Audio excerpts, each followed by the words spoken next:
Yes. 60 seconds.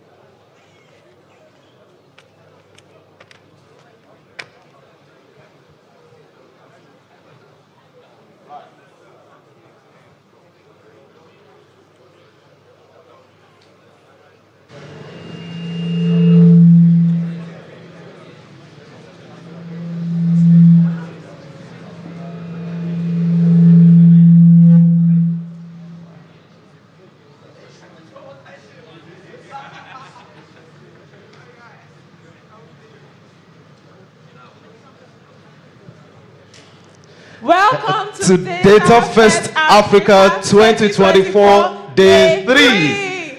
Hello everyone. Yeah, please give yourself a round of applause. Welcome to Datafest Africa 2024 Day 3. My name is Olalekan Akinsande and I'll be your co-host for today. And here, my name is Ada Ndukwe. I'm also your co-host for today. And I'm excited, by the way. Great, amazing. I'm sure we are all feeling great and good. Thank you for joining us today. All right, if you're sitting, make sure you sit tight because I tell you, it's going to be explosive today. Ada, how are you doing today? I'm ecstatic. I've been around yesterday, and I'm sure that today is going to be phenomenal. Amazing. Look, I'm feeling terrific, if that's the word, right? And I know that everyone is feeling great. All right, very quickly, if you were here yesterday, with a show of hand, you were here yesterday? Okay. All right. In the next 3 minutes, we want to do something fun. If you were here yesterday, can you please stand up? Don't be shy. Okay. Wow, looks like we have a lot of people here yesterday. Now, we want to have a speed date.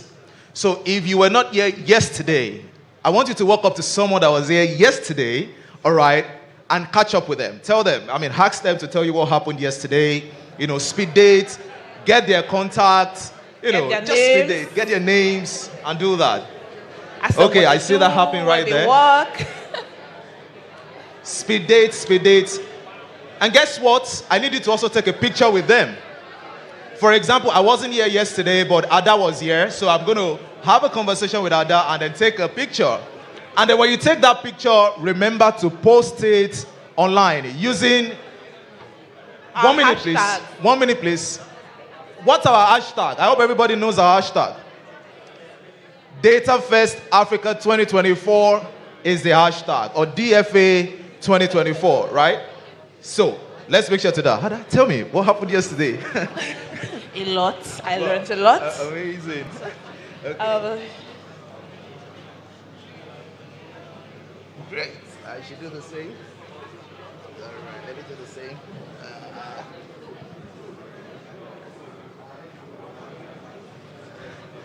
How is the speed dating going? A lot of people are sitting down. Wow. That was a quick one. What's going on? Okay. So I'm sure by doing that, you've met a new person. All right. You now know someone that you did not know before. And guess what? That's exactly what this Datafest Africa 2024 Day 3 is all about. Ada, what do we expect for today? Expect community.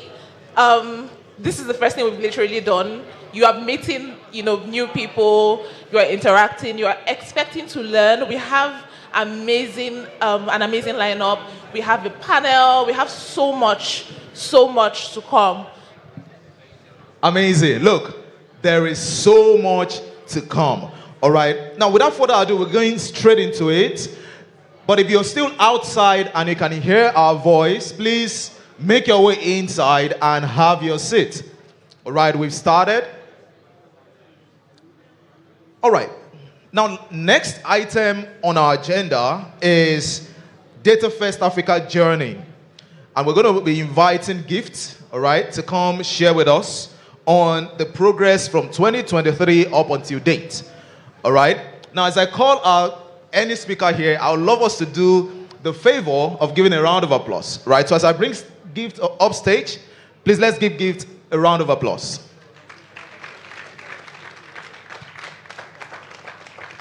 Well, you can do that better.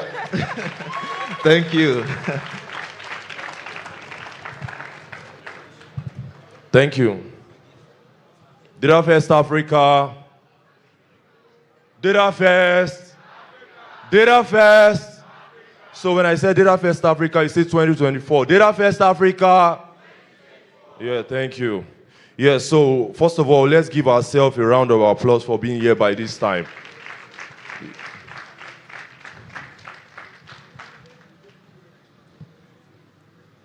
Yeah. So I'll be going straight to the talk.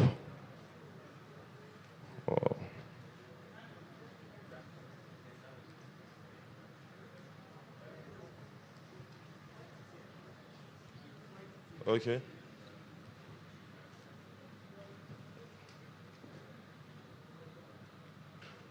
Oh, okay. It seems to be.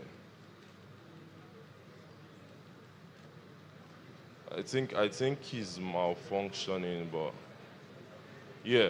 So let's just start.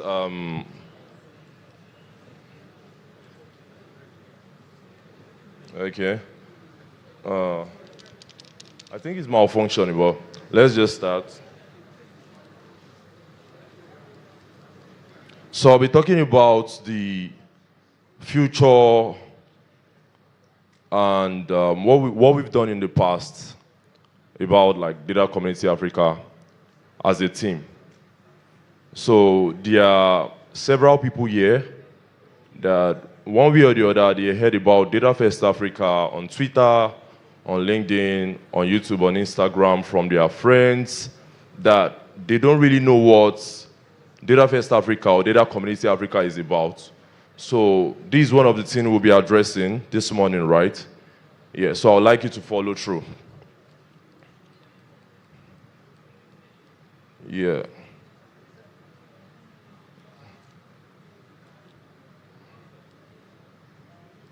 So first of all, the first slide after this is introduction to myself, right? So, okay, yeah. So my name is Gift Ojeabulu, right? And that's my Twitter handle and my LinkedIn profile if you want to search for me. So I'm the co-founder of Data Community Africa. Yeah, so alongside myself with David Abu and several core members like Obemi Fabi, Olarenwaju Onyoboke, Ayodele Oluleye, and several others, right? Yeah, so I work with the developer relations team for Iterative AI, known as DVCI now. So DVC is like registered to be among the top 3 ML tools in the world. Yeah, so you can make your research, so that's it. So I'm also among the advisory board member for Dev Network in the US for developer relations. Yes, so I'm also the MLOps Community Lagos lead alongside with Tochukwu and Steven. Yeah, so let's go to the focus of this. So the table of content today is I'll be talking about DatAfest Africa, the what and the why. I'll be talking about the 3 arms of DCA. DCA in this term is Data Community Africa, and I'll be talking about the journey's inception. I'll also be talking about the milestones, the challenges, and the future aspiration of Data Community Africa. Yeah.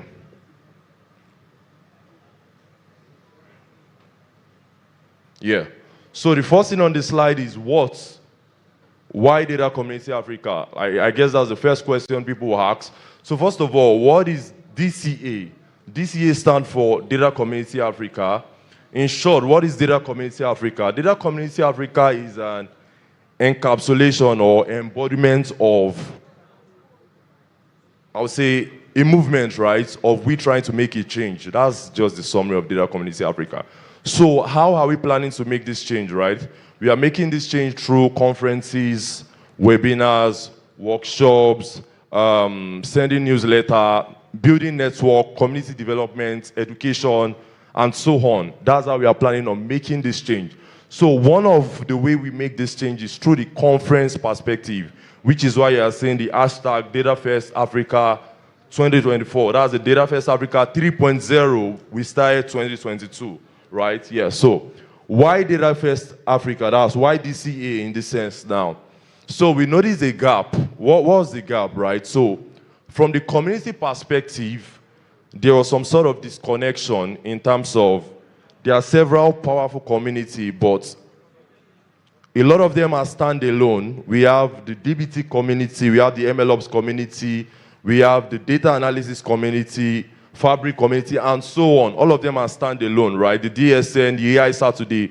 So we thought about, what about coagulating, like bringing these communities together and bringing them to one, right? So, and that was what brought about the incentive of Data Community Africa, which is why we are here today, right? Yeah.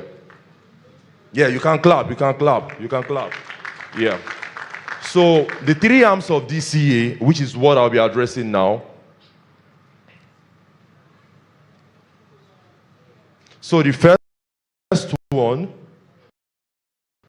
okay, the TV is off now. So the first one for what is on the education, right? So education, one of the things we talked about is we try to educate people through the data camp perspective. How many of you are on like the data camp group here, and you've been some sort of like beneficiaries from, yeah, so I'm correct, right? Some sort of the beneficiaries in like the data camp group. I just want to see your hand. Yeah, so I'm glad to see a lot of people here. So what we are trying to do from this perspective is we are building careers of people from scratch, right? So when we started, a lot of us in this space, there were some sort of confusion. People were learning the things they don't need to learn, right? So you see someone that is trying to be a data analyst, learning stuff on how to build, let me give an instance in this case. You see someone that wants to be a data analyst where you're supposed to start with Excel, for instance, or Power BI. The first thing you are learning is CI/CD pipeline. You get that kind of things, and you start getting confused and just feel like this thing is so hard and I can't do like these things, right? So you get derailed from the field and you transition into other field. So that's why we are trying to educate people and we are trying to build some sort of capacity building and mentorship. So how do we do this, right? There's some sort of training programs that we do yearly, partnered with Data Camp, that we try to make people learn different parts from the data analysis perspective, the data engineering, the machine learning and AI perspective, right? So, and I can say for free that we've been, I'll talk about that in the slide later, we've been able to touch over 16 African countries, right? From the West to the North and the South Africans. And the fun fact is, we've been able to touch other parts of, like, outside Africa. So some people from, I see one person from Asia when I was checking on the data, which is nice for us. So this part, in terms of education and capacity building, there are some volunteers that have been heading that for us, which is Tina and Toby. I want you to give them a clap, first of all. They've been amazing that we just left it for them, that they are handling it perfectly. A lot of times, because we, the organizers, we are very busy and we can't keep track of everything, they are doing it perfectly for us. So we want to appreciate them, right? Yeah. So the next thing I'll be talking about now, among the three arms, is the community engagement, networking, and career development. Yeah, so this is one of our core focus, right, which was one of the interface at which a lot of people got through Data Community Africa or DatafestAfrica Africa. So conferences now is an example of what we are doing right now, and we are trying to go from the underrepresented group to other parts of the world to make people know that it is possible to do big things from a small place, which is Nigeria, right? So the next thing is the hackathons, right? You see yesterday where people were talking about the likes of Nancy, where they are talking about like their workflow using DBT, some talking about Fabric, and some talking about Darkstar, so things like that, right? So also meetups, yeah. So we've inspired people to come together like the MLOps meetup, right? We did one on LLM last year where we have the like of Temi Babs, we have the likes of, and several people. So in this space, in the MLOps community, and we did that. We have webinars, we have online communities that like our WhatsApp community that has been transitioned from Discord, and the jobs platform, right? The community development like Propel, where we have over 10 plus people now that has gotten jobs, international jobs, directly with Data Community Africa. So I want you to give us a clap for that, for what we are doing as a team, right? Yeah. I just want you to know that, first of all, it won't be possible without you, we doing this. The fact that you are here, we see you as our team. That's why we are seeing you here. So I want you to appreciate yourself also. So the third thing we are addressing now is the advocacy and data literacy. So the thing is, as much as data is like the lifeblood of a business, not just a business, of an amazing nation, right? I don't want to say one of the issues we face in Nigeria at the moment is because there are bad data everywhere, right? You see cases where someone like me will be claiming like 12 years old, as big as I am, you get. So things like this now, solving issues with this thing like make things hard. So from the Data Community Africa perspective, we are trying to create that awareness, ethics and responsible AI, and trying to partner with as many organizations as possible. So if you're an organization involved in this part, we'd love to partner with you from the governmental perspective to the non-governmental perspective. Yeah, so we are like trying to like, you see Busayo, yeah, I think Busayo talked about research yesterday, where I was seeing different community in the ML research space. So one of the things we plan on doing in the future, which I'll talk about later, is we want to face a place whereby as much as people come together to do an hackathon on DatafestAfrica Africa, giving their presentation, there will be posters around here on different research, right? This is one of the things we are trying to achieve, just like global conferences like ICML, New RIP. So we feel it's possible and we'll do that. I just want you to mark this statement some days in the future. We'll do that. Yeah. So I'll just summarize this. It's been a long journey, right? So our journey since inception, you'll be seeing several pictures here. First of all, if you see a picture, if you feel like you're among these pictures here, if you can see this picture and you feel like you are involved in the experience of this picture from what you are seeing, if you remember, I want you to put your hands up. Yeah. It shows that we make a lot of change and all. So the first picture on the slide by the left here is our hackathon. We did our first physical hackathon. I can't remember the exact date, but it was around October 3 to 8. That was 2022, right? So we did our first hackathon, partnered with Cafe One by Sterling as Lekki there.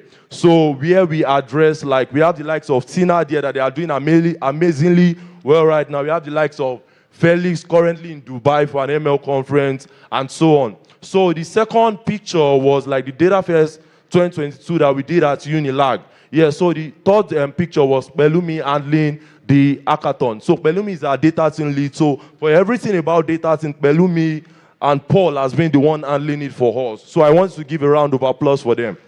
So the frame down, so we have different winners. We have Toby and several winners there, Felix and so on. Yeah, that they won the last Datafest Africa 2023 Datathon. So the fifth one, that's the one below, is some team members. From the left, we have Ayo, we have Okpe, we have David, we have Omowonola, we have IB, that's Ibilolia, we have Salty Peep on Twitter, we have Olaigwe, and we have myself standing there. There are some people that were so busy with work that day and trying to make everything perfect, which is the like of Ola. We have Precious and Mina in the registration team. So I want to give a round of applause for them. And the last picture was the picture of Fatima speaking on the stage last year. Yeah, so that's for that.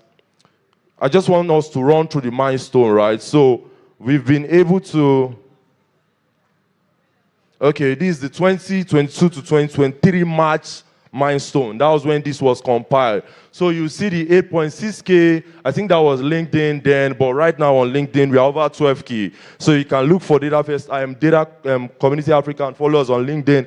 We have like the likes of Twitter, which we've grown on Twitter. On Twitter yesterday alone, we have over 3.2K views just on Twitter, right? So that's an amazing feat for us, right? Yeah, so We have the Instagram, which is up to 1.3K right now. The newsletter, which is almost 5K. And some other milestones, like for the past 2 years, we have representation from 9 countries, right? So I know we have Kenya, I know we have Croatia last year, we have Dubai, yeah, so that's, I've forgotten his name. We have Dubai, and we have like Finland and several like countries like that, Ghana, Cameroon. Yeah, so these are the things we've been able to do from the DatafestAfrica Africa perspective, and the representation from for the hackathon under is we have 62 teams. Yeah, so from 2 representation, West Africa and North Africa. Let me just run through the slide. So, I'm coming. Yeah, so our challenges, which I want to hammer on in short, is funding. So the thing is, for everything that I want to do here, if you don't have funding, the thing is not possible, right? So the thing, my people will say, you get idea, you don't get money to solve them. I want it happen. You get, so that's how we relate. So the thing is, we need some sort of support, community support for future conferences from your organization, inform your CEO that we can support, and we'll try to give back the value as much as possible, right? So, and I wanted to scan this QR code as I'll be leaving this stage with this statement. Yeah, coming together is a beginning by Henry Ford. Staying together is progress, and working together is success. So for everything done here today is a teamwork, right? So it's not as a result of gifts on the stage. I'm just a representation of the team. That's what I wanted to know, that there are a whole lot of people, from the volunteer to the sponsors to the participants here today, and me, myself, pulling things together, yeah, that is making this happen. Yeah, so thank you. Amazing. Thank you so much. Thank you, Gifts. That was extraordinary. Thank you very much. Oh, your cup, okay. I like your cup, man. All right. Thank you so much, Gift. All right. I'm sure we're having a good time, right? Ada, what was that session like for you? I think it was informative. Right. At least I know a little bit more about, a lot more, not a little bit more about Data Community Africa. Amazing, amazing. And what we are prioritizing, and most importantly, funding. I was going to say that's like one of my key takeaways. Look, nothing moves until we move, right? So, and funding is a key mover. All right, without further ado, we'll go straight to the next item on our agenda. So, we're going to be having our keynote speaker, Kelly Kay. Kelly is a senior program manager at Microsoft. You must have seen her around. She was around networking. She's a results-driven professional focused on Power BI MVP, community, and business application customer advisory board.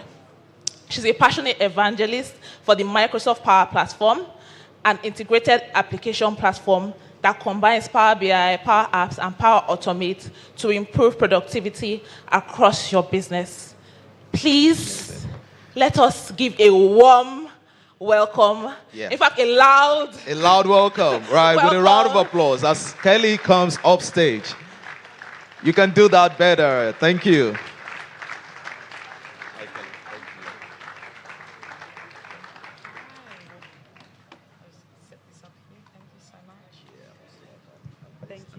That's my clicker. Okay, so it's a. Yeah, but where is the? Thank you. And where can I see the screen? I can't see the screen. I don't even know what's going on. Thank you. Thank you so much. Let's see here. Sorry. Good morning. Hang on one moment. Just getting settled here.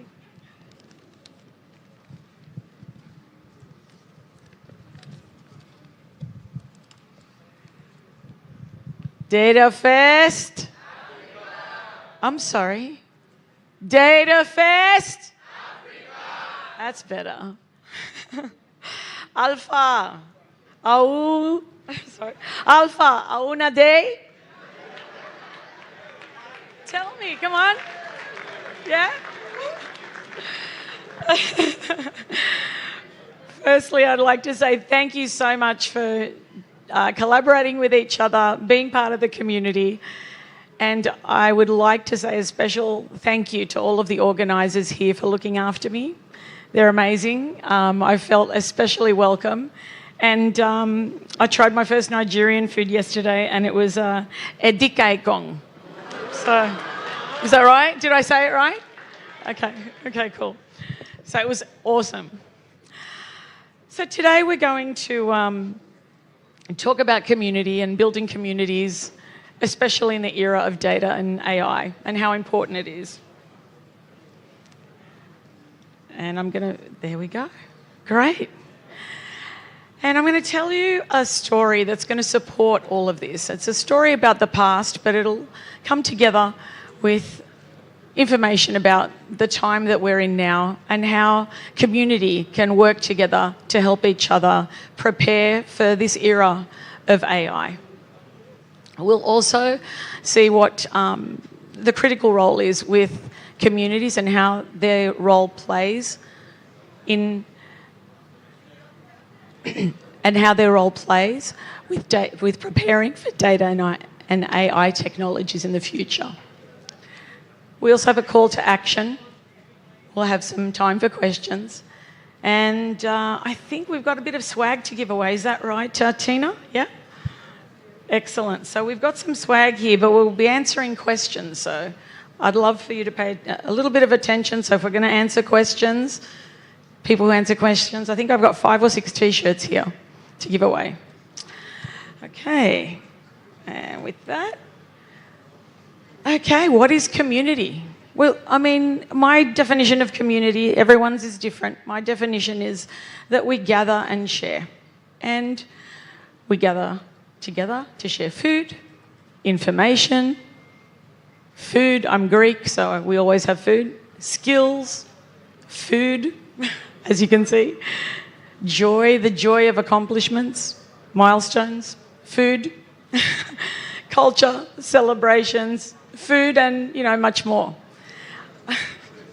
So food's a very big part of culture in the community. So the role of community in driving innovation and adoption has never been more critical. At these times, it's extremely important that we are engaged and that we're part of the conversation. Never at another time before in history have we moved faster than we are now. At the beginning of the 1900s, technology was moving at a very slow pace. We didn't have the computers and everything that we do now.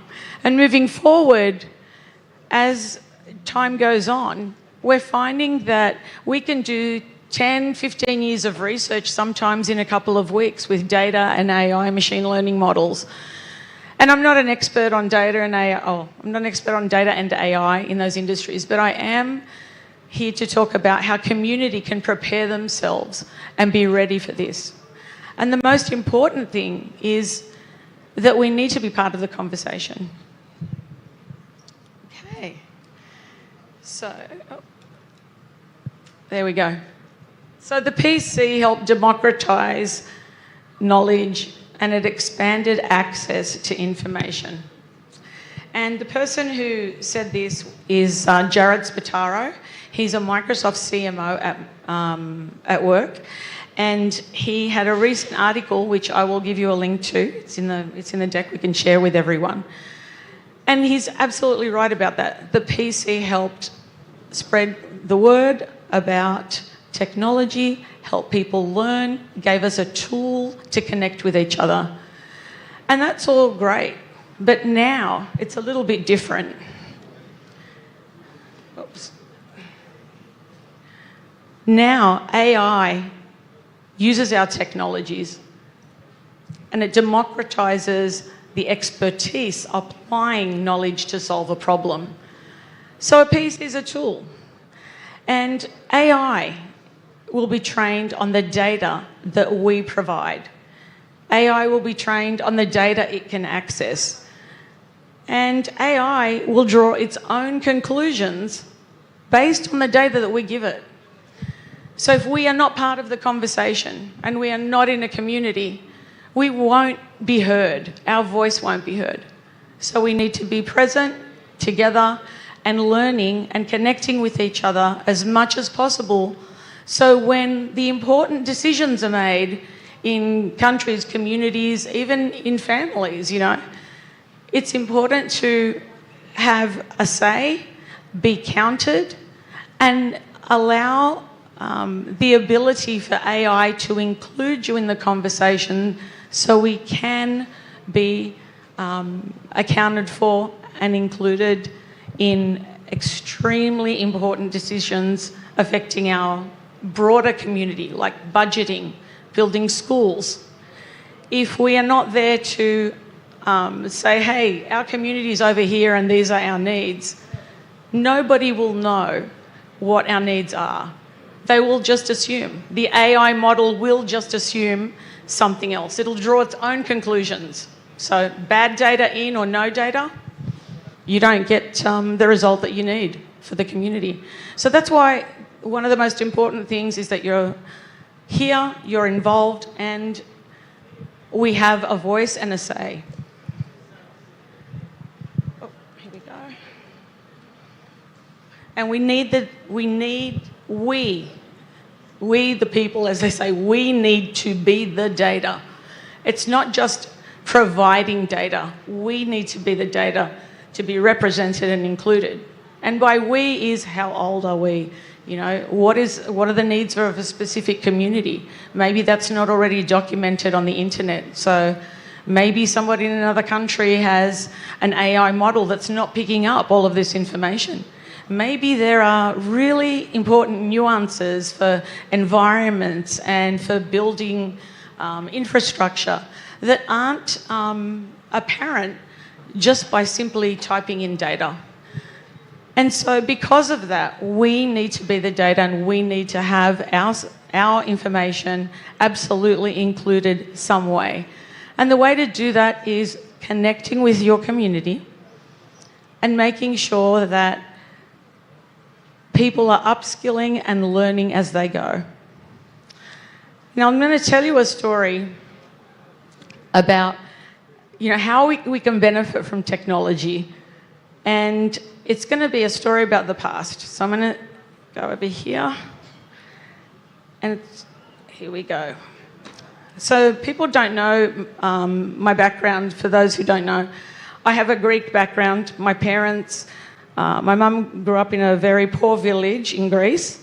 She moved to Australia in 1963. She met my dad, they got married, and I was born.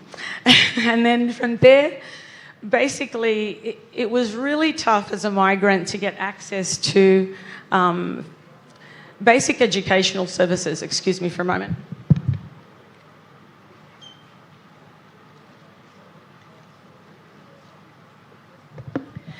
And because of that, I kind of grew up with a chip on my shoulder because I really wanted to get access to things. But how do you do that when you don't have a community? When you don't have people who have the same interests who are around you? It was very hard back then to find out what was around.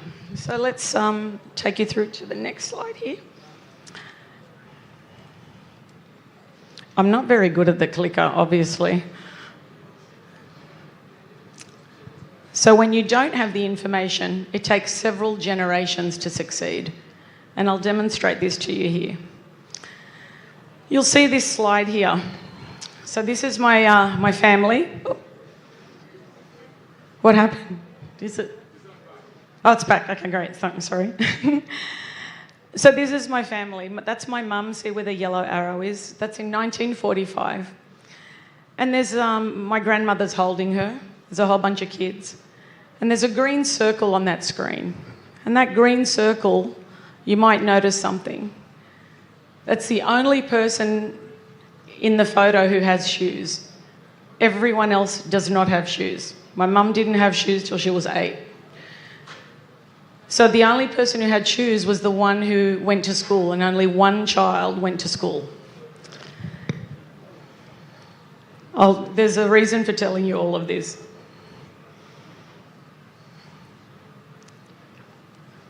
There we go. Oh, no, come on. Okay, so 1963.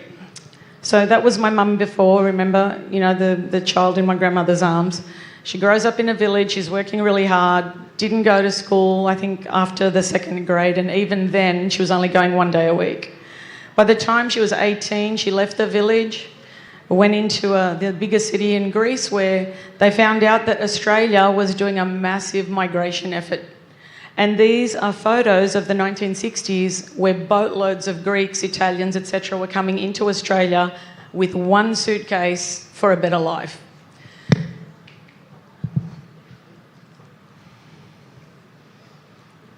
Oh, here we go. Okay. Oh. Sorry, I don't know what is going on here with this. Yep. Next one, please. Yep. Awesome. So 1970s. So they've arrived on the boat. It's the 1970s now. You know, my mum and dad are married. One of the key milestones in that decade was I was born. That's the top left-hand picture. And then, you know, trades and technical work of all these migrants, you can see the second generation Greeks, they started to work in industries that were small businesses, and they followed their parents in all of those endeavours. In the 70s also we have the rock bands here, ABBA, and in the 80s we also had the Whitney Houston, Purple Rain, Prince, Wham and Madonna. So when they first started, they basically worked really, really hard, and then the second generations started to do more technical roles. The first generation usually does not go into a technical role, and this is where community is so important.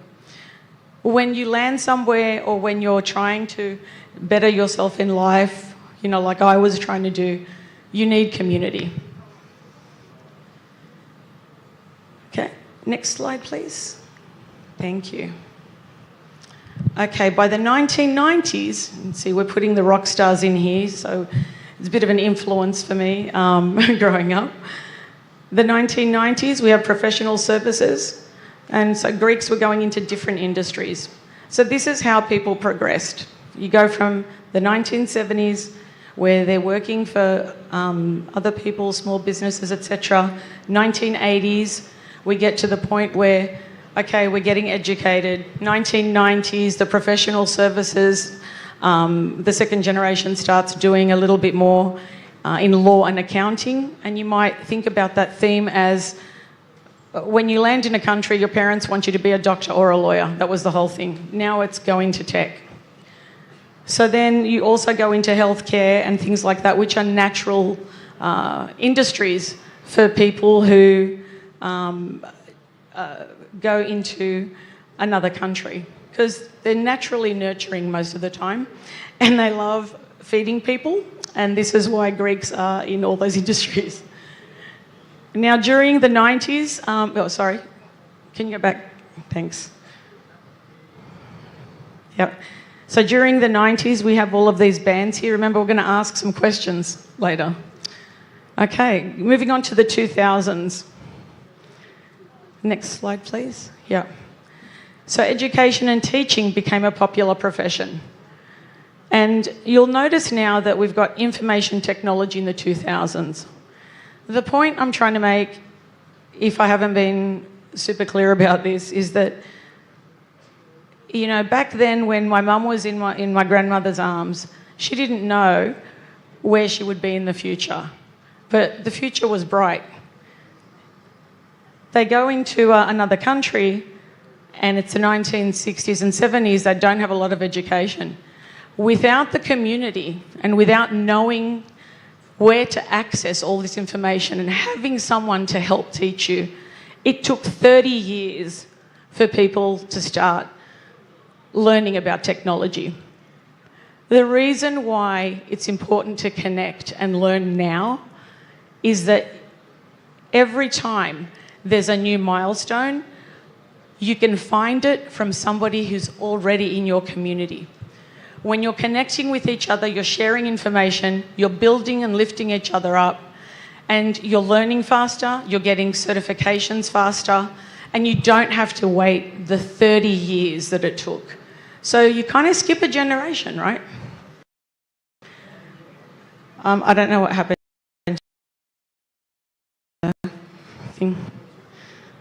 Sorry. So what have we learned so far? We've learned that, I work at Microsoft. My has no clue what I do. Everyone's a blue-collar worker. My mum thinks I should move back to Australia and work in a bank because they have a computer there. I should do, right?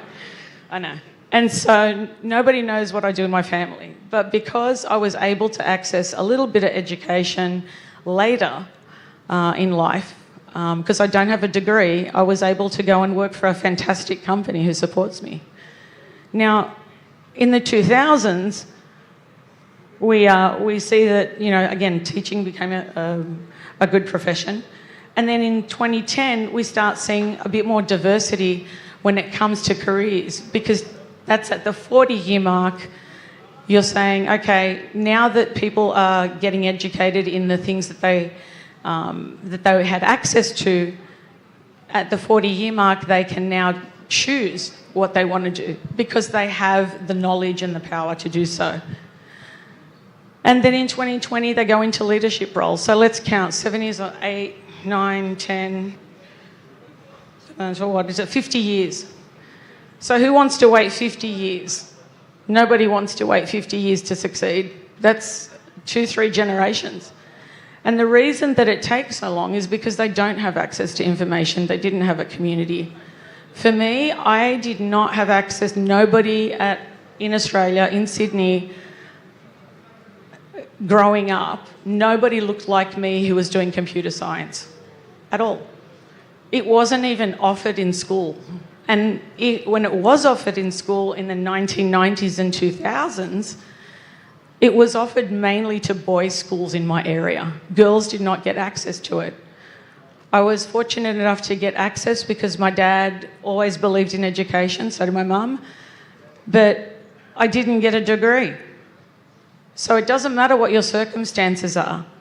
You can always connect with the community and learn and grow and get your certifications. So that's that piece there. Oops, sorry. Can we go to the next slide, please? All right. So first of all, who can name one band on the slide? Hands up. Yeah? Yeah? You were first? One band. Name one band on the slide. ABBA, good job. That's my favourite. There we go. Oh. Okay. Who else can name a band on the slide? Sorry? Oh, good job. There we are. Whitney Houston. All right. What decade was I born in? Thanks a lot, guys, for remembering, for reminding me. And he said it so loudly, too. There we go. All right, we'll wait for another one for the next one. Hang on 1 second. I'm just going to take a drink of water here. How do you say water? Water? Okay.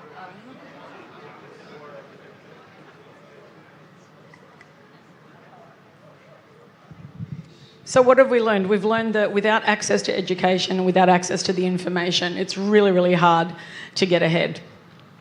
And for me, my goal in life is to make sure that everyone has the same access to information, certifications, and free certifications. And I'm saying it publicly, yes, we want to do free certifications for everyone. That's my goal.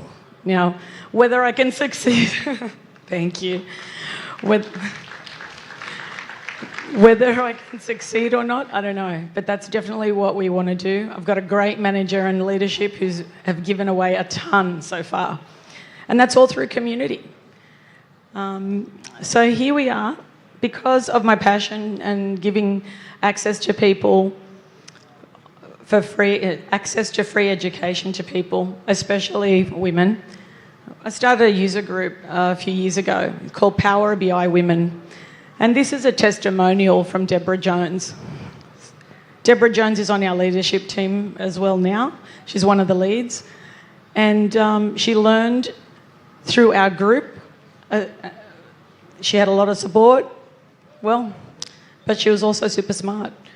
I see a lot of the things that I see in our user group here. I've spoken to a ton of people in the last couple of days, and I hear your struggles. I hear how it is, and I absolutely feel it, because when you come from a situation where, you know, not everyone has a computer, which just shocks me, right? So people need access to the tools to help them learn, and they also need access to the certification and education. And we're going to work on that. Okay, next slide. Okay, so we have a great Fabric community. And the Fabric community at Microsoft has a ton of products and a ton of information, and also will help you learn and grow. The Fabric community is a place where you can come and ask questions. So if you get to the library, you're on a computer, or you're a data professional, you're a data analyst, you're an architect, because there's a lot of you here that are, and you can ask the community questions and they'll answer. I know that there's a couple of MVPs here. There's some super users here as well, and I'll explain what that is in a minute too. So it's not only to just go to the community and learn and grow and ask questions, it's also helping others too. It's a place where you can go to answer questions once you've learned. So there's always the giving, and also about asking questions as well. If you go to the next slide, please. Yep. So this is where the best part happens, I think anyway. And that's in the user group space. So there's a QR code there. And what you can do in the Microsoft Fabric community is you can go and learn about a user group in your area. So find a user group in your area, connect with your community, and start your journey to take you to the direction that you want to go to. So we'll go to the next slide. Okay, so finding your user group, participate and determine your role, and you build a path to your future. So you go into the website, you find a user group in your area. Yesterday I spoke to some of the Fabric community, and they were interested in starting user groups in their area because there wasn't one. If you're interested in starting a user group, please get help with doing that. It's super important that we are there for our community to help them learn and grow. And if you do need help, we're around. We can absolutely help you with that. We can help you connect to speakers who can come and speak to your user group. And, you know, you don't have to have it in person, but I'm told that here a lot of people want to learn in person, which is fantastic. And so what we want to do is make sure that you're supported in every way. Then you can build a path to your future. You don't have to wait the 40 years or 50 years for your family to succeed and be better off. So what we're trying to do is accelerate it. Okay, next slide. Okay. So again, why is it important to be with your community? Because you need to be the data. We need to be the data to be represented and included. To learn about how to do that and how to learn and how to grow, it's important to be with a user group, with a community. It doesn't have to be with Microsoft Fabric. I'd love you to do it, to do that and join us. It's a great community. But in order to make sure that our AI models and the data is there, we need, and I'm going to keep stressing the same thing, we need to be present and we need to document and we need to make sure that our voices are heard and you can be represented in the data and AI models that are coming up to plan all of your futures. Governments and everything are starting, and companies are doing these experiments now where AI is just thrown into a company, all of the information's coming out, and there's a lot of people giving feedback, but there aren't enough. So we need your help in the community to join together, go and learn about all of your skills that are available to you and the feedback options. Get involved, learn more, and connect with people. What are the dangers of not being involved? We get left out. Your voice is not heard, you're not planned for, you're not accounted for, and at the speed that everything is going these days, you just don't want to be left behind. So yeah, we need to be the data. The next slide, please. Oh, no, that was it. Okay, thank you. Thanks so much.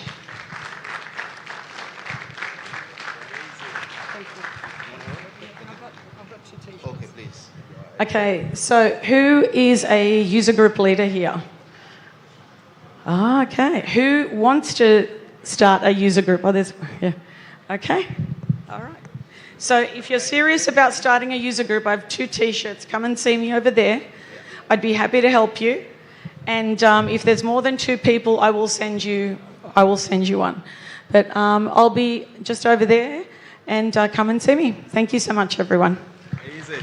Thank you so much, Kelly. Please give Kelly a round of applause. That was amazing. Kelly. So much to learn. Okay. Before you go, Kelly, we have something for you. we appreciate your contribution to Data Community Africa, and we have something for you. So it's photo time. We have an award for Kelly.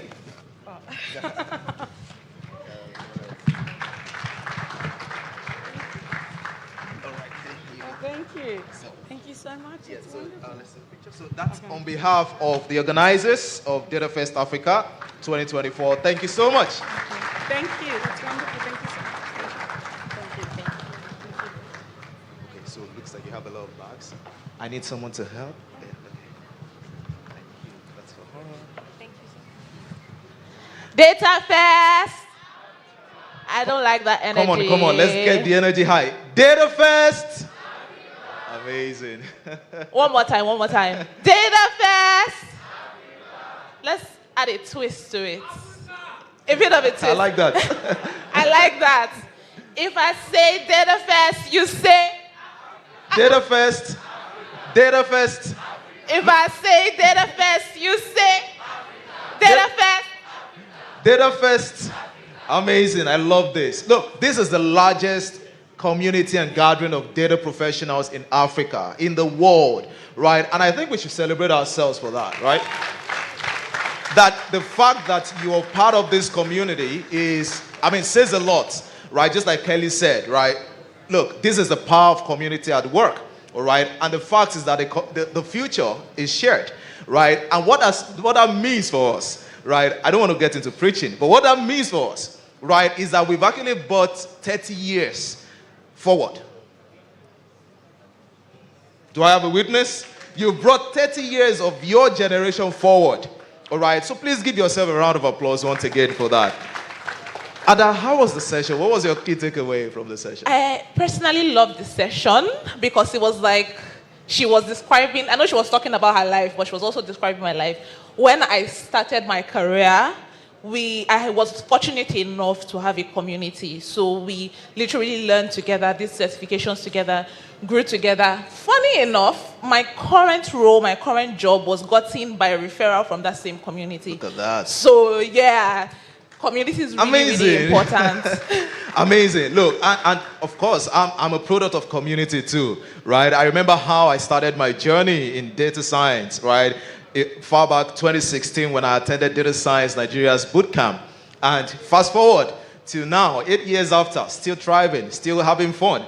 And I'm sure if I ask any one of you here, you have the same testimony, right? You have the same story. So I'd like you to, share with your neighbor, right? How did you start your data journey? What has it been like? Share about the power of community.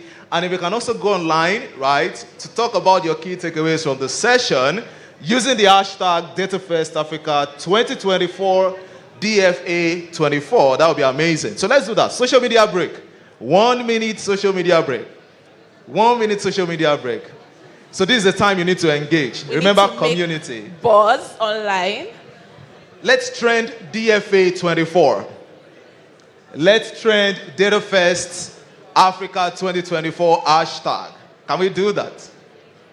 You never can tell. Somebody in the audience somewhere can see your hashtag, or somebody, virtually, and connect with you. Exactly. I like that. Really, Somebody's really taking picture. Love Nice.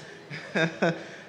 Let's do that. We've got 30 more seconds. Social media break, speed dating, talk to someone.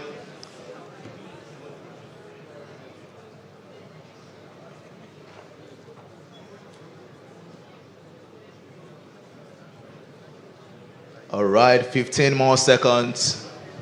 Share. Speak to someone. All right, if you're not speaking to someone, you're wrong. If you're not sharing on social media, you're wrong.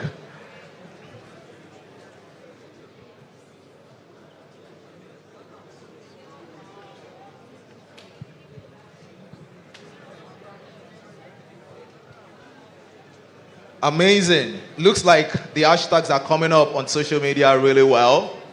I mean, Ada, it looks like today we're going to set the streets of Twitter and yes, on fire. It's very important we make noise.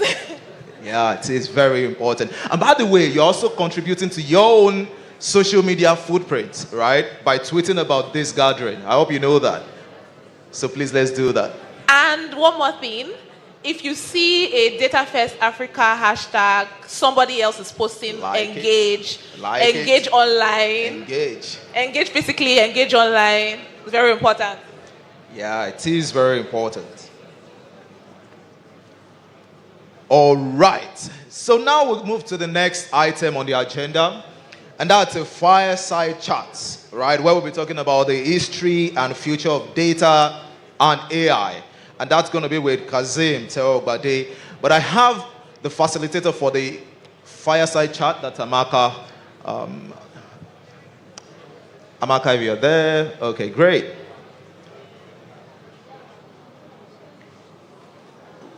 Yeah, please. Thank you.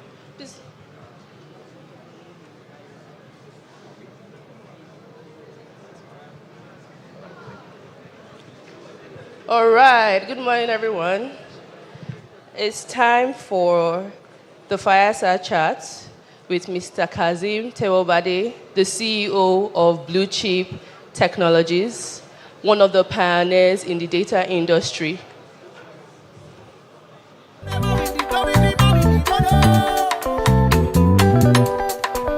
Join me in welcoming Kazim Teobade, a high-performance executive and senior solution architect with over 23 years of experience in the IT industry. As the founding CEO of Blue Chip Technologies and a serial investor, Kazim has been pivotal in aligning IT strategies with corporate goals across various industries. His expertise and leadership have been instrumental in the growth of several successful startups. We are excited to hear from Kazim Teobade.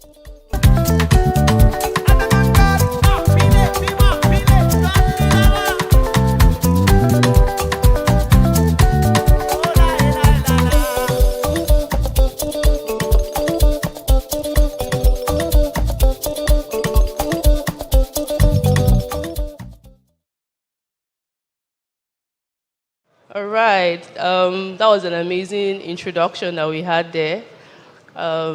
So now looking at Mr. Kazim's bio, he's one of the pioneers in the data industry, going as far back as the early 2000s, where community and a lot of us didn't have that experience.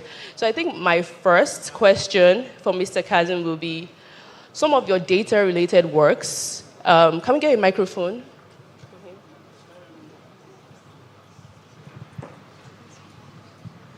All right, thank you. Some of your data-related works dates back to the early 2002. So what was the industry like then? When we didn't have a lot of community, we didn't have a lot of practitioners in Nigeria or in Africa largely. What was that experience like? Thank you, Amaka. Good morning, everyone. Yeah, I think you should find yourself lucky if you are here, because DatafestAfrica is doing amazing work here. Can you give a round of applause to the organizers?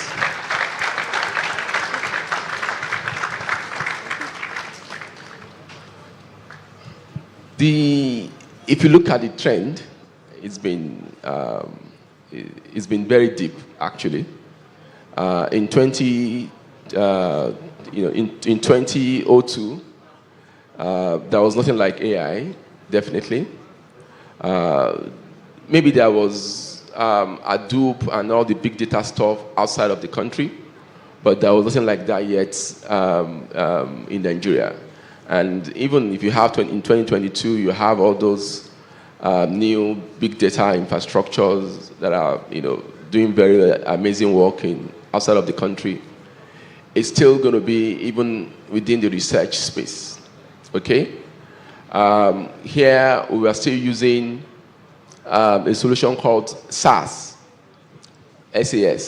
Some few people will have maybe learnt about it. It is called Statistical Analytical System. It was a precursor to Python and some other machine learning focused tools that we have now. SAS was a private business. They had strong researchers who have been building some of these machine learning programs or algorithms, and then they'd be able to monetize that. It was in that platform that we saw different algorithms that are now being exposed and now made to be open source. All right, and I'm sure you must have heard of SPSS as well. Okay, they're in the same in the same space, but SAS was some inches ahead of SPSS. At the point, IBM bought over SPSS, and it's not really doing great. Although you still have some users that are still stuck with it, but I would say that back then the data and AI work was still very premature, and there are no clear business values that could get attached to those solutions, except for just basic reporting and and analytical work. Awesome. I can remember the days of IBM, Cognos, and all this data stack that is not in use today. So you've done a lot of projects for several years with top telcos and top banks. Could you share a few experiences of how data, or a few examples of how data transformed that space, the sectors, and the impact they had, given the fact that was a pioneering space, telcos and big banks stand a lot to gain from using data and AI to transform their processes. Do you have any standout examples of those kind of jobs? Okay, let me give two. At a point, I was working with MTN, and I was the lead for data. Then it was the competition between MTN and then Econet was very fierce. So today, MTN will launch a product tomorrow. Econet will react maybe by bringing down their prices, and then you have to also see what you can do to adjust that. I remember there was a situation where Econet had to bring their costs so much down, and MTN was to react. When we looked at data, we felt that MTN shouldn't react because we saw that though Econet was underselling, but it wasn't sustainable. I'm sure somebody in that company made an error, all right, and said, no, let's not react, let's not bring down our prices, let's see how this thing would pan out for maybe a week. And in some days, they readjusted, and then they brought up their price again. So, but everything was rooted in data analysis and looking at, if you do this, what are the costs and effects, basically. So that's one example, all right? And it saved MTN so much money, all right? And then we couldn't even, disintermediate, some of the, products that MTN was having. So second thing I can remember, one of the banks, I think the trend has changed now. I can say that we're one of the first people that it was asking the banks that, why do you have to wait till end of the month to get your MPR? MPR is like management performance report. So why do you have to wait till end of the month, all right, to be able to know your position? You can do this on a daily basis because we had faced increased volume from the telco sector, so we know the data engineering, tricks to play to ensure that we can crunch data much faster. So what was then the bank customers were quite small, so we could help you do this on a daily basis, and then we started the daily MPR kind of model with the banks. So it's so I can give those two examples, all right, more on the data analytics side and on the data engineering side.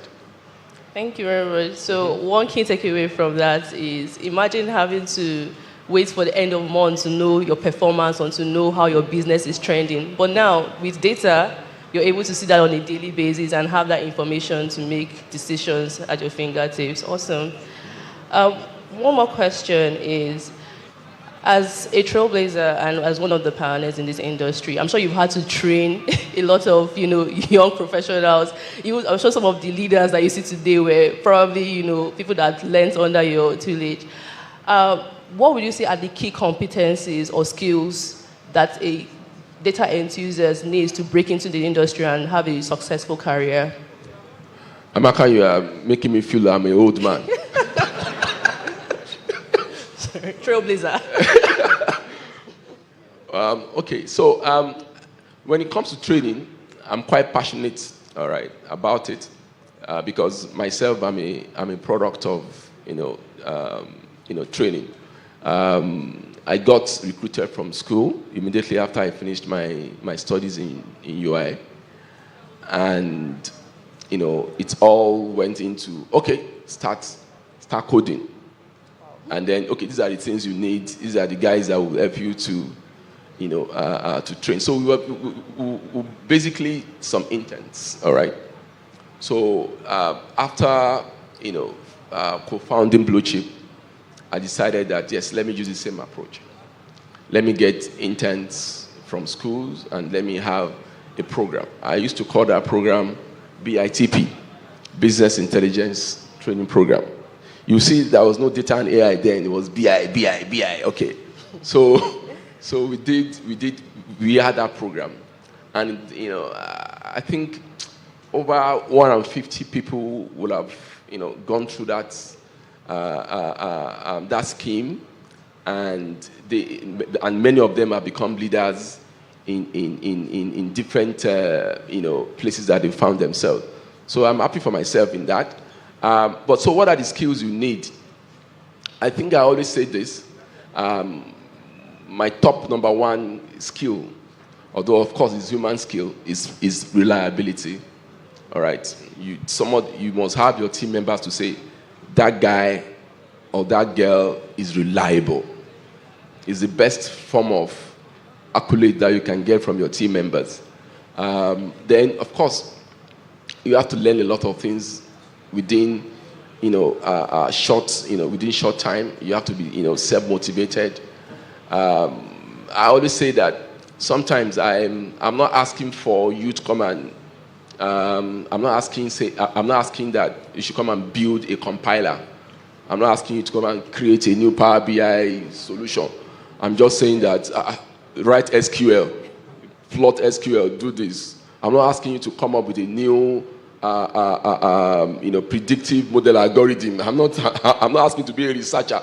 Just use this thing that people have done, and So for me, I say it's actually a leveler, and you need to just put in the hard work, get self-motivated, and get things done. All right. The more time you spend on learning, you see the value immediately. All right. Awesome. So be reliable, have the right tech skills, like you mentioned, SQL, Power BI, so learn some tools, and also upskill, learn, and be on that continuous learning path. So those are key skills to have a successful and to build the right competencies. And I'm sure the sky will be your limit. Thanks so much for sharing, sir. A round of applause for that. Yeah. Thank you so much. So One more question that comes to mind is, I'm sure your company has navigated some challenges. So you were the co-founder of Blue Chip Technologies in the early 2000s. I'm sorry, I'm not trying to make you look old, but that's just the fact. Yes, in fact, I remember working with your company back when I started in UBA in 2015. So that was my first interaction with Kazim. So your company must have navigated some challenges, expanding AI and data solutions, beyond Nigeria. I know Blue Chip is in other African countries now. What opportunities do you see for regional collaboration, especially when you're expanding beyond Nigeria? Well, yes, the number of opportunities. We are in 8 African countries, and of course that includes Nigeria. There are a number of things which we are also doing in my organization to tap into strengths in different places. We are beginning to have competency centers. All right. We're very big in Kenya, and we seem to find certain skill sets prevalent in Kenya, and then we've made Kenya to be the center of excellence. All right, these are competency center when it comes to that area of our business, and then you can see collaboration. If I get any job requiring that in Nigeria or in Ghana or in DRC or in Ethiopia, it falls back, to the chaps or to the ladies in Kenya. So that's how we, trying to ensure that yes, we in each region or in each market that we find ourselves, we're able to map, the strengths, map to the strength of those. Of those regions, and it doesn't even have to be in technical skills. It can also be in maybe commercial cooperation. All right, because at the end of the day, it's business, and there are a lot of elements that are going into that. So we are seeing Africa as one, and being able to create synergies across all the different markets and pull everything together into one. Awesome. So you mentioned Kenya being the center of excellence. Are there specific skill sets that we Nigerians are lacking that we could actually learn from them? Or what would you say is our strength? What is their strength? Or in these other African countries that you've seen that we could actually borrow, or what they could also do better in terms of collaboration? Okay. When it comes to cybersecurity, stuff, right? I am talking about not just in terms of data and AI. I'm talking about even the digitization, the automation side. All right, the technology itself, the number of good resources. All right, that you find. I'm not saying they are not in Nigeria, by the way. But I'm saying that we've seen that preponderance of that, skill sets emerging, from that, from that side. Maybe I'm not looking well in the country, but it's a trend that we've seen over time. So I know that cybersecurity is still emerging, and there are a lot of things we can do about it as data and AI, practitioners. There are a lot of new use cases that are requiring that. Yes, we need to do a lot of things, within that space. When you talk about fraud detection, all right, talk about maybe even predicting certain unfavorable outcomes, risk management model and things like that, as it affects cybersecurity. There are a lot of use cases. There are tons of use cases that you can actually, that we can apply, as data and AI practitioners. So, So taking it back to Nigeria, what would you say were some of the key factors, right, that made Nigeria become like a hub for data and AI and even talent? I think this community is even a testament to that growth. Right? Yeah. So what do you think are one of the key factors that made Nigeria become a hub for data and AI talent? And even looking forward, how do we continue this momentum? Well, we've been fortunate in the country to have some leaders within this space. Starting from what was done at CCO, all right, having a very strong investor community, because all these things creates the momentum. And then the data and AI communities are beginning to, piggyback on that and use that to leapfrog. DatafestAfrica, it's massive, and I'm quite impressed with the turnout. These are some of the things that we are. I can say yes that we are very lucky to have. Having impassioned people who see data and AI as a stepping stone to economic development, and seeing how individual citizens can benefit and become global citizens, global IT practitioners, basically. So that's I've seen some positive push into creating this ecosystem of people, resources, orbs, and everything. Well, data science has also been doing a lot of work. I've supported them in the past. I'm still supporting them. So then in bits and pieces, I can see some effort also from government. But there's still a lot of things to be done on their side, especially on the demand generation. I'm sure we're still going to get back to that. Our schools are beginning to modify their curriculum. All right, remember many years ago when I went to my alma mater and I was giving a talk on careers. I think there was no data and AI professional, among them. They were just like, I want to be, that time, I wanted to be a business analyst, I wanted to be a DBA, but recently, I've gone, yes, and I can see people saying, yes, I want to become a machine learning engineer, I want to be this, I want to be that. Oh, that's fine. I think the advocacy, is paying off. And I can tell you, the world needs a lot of us, all right? If you have 10 times the size of people here, it's not enough, all right?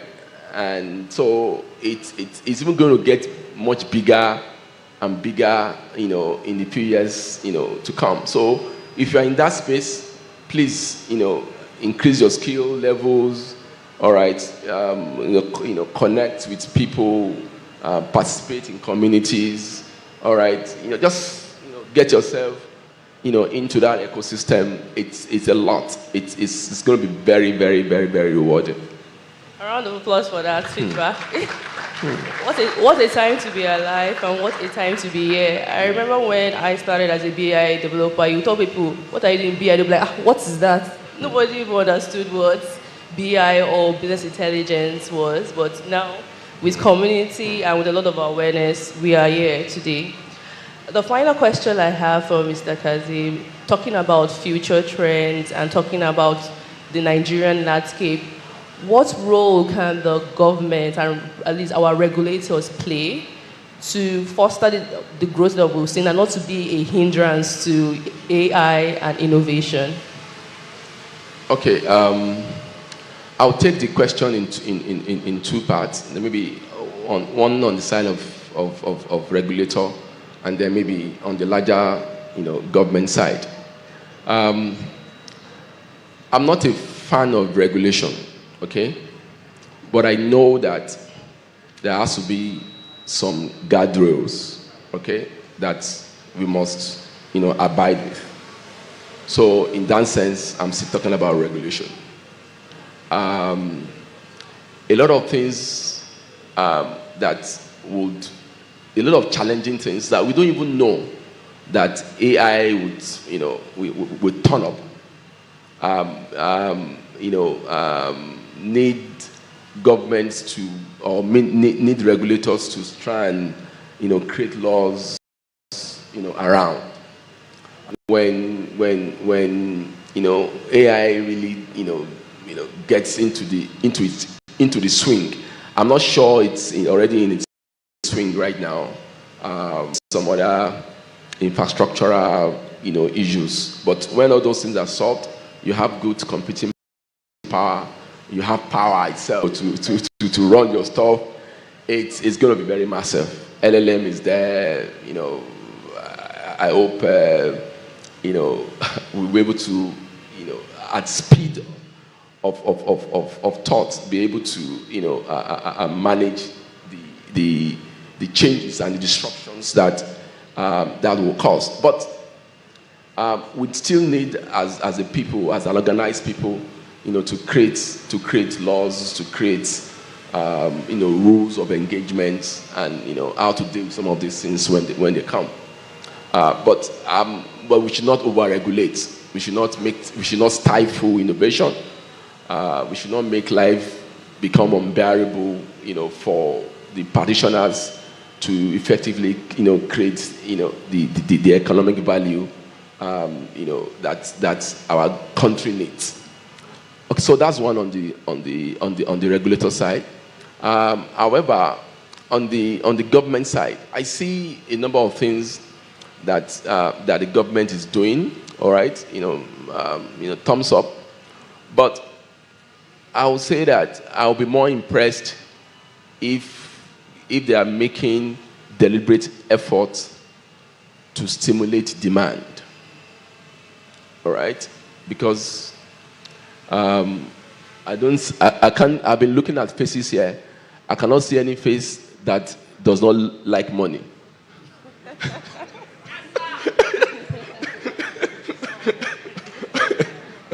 So basically, when governments stimulate the economic, activity that can create economic benefits for individuals, you see how people will be so fired up, all right, to get things done. Okay, let me give a very small example, because all the other governments that you are seeing, they've done something like that in their country. Let's even talk about NIMC alone, all right? The value that is in that is really latent in there. It's quite enormous. NIMC, if you look at all in the entire value chain, if you look at all the technologies that are required, all right. Let me just give you a small example, just one example. The capture, all right. All right. You have if you want to go to register, you stand in front of something, a camera. That's an SDK, all right. That would take your picture, and then sometimes you license per each device. All right. All the if you're doing all the telcos doing SIM registration, all right, they also license per device. Some of them have 1 million devices. You could imagine how many devices NIMC is having to capture. Biometrics, or capture, biometrics basically. Now, what is wrong if government says that I want to use a Nigerian SDK to do this? If I'm paying maybe like $1 or $3 per SDK, and I have 1 million devices, that's $3 million. So, government needs to challenge us, not just by creating ops, not just by, doing advocacy. They must challenge us by creating, by stimulating demands. I say, this is what I need. Yeah, citizens, go at it. Many organizations that you are seeing that are now become very huge now, that was how they started. So that's where I would say that government must begin to look at. That's just one example. All right. If they do that, you can see how many companies that will be so strong in biometric engineering will stand up, all right, and begin to create economic value for the country. And then they can even export, their skill sets, their products and services outside of the shores of Nigeria to other places. Thank you. Thank you, sir. The government needs to challenge us. The government needs to stimulate demand and create that demand. Amazing stuff. A round of applause for this amazing session. So we've come to the end of this session, and right now we'll be presenting our packs to Mr. Kazim.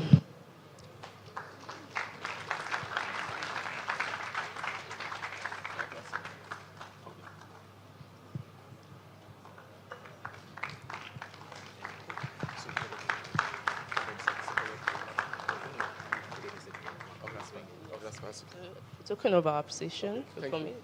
All right, no, give it to Guys, a round of applause. Round of applause.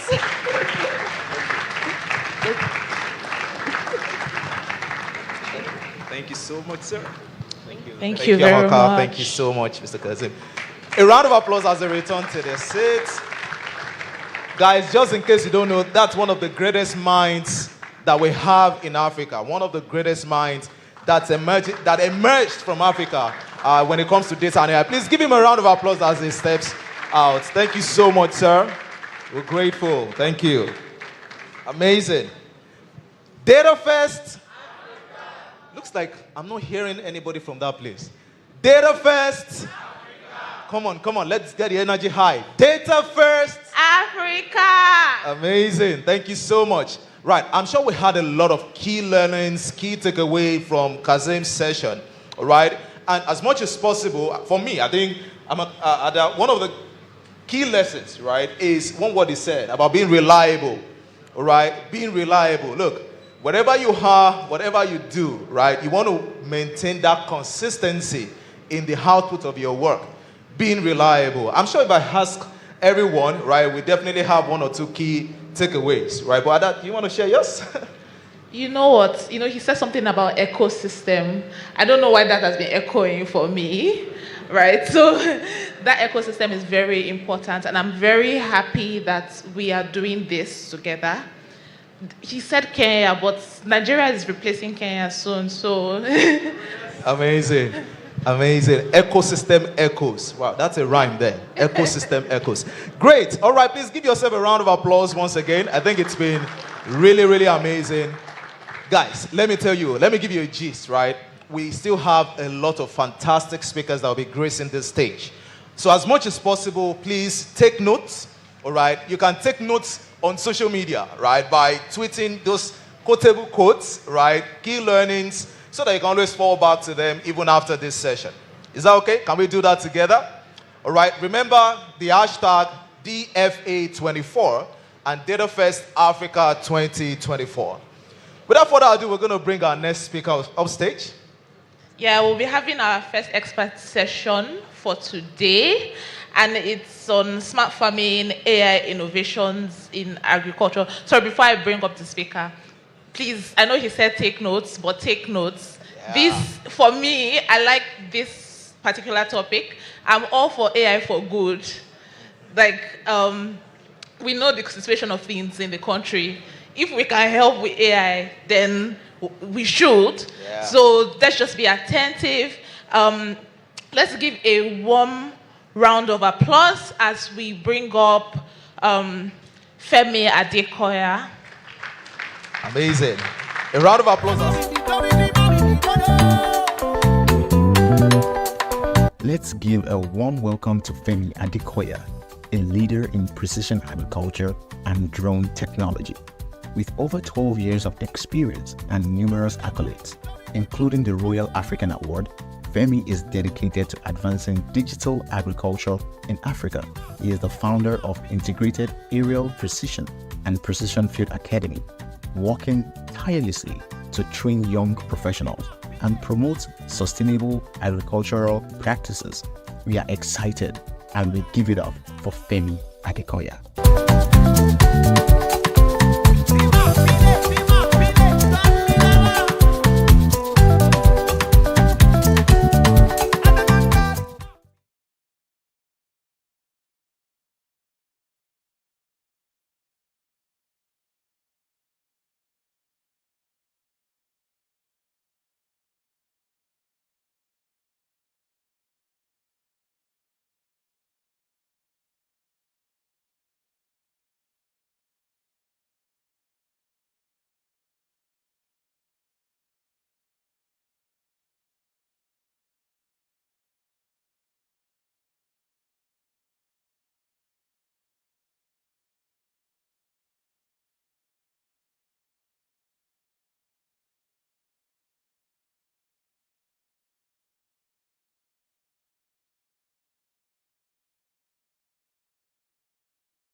not to allow us remain small.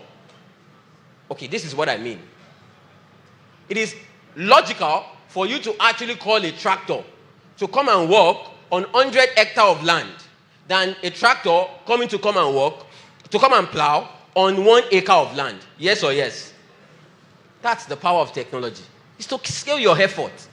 But many of our farmers are actually smallholders. So this is actually a challenge. And how do we actually contribute to solving this problem? Aging farming population. I don't need to say much about that.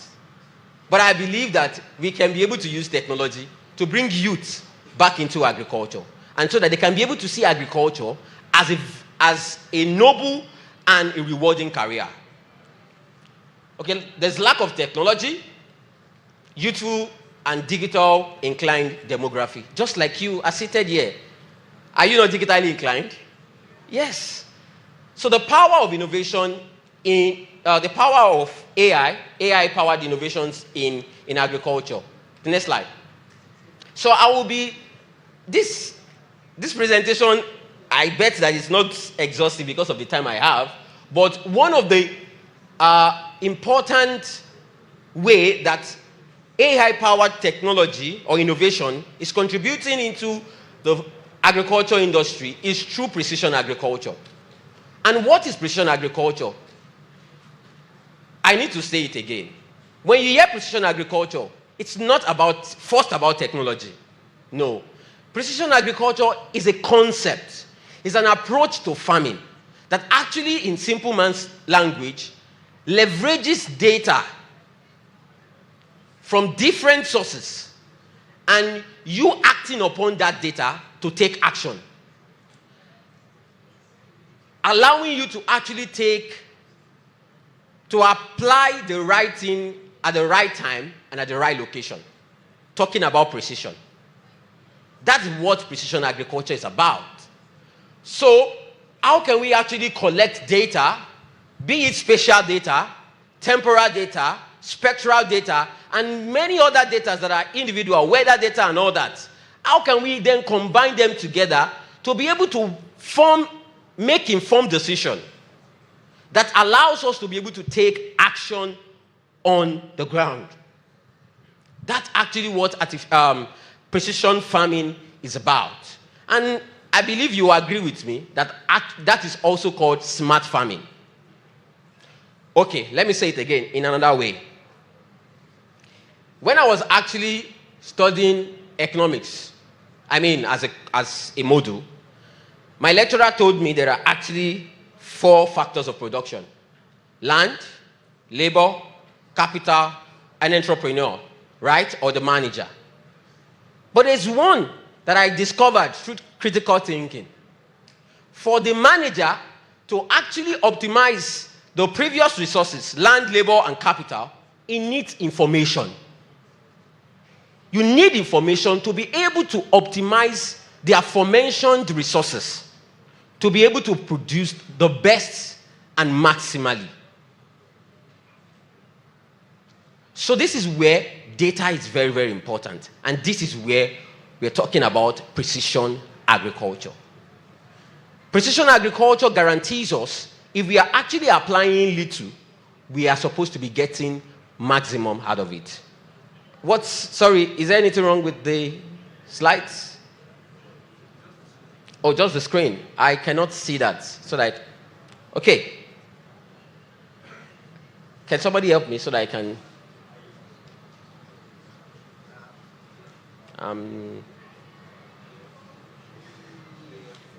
Okay. Thank you. It's okay. I just need to glance. It's okay. Thank you so much. I didn't cram my slide. I'm not artificial intelligence. So, please, I didn't cram my slide. I just need to actually look at that to actually speak to the slide and allow you also follow so that we can enjoy it together. The next slide. Now, remote sensing and UAVs. UAVs means unmanned aerial vehicle, aka drones. Why have I actually highlighted this as actually AI-powered innovation? Now, I said that precision agriculture is actually one of the ways that artificial intelligence or AI-powered innovation is transforming agriculture. But for us to actually have artificial intelligence solution or innovation, we agree that we need data. Am I right? So, remote sensing is actually a way for us to actually collect this data, particularly images or vision data. So, if we combine artificial intelligence and remote sensing, of course, UAV is also a remote sensing technology. What do we actually get? The next slide. I think this is not working. Access to data-driven insight. I know that some of you have studied agriculture or you have people studying agriculture. Please advise them not to only study agriculture these days. Our curriculum in the school is deficient. Tell them to pay attention to data-driven agronomy, data-driven agriculture. That's the end thing now. It's not even the future. And I will explain what we are actually doing with this. The next slide. Let me see if this works. Right. So the data we are able to collect on the field, either with satellite imagery or with drones, we can be able to use artificial intelligence model innovations, right, to detect farm boundaries without going on the field and beginning to measure, oh yeah, take the proof from that point to this point. Let us know the perimeter of the farm. Why is this important? What you cannot measure, you cannot manage. Am I right? What you cannot measure, you cannot manage. So a farm that you do not know the size, the area, the perimeter, how do you want to actually manage it?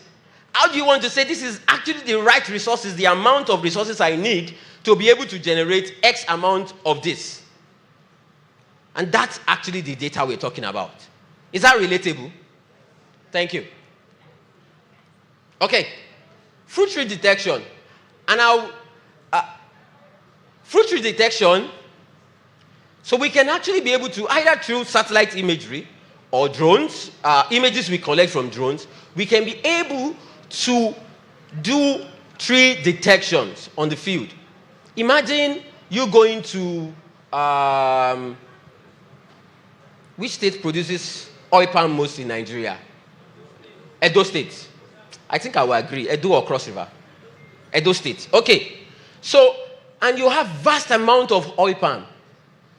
But you do not actually know how many oil palm you have on the field.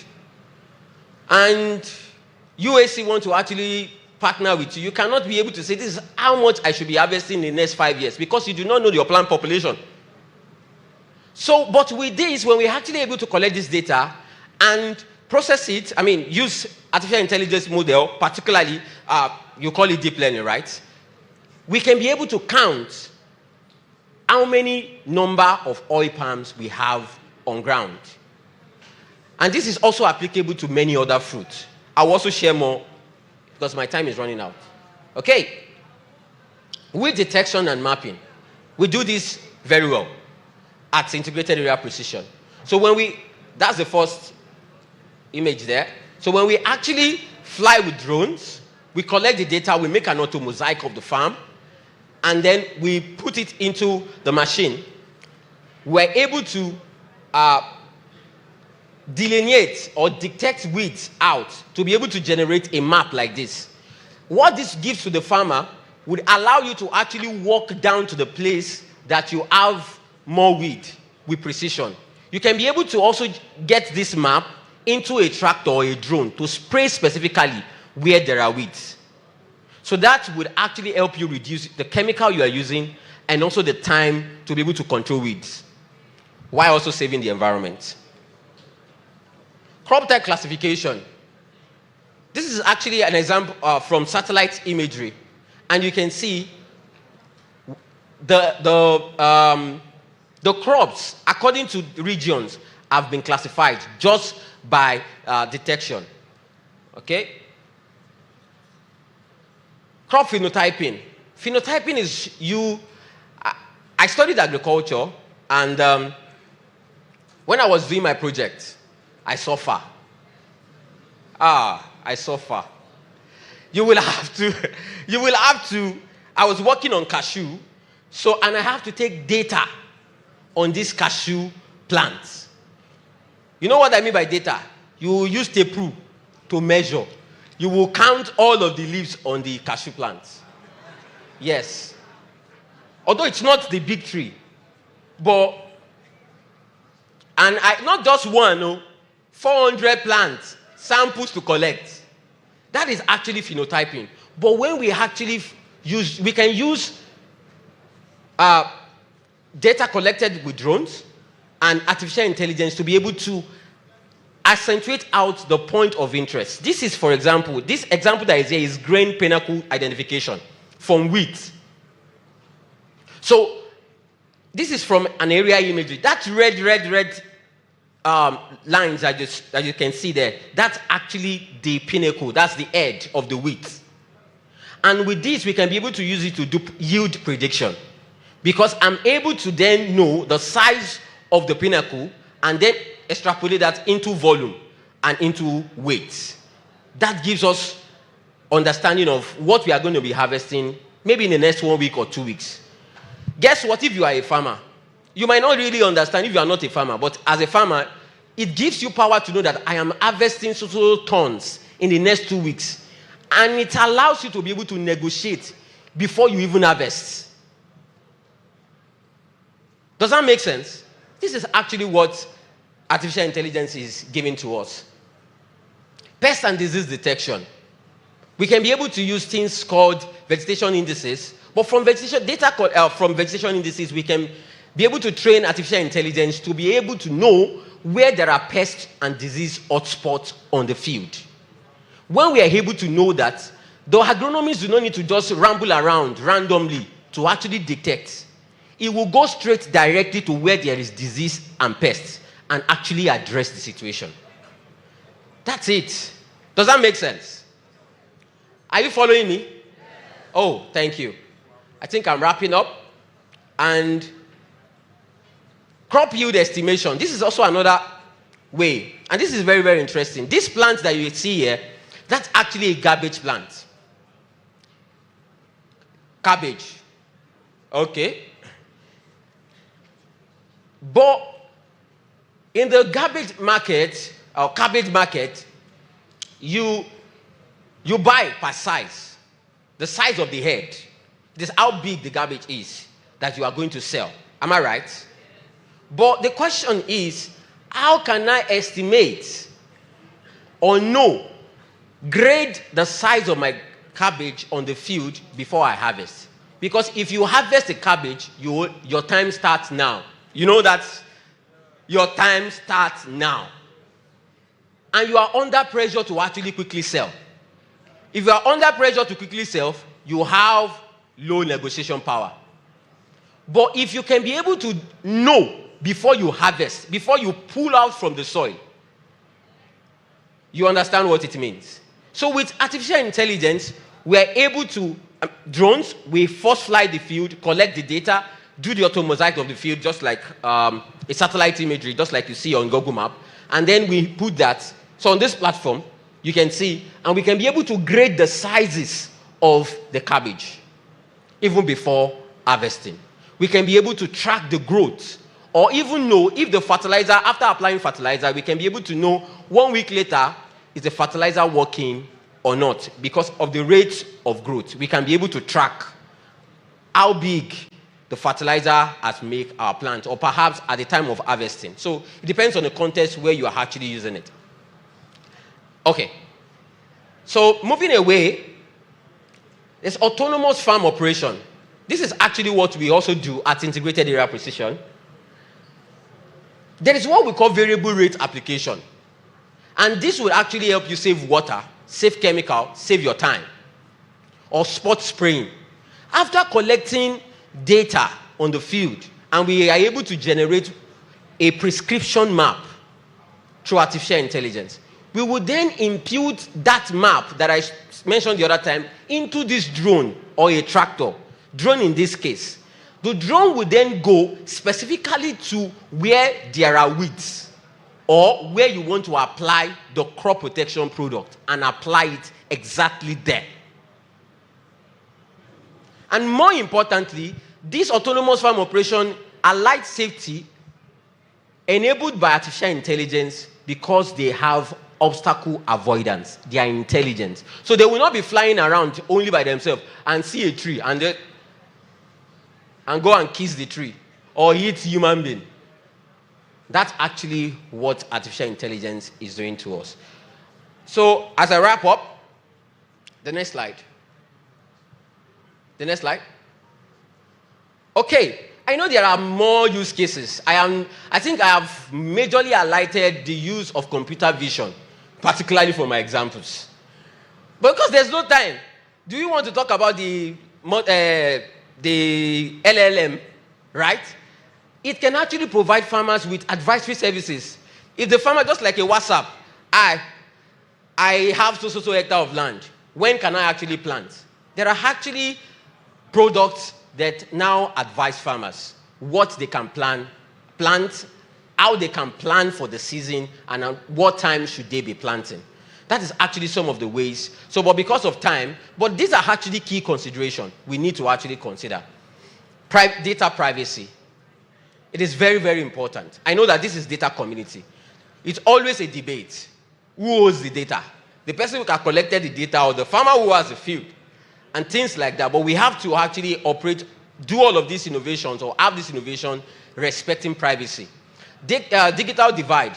We must also ensure that as we are actually promoting these technologies or this innovation, it is not also creating more digital divide in our communities or society. Ethical consideration and also farm size consideration. Farm size, let us actually promote technologies, innovation, AI innovation, that is actually inclusive. Both the big and the small farms can be able to enjoy these resources. So, thank you very much for your time.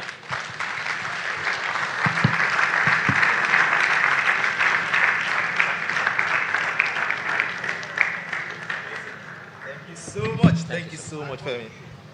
Please give Femi a round of applause once again. That was a phenomenal session. Thank you very much.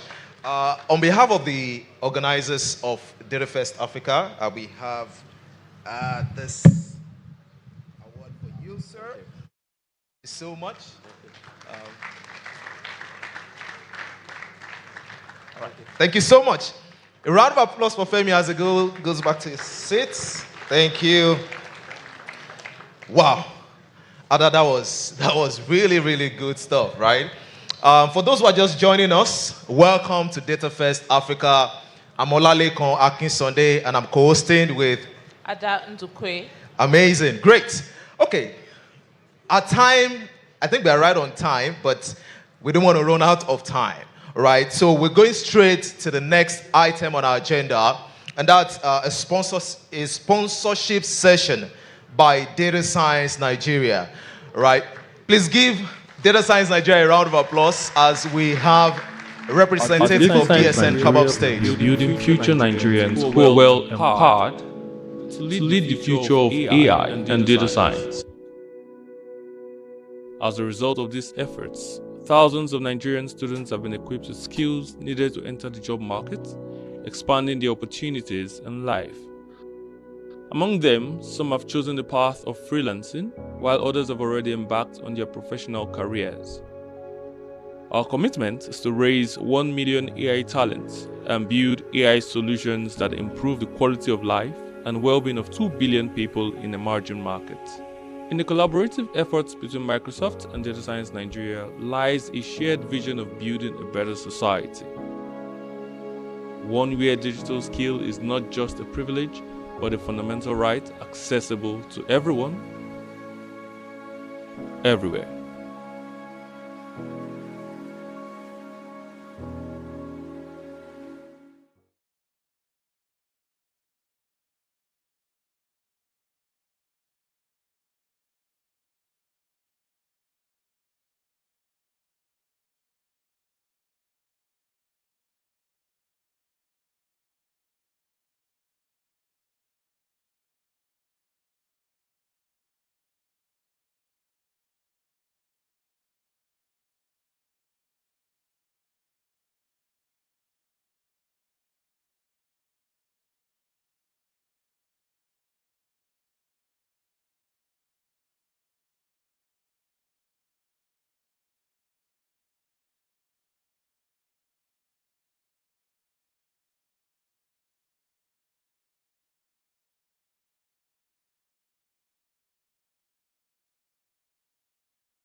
Thank you so much, Omotayo. So in the next few minutes, I'm going to be sharing the community initiatives with us.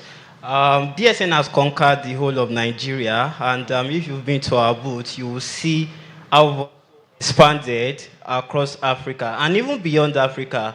We have a learning reach across the world. If I schedule a community hangout in the next 15 minutes, I can bet my savings that one person from Afghanistan will join our call. We have this community learner who will always dial into our session. Next slide. The community is very vast, very, very vast, and there is something for everybody. We tick all boxes. We have the campus community, the city communities, the ladies in AI, the professionals, the executives, so there is something for everybody in the community. Next slide. Yeah, remember, the plan was to raise 1 million talents in 10 years, and I'm excited to inform you that we've actually achieved this feat. We have over 1 million learners that has passed through all of our training initiative. Next slide. So this is the exciting one. Starting 21st October, which is next Monday, we are going to be hosting 200 people at an all-expense paying artificial intelligence bootcamp. If you remember, Lekan just talked about the artificial intelligence bootcamp, which he joined in 2016. At the University of Lagos, we are going to be hosting 200 people. All of them are traveling into Lagos as we speak right now. And it's going to be a 5-day innovative, incredible event that we've planned for them. Next slide. Okay, so Omotayo will be talking about, so this speaks to our research paper. It's been a busy year for us, to be sincere, at DSN. And as much as we are very heavy on building the community, we're also very keen on research. Our community work on research, and even us at DSN, we don't play with research. And this is, these are top conferences which we've participated recently. I said it's been a very busy one for us because we had to even present all those papers across the world, talk of Australia, talk of, my next slide will speak to our, next slide. So this is us at Dakar, Senegal, that was last month, where we presented many papers, and 4 of them won different prestigious awards. And this is also our community hangout. Remember, the community is very vast, and we even have people from across the country. So this is just us hanging out with our community members in Dakar, Senegal, which aired last month. Next slide. Yeah, so Omotayo will be speaking to some of the products that we're currently working on and some that we have worked on, because our research always leads to a product. Yeah. All right, thank you so much, Bukumi. As we wrap this up, I need to emphasize that Data Science Nigeria is also very heavy in product development. And these are some of the products we've developed at Data Science Nigeria. One of what we are really interested in is industry-specific, context-specific solutions that address critical problems. So from Afro-LLM solving language issues to ULearn talking about how to apply AI in education, to FinChat, AI for the financial inclusive industry, to Spot On, AI for geospatial, and then Prescribe Right, which is AI for the health sector. There's something for someone, and these are various in-house products that we have developed at Data Science Nigeria. The next slide, please. Currently, one of our core products is what we call Equalize AI. Equalize AI is on the mission of unlocking generative AI capabilities in over 10 native African languages with Afro-LLM. With this, we are on a mission of removing language barriers, so that native speakers can also harness the power of artificial intelligence. The next slide. So, DSN also does startup incubation. So these are some of the startups we've incubated over time, which are applying artificial intelligence in solving unique problems. The next slide. Earlier this year, we partnered with Google because we are also very interested in taking the knowledge of artificial intelligence to the last mile. And the last mile, one of the last miles for us in Nigeria is the core northern part of Nigeria. So we were in partnership with Google. We were able to train over 5,000 young ladies in Kaduna State, but in the northern part of Nigeria, in leveraging artificial intelligence for teaching and learning. And then also in the development of learning solution in Hausa language. So if you go on our YouTube page at Data Science Nigeria, you'll see videos on AI knowledge, but in Hausa language. You'll also see AI knowledge in Yoruba language. This is taking it to the core nitty-gritty people who need to be able to access this knowledge. The next slide, as we wrap up. We also have an accountability structure that ensures that every year we publish our annual report. This year we publish our annual report. The link is there. You could just go through the link and then be able to access our annual report that detail all the milestone and all the footprints we were able to make globally this year, which we tag AI for Generative Possibilities for the year 2024. The last slide. So we want to say a very big thank you once again to the organizer. Thank you to each and every one of us for making this a great time. And then also to remind you to visit our booths during the break so that we can have further conversation. Thank you so much, everyone. And we also have some swags for you when you come around. Thank you for listening. Thank you so much. Thank you. Fun fact about me, though.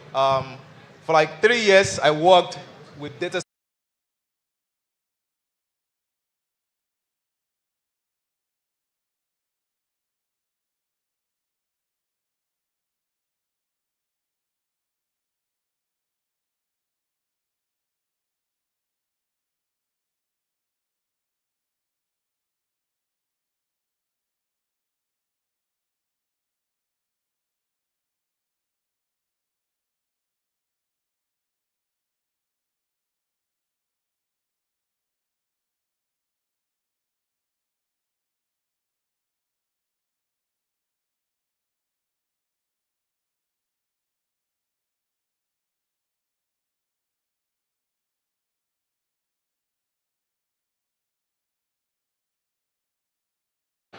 Oh, everybody likes to make money. Now, look, the next session, you want to listen attentively. So if you can, just, do a stretch. Just stretch. Like, man, the blueprint for making money is about to be delivered on this panel session.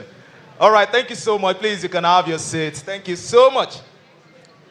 So it's our first panel session for the day, and it's on AI-powered startups, pioneering the future of business. And guess who our panelists are? Does anyone want to take a guess? A guess?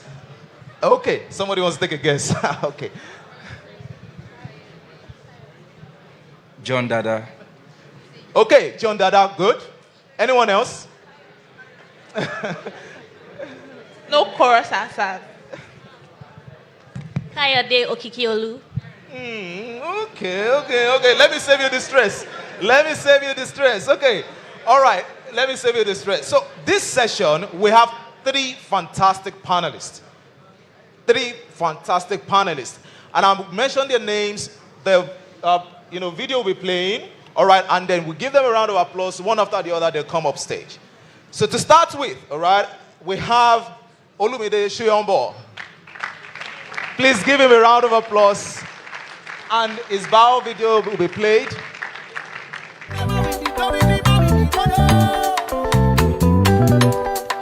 Up next is John Dada, also known as Dr. Flash, a visionary software engineer and entrepreneur. As the co-founder and CTO of Curacao, is revolutionizing insurance accessibility across emerging markets. With a background in medicine and a passion for tech innovation, John has been at the forefront of transforming industries with cutting-edge solutions. Let's give a round. Please join me to welcome Olumide Shoyombo, a tech entrepreneur and investor who has played a key role in shaping Africa's startup ecosystem. As co-founder of Blue Chip Technologies and founder of Voltron Capital, Olumide has invested in some of Nigeria's most successful startups, including Haystack and Piggyvest. His vision for tech innovation has made a lasting impact across Africa. Let's give a round of applause to Mr. Olumide Shoyombo.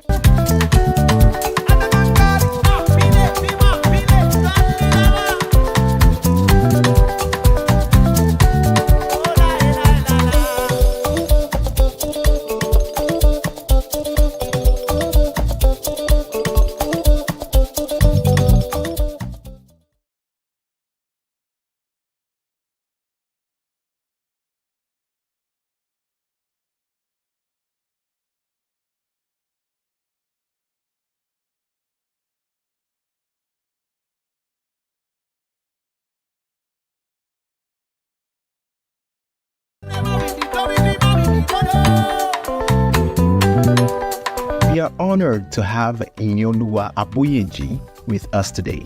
As the co-founder of Andela and Flutterwave, Inyoluwa has transformed the tech and payments landscape, not just in Africa, but globally.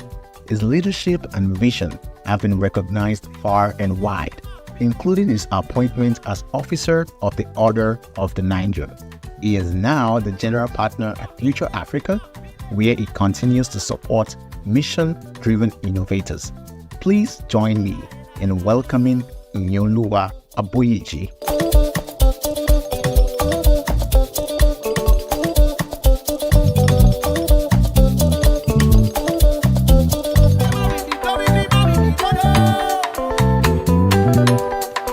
Up next is John Dada, also known as Dr. Flash, a visionary software engineer and entrepreneur. As the co-founder and CTO of Curacao, he is revolutionizing insurance accessibility across emerging markets. With a background in medicine and a passion for tech innovation, John has been at the forefront of transforming industries with cutting-edge solutions. Let's give a round of applause to John Dada, Dr. Flash.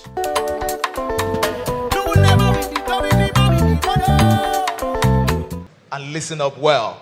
All right, and I'm going to hand it over to Ayo, who is going to handle the panel session. Over to you, Ayo. All right, thank you very much. Can we put our hands together one more time for our panelists? All right, so we have an amazing lineup, and it's about AI startups. We have an interesting mix here of angel investors, VCs, and we also have a co-founder here. And the whole idea is just to get us to, understand how startups should run. So look at that from the co-founder's perspective. It will also be helpful to understand how to position yourself as an AI startup, for funding. So what are some of the things you should look out for? What are certain things you should put in place and do? And more importantly, what are some of the problems, you should even be solving using AI? And so I'm just going to start with Olumide. And you have a very interesting, your experience is quite interesting because on one hand, you're the co-founder of Blue Chip, which is a data and AI company, one of the respected ones in the country. On another hand, you're also an angel investor / VC. And so my question for you would be, what are some of the things you look out for, right, when it comes to investing in an AI startup? What are the factors you look out for? I think, and thank you, and it's a pleasure to be here today. Good morning, House. I think it's interesting when people, the same thing, and I'm sure you would agree largely as other investors on the table would. The bottom line is an AI startup, a conventional startup, I'm still going to look out for the same things first. Yes, I might ask further questions based on subject matter expertise, but I'm still going to look out for the same things first. So the same key things remain true, and the first thing remains the team, right? Who is building this? What subject matter expertise does the founder have? What different worldview does the founder have in trying to build out this problem? So sometimes you find out that you made a founder and you're asking, why do you want to build this, right? So it starts with the why to the founder. Why are you trying to solve this problem? And then when you interrogate the why, you then get to see some of the key things that that's driving the founder or the team to build in this category. So for me, it starts from the team. What risk has this founder taken on themselves before they ask me to take a risk on them? What subject expertise does this founder have? What unique insight in terms of thought process does this founder have in building this? The second thing we then start discussing is it viable, right? There are certain key, and I mean, you engage with a lot of technical founders, and it's about technical prowess, right? Oh, I've built this startup that can do this, and so what? You have built it for your pocket now. What does it do, and who's going to pay for it, right? So the fact that it solves a problem for one doesn't mean that it will solve a problem for many, and you can build a business out of it. So with an AI startup, it's still the same critical things that we would look out for. but we are then starting to see how we're using AI for scale, right? And how does AI then accelerate whatever you're building to achieve scale quicker. So it's still the same key things around the market, the team, and how deep and the product that they're building. All right, thank you very much, Olumide. Very, very, very insightful. So the team and the market, basically, in summary. All right, so I'll pose the next question to Ian. So you've invested in quite a number of startups, and I noticed that recently you started investing in AI startups actually through Accelerate Africa. And one of the other things I've also noticed you talk about is the types of problems we should even be solving with technology, right? So from where you sit, what type of problems are ripe for artificial intelligence to solve in the country today or in Africa today? Yeah, thank you very much, Ayo, for that question, and pleasure to be here today. So I'm very particular these days about the problems that we spend our time solving, because I find that one of the mistakes we made in the last wave was maybe we spent a bit too much time on fintech. And the reality is that we probably need more young people dealing with real problems as opposed to trying to over-financialize our country. For me, I'm very particular about basic problems. So I spend a lot of time thinking about three things. I think a lot about food. Food is 85% of... why is everybody laughing? Wait. Which one do you want, food or fintech? Thank you. So I think a lot about food, right? Food is 85% of the average Nigerian spend. And so we don't actually think a lot about how we get our food and why food keeps becoming more and more expensive. So our approach to the problem has been to focus first on cloud kitchens. So we're significant shareholders in both Food Court and Eden Life, which between both of them do roughly about 3,000 meals a day and have a capacity for up to 25,000 meals a day. So I think a lot about food, right? I think a lot about, along the same value chain, I also think a lot about agriculture, because food, if the way I can get food to you for 2,500 a plate is if I can get the food, the raw materials for much cheaper. So I'm very excited about, I've not really done much yet, but I'm actually I'm actually looking at a startup that wants to recruit young people that want to move to run farms, mechanized farms. So they'll go into an Andela for mechanized commercial farmers. And I have a lot of rich people like Olumide that have expanse of land in their village that they are not using. So I'm telling them that, look, if you want to run for governor, give me those lands, let me put a young person there. They won't export the food and they'll sell food for cheap in your village and put your name on the packaging. And it's working. Done. Oh, David? Good. See my pitch now, yes. I'll follow up. So I'm thinking a lot about that as well. Second thing I think a lot about, and again, okay, where is AI in all of that, right? So mechanized farming and precision agriculture is the future, right? Because we obviously can't move from, using hoe and cutlass. Even tractor self, is different. So now we have to be talking about drones. We have to be talking about being able to make sure we can monitor the sensors in the ground, make sure the crops have enough nutrients, etc., etc. So that's what I'm thinking about. Energy is the second thing I think a lot about. I feel like we've been generally like a wasteful society when it comes to energy.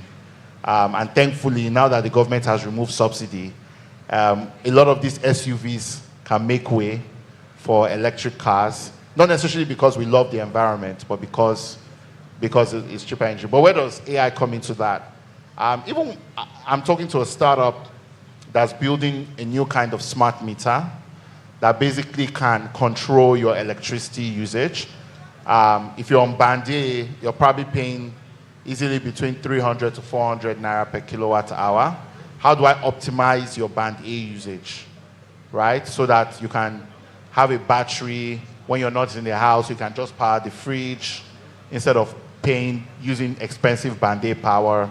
It recharges your battery. So it just kind of optimizes your bill so that you can lower your energy. Then I think a lot about jobs. So food, energy, and jobs. And for jobs, I mean, there's a lot of people that are thinking about AI as like, you know, I want to sell a product, customer service. There are nice applications, and I've invested in some of them.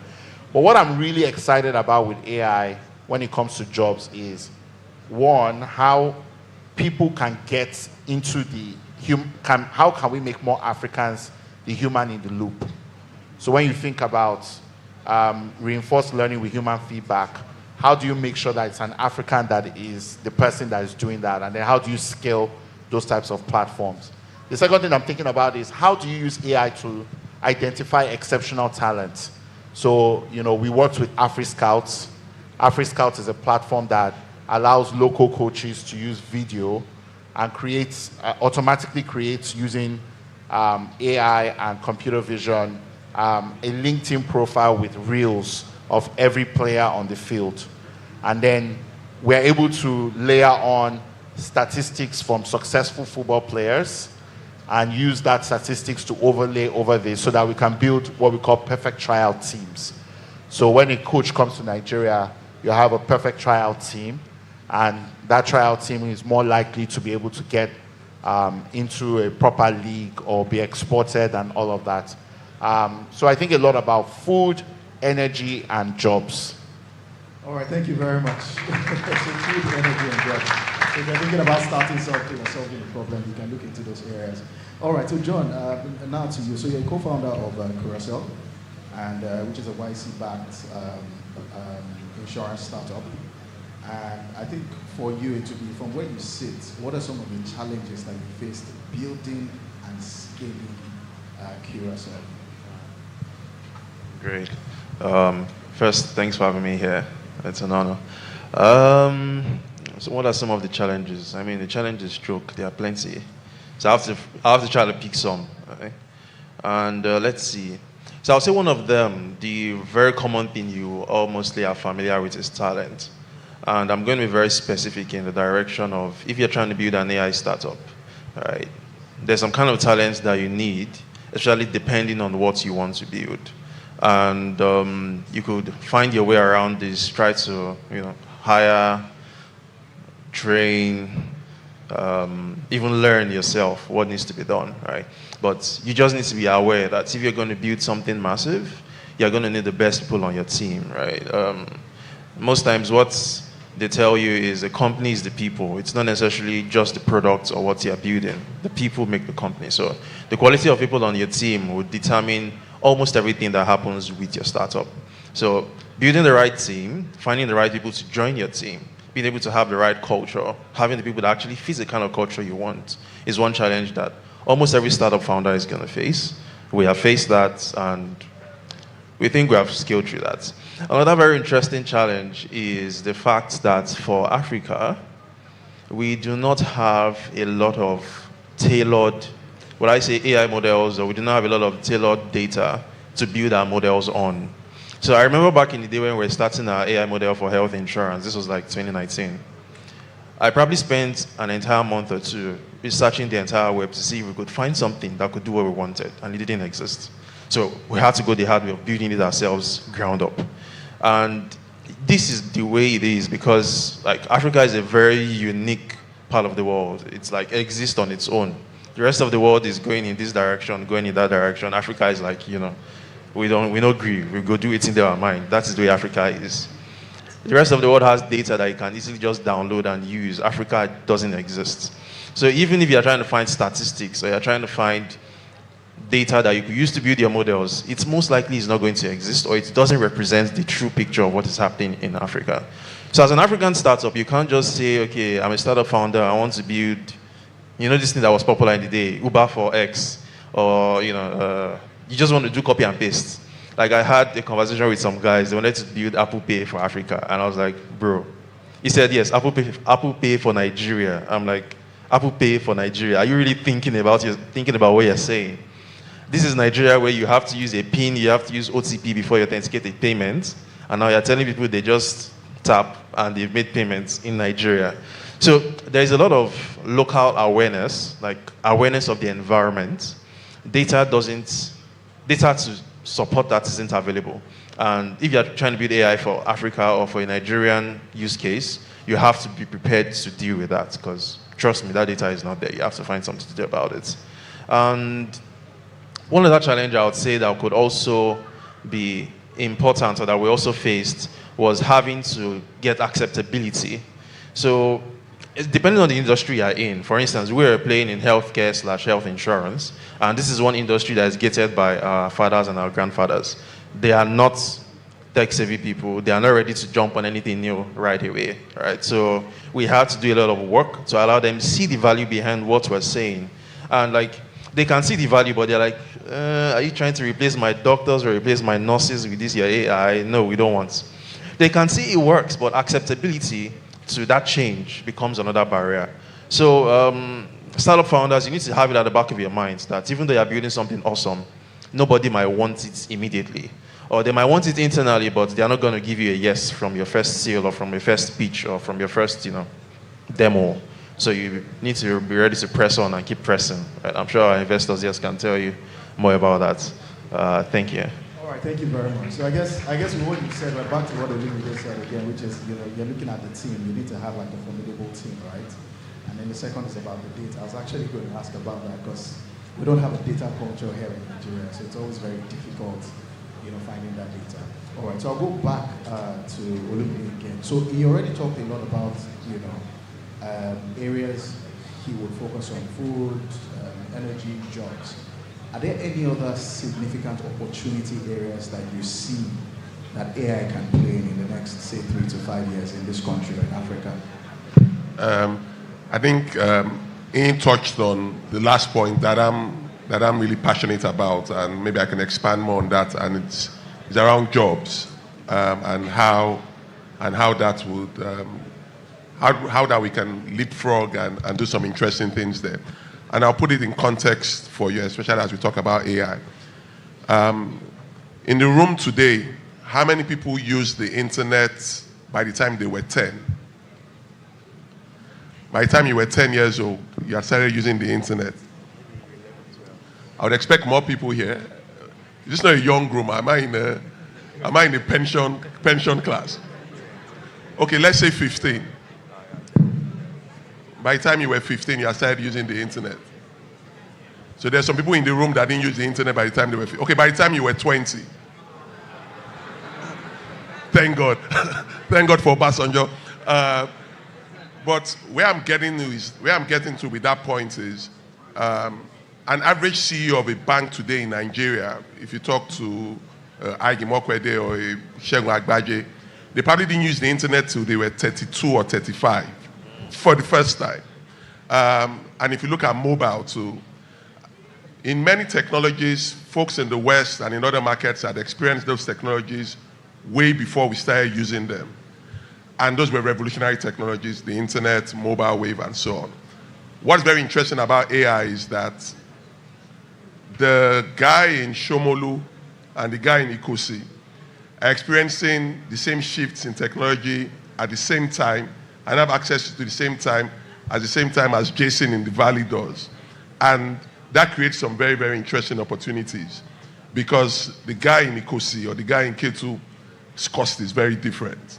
And this is why I'm very, very passionate about what we are building with jobs and AI talent. In fact, I've just backed a company called Jada in the room, trying to scale up data and AI talents, because I think that we can create that workforce, right? In 2050, Nigeria should be about 400 million people, right?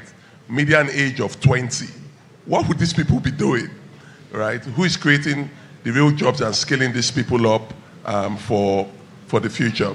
So for me, it's the key focus, and I think the key opportunity for Africa and Nigeria has to do with jobs and talent. Yes, we can talk about the larger plays around how AI will turn capital into labor. Those things do exist. But I think that people in the room today who are investing in themselves, who are skilling up in themselves, I mean, it's a Saturday morning, and people are here trying to learn and trying to skill themselves up. And I think in the next couple of years, they'll be thankful for the investments they are making in themselves in this field, because Nigeria and even Africa in a whole will be the workforce hub for the future. So thank you guys for investing in yourselves. Thank you very much. Very, very insightful. All right, so I'll move them again to E. And so I know you talk a lot about policies and certain things the government should probably be doing or should be looking at, right? So from an AI perspective, what are some of, because the government has actually started some things, right, currently. So from a policy regulatory perspective, what are some things that you think we need to put in place as a country or as a continent? Well, I'm one of those people that, generally speaking, I'm very wary of placing demands on the government, because, like I like to tell my friends, I said, talking to the government is like praying to an idol. Does not hear, cannot talk, cannot do anything for you. So is Oyo, you understand? But I would say I've been very pleasantly surprised at how forward-thinking that this government has been, right, in terms of AI. And also in spite of the ignorance of most of the population, actually. It's very visionary to see that the government is actually taking AI very seriously, because normally you wouldn't expect that. And so they've launched the AI Collective. Yes, people were complaining about 100 million naira, but I looked at it and I said, which year did all the previous governments even give us, even if they give us 1 million naira, at least we'll clap. But they didn't even give us 1 million naira. So, I cannot be complaining about 100 million naira from somebody that has not given me a kobo before. You understand what I'm saying? Then, there's actually a national policy on AI.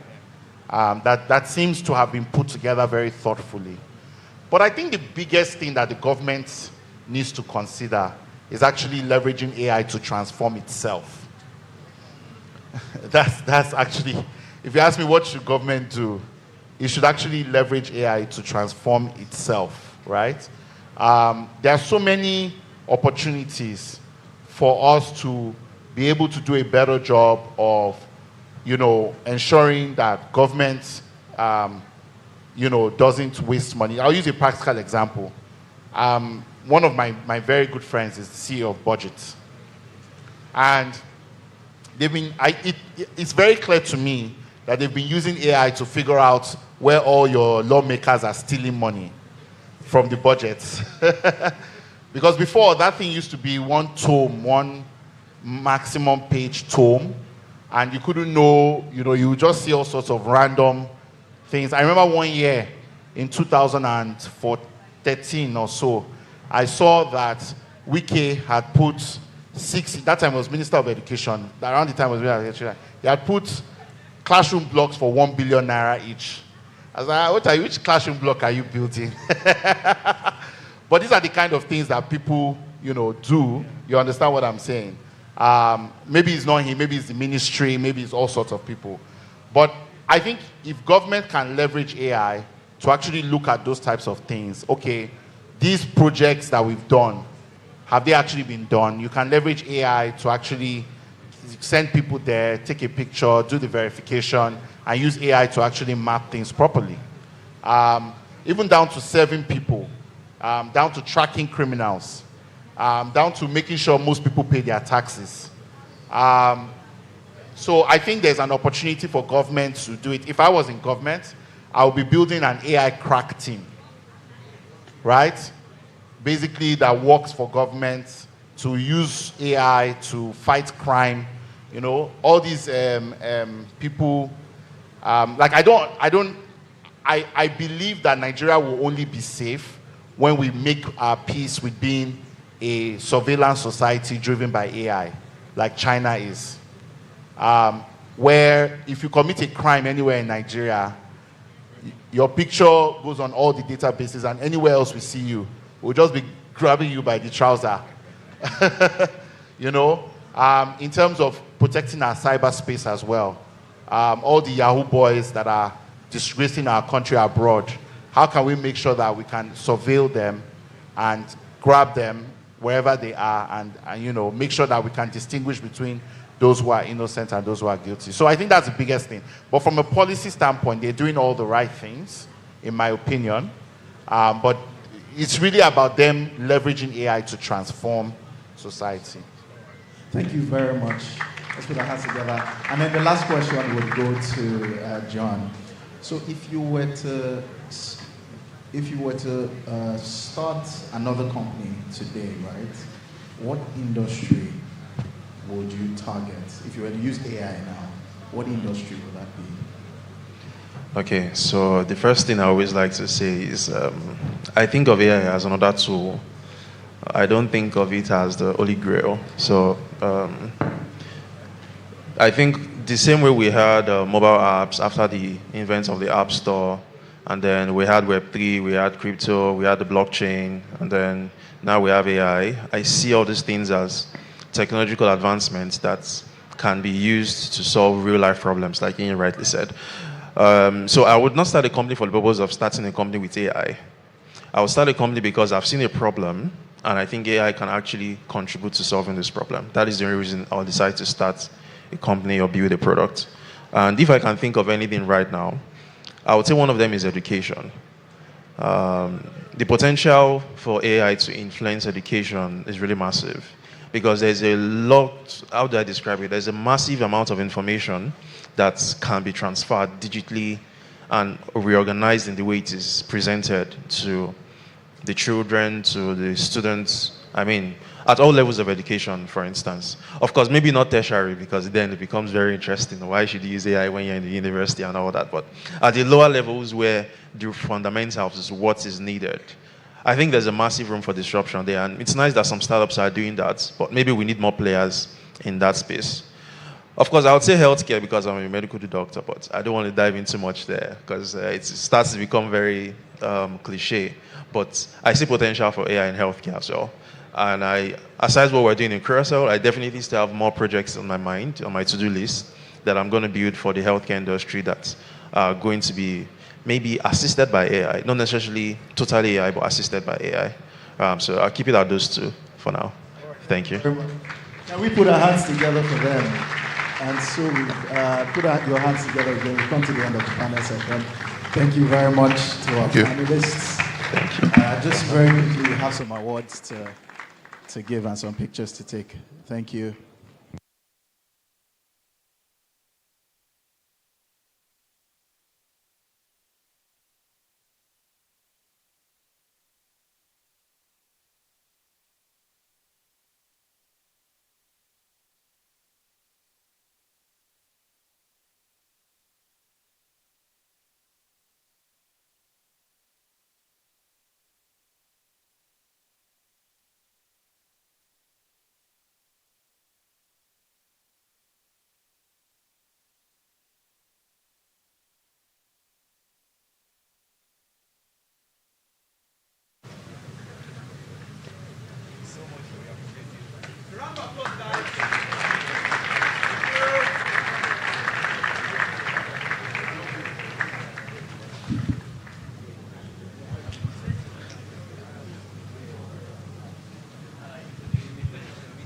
All right, guys. Remember I told you that session was indeed going to be powerful. And of course, you can bear me witness. It's indeed powerful, right? Awesome, awesome. So much to learn. So much to learn. Okay. So, Hada, we should move this forward, right? Yes, but I'm sensing the energy is... All right. I guess there's so much to take in, right? Maybe we just pause for like a minute, right, to ask the audience, right? I mean, we've been here since about 9 o'clock, right? And we've heard fantastic speakers. We just listened to an extraordinary panel session, all right, on building business and startups. So we'd like to hear from the audience, right? So far, what has been like your key takeaway, right? And it will be great if we can take, as many as possible, but let's say, 3% who would like to volunteer and tell us, this has been my key takeaway for DataFest Africa 2024. So if you'd like to do that with a show of hand, like to tell us key takeaways. Okay, I have 1. Okay, I have 2. Then I have a lady right there, 3. Okay. So just introduce yourself, tell us your takeaway in 30 seconds. Thank you. Okay. Hello everyone, my name is Chibuzo Mwachukum. So my key takeaway has been from this session. AI should go beyond just a policy, but as an enabler for societal transformation. Thank you. Amazing. Please give him a round of applause. That's spot on. Okay, I think we can take the lady over there, then we go there.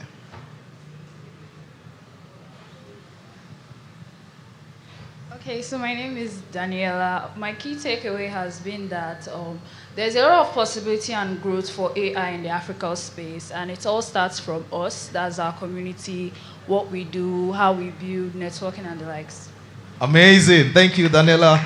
She just spotlighted the importance of community, right? Community. Then I think I have someone who would like to share. Okay, let me give you the mic.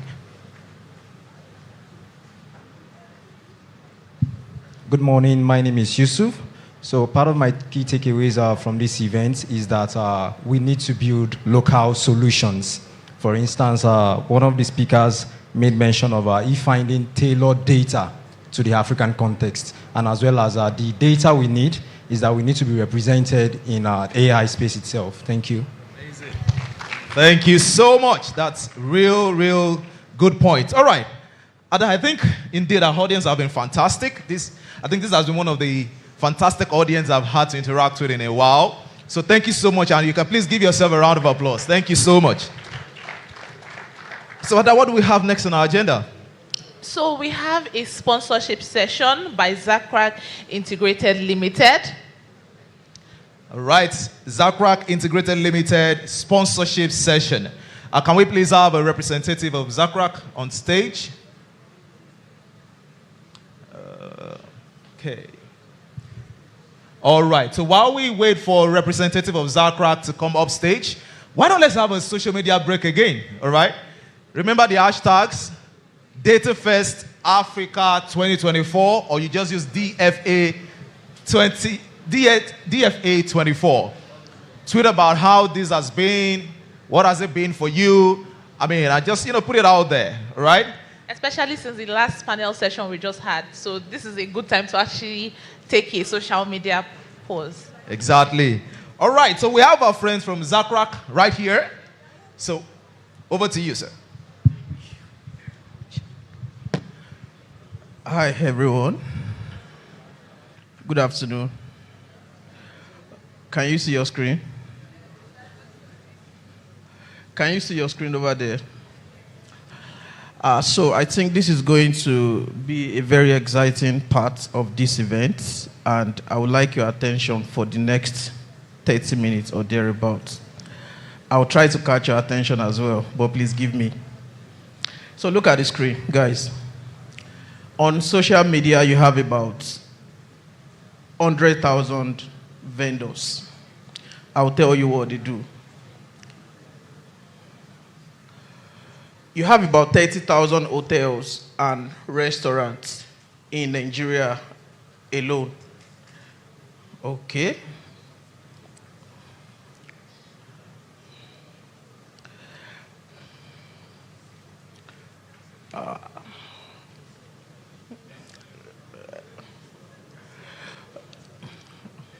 Are we on manual now? Okay. So once I just do like this, is next slide. Next slide. Okay. So you have 20,000 fashion designers in Nigeria, about 6,000 hospitals. 1,500 service providers, including banks. I have something against these people, I'll tell you after. And there are about 20,000 government agencies that should be providing one kind of service to customers like me and you, right? But I have a big question for you. From the 100,000 vendors on social media, 30,000 plus restaurants and hotels, more than 20 government agencies, when was the last time you truly had a satisfactory customer experience from all of these businesses that I've mentioned? Do you agree with me that poor customer service is a big problem in Nigeria? You agree? Please say it with your full chest. Do you agree? Interesting. Now, this is what happened when these guys, the businesses, the banks, the service providers, the government agencies, the social media vendors. Now, this is what me and you, this is what we do every month. Every single month, me, you, all of us here, on the average, we patronize about 20 brands, all of us. Now, if you just take a biro and paper, think about everyone you've patronized. From the boats that brought you here, to your internet service provider, to your bank, to your landlord, to the online vendors, the restaurants, the hotel you lodged. Averagely, all of us, every single month, we patronize about 20 brands. Now, the problem is about 16 out of these customer experiences are negative.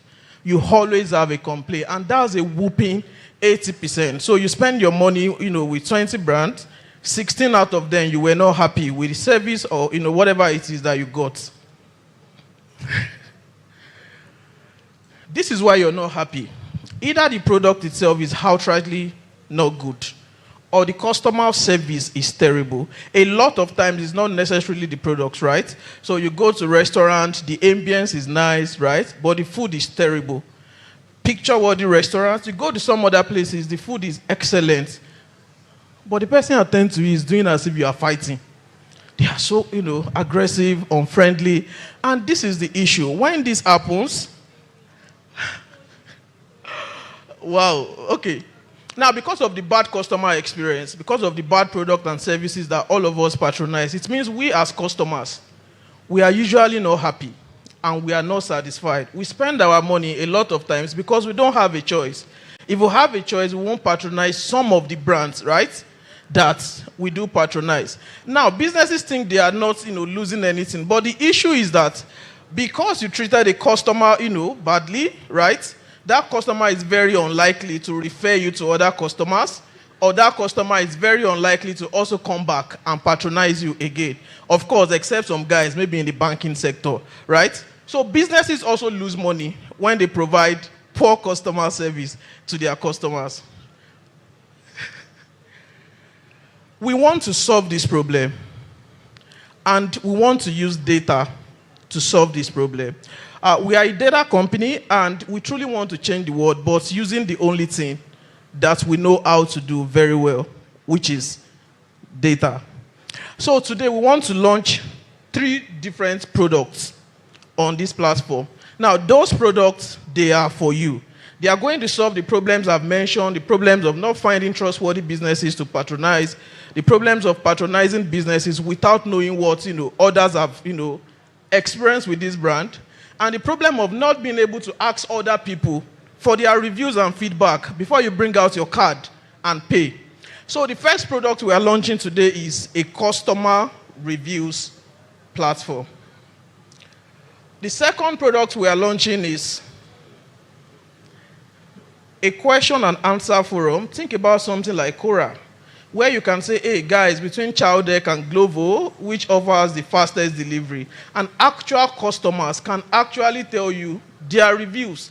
They can tell you their opinion. It's not something the brand has posted on their social media. It's not something they posted on their website. It's not something an influencer has said about them. It's something that an actual customer, like yourself, is telling you that, hey, these guys are the best. Something like that.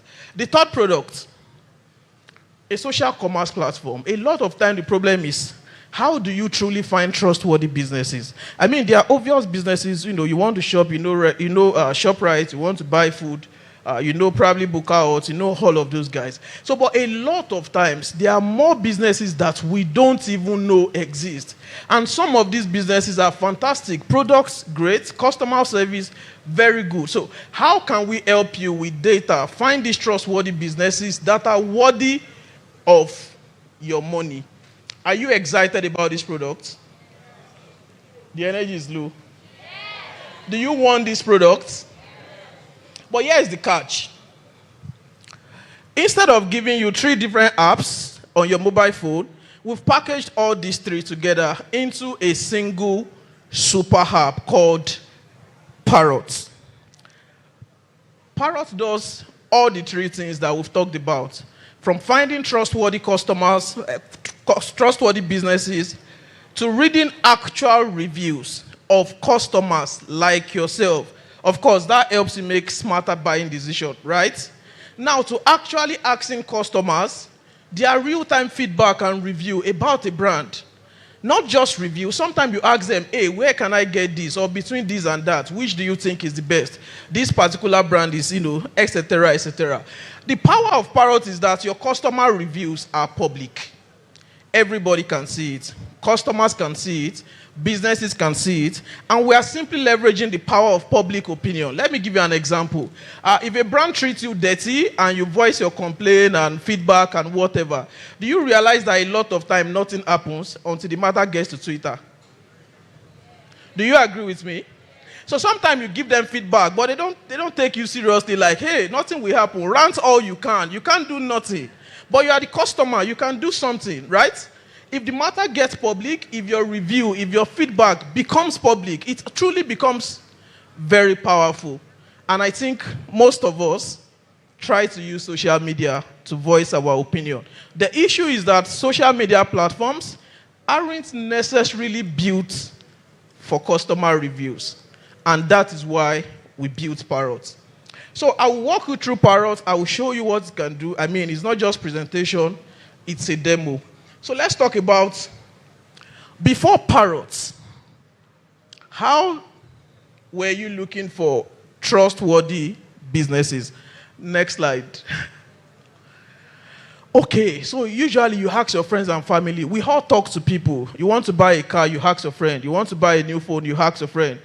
You want to travel to somewhere, you ask your friend. You want to relocate. We talk to people, right? We are seeking reviews. We are seeking their opinions. We want them to give us their data. Now, you ask your friend, but the problem with asking your friends and family is that how many friends do you truly have? Who has up to 5,000 friends there, by the way? 5,000 friends, 100,000 family members. Nobody. So asking your friends and family, while it's great, it's very, very, very, very, very limited. If I ask my mom, where should I get pizza, or between this and this, she doesn't buy pizza, so she won't be able to help me. So you ask your friends and family. The smart ones among us go on social media. We put search queries there, right? But all of these things are very limited. Social media platforms aren't just built for this. How many businesses are truly on social media? Let's be honest. The guy that washes your car, or the car wash down the street, are they on social media? How do you know what their past customers have, experienced with these people? And this is where we come in. Now, with Parrot, we give you a growing database or directory of businesses, including businesses that ordinarily you wouldn't have found on the internet. Now, the second thing is that we'll make it very easy and handy. You don't have to go on your family WhatsApp chat or start calling your friend or whatever. So you just simply come on Parrot, right? And you find trustworthy businesses in your location. Now, I think the beauty of this is that it favors a lot of SMEs. Now, if you go on Google, you can type, I need a wedding dress, for instance. Google is going to bring maybe the big guys, the biggest designers, very expensive, not bad. But how about the small and the medium-sized businesses that hardly even have a digital footprint? How do you truly find them? That is why we built Parrot. So I'm going to be showing you a demo.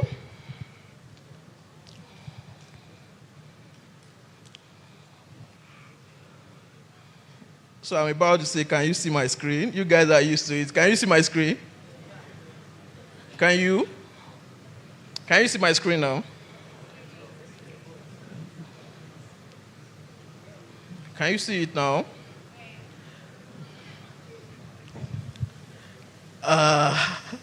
Okay. Can you use? Okay.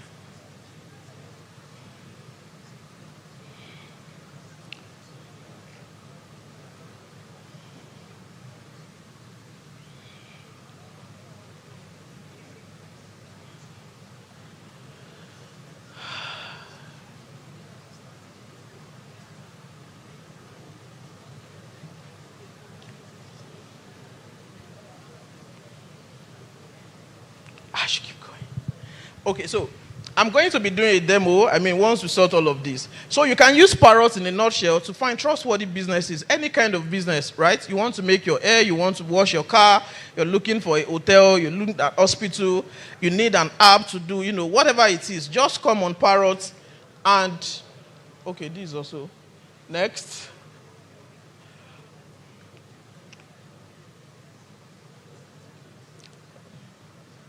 Okay, we don't have live demo yet. Okay.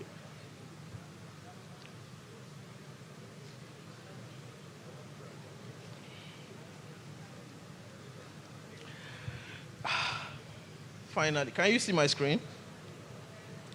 Okay.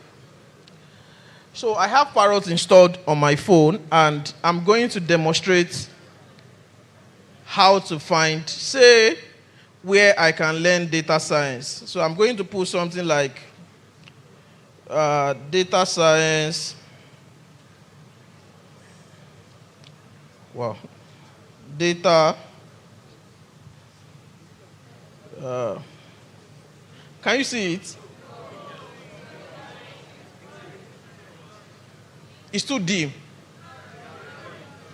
It's blurry. Okay, I can't solve that problem. Let's wait for that. So let's go on with the presentation. We can come back to the demo. What? You should review them, not me. So by the way, people are already writing their reviews about DatafestAfrica on Parrot. DatafestAfrica hasn't created an account, but I got on the hub this morning and I just saw a lot of reviews about DatafestAfrica. People are posting their pictures, giving shout out to the organizers. So you might want to try out Parrot, to write your review about this event.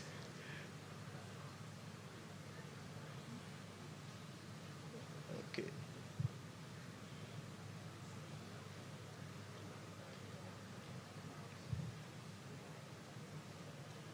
Okay. Is anyone searching out Parrot on Play Store, iOS Store? Anyone? You have it already? You just downloaded it? I have a gift for you. Any other?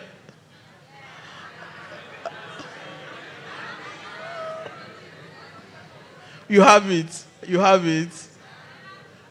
You have it. You have it. Thank you very much. I have a gift for you. Okay, so.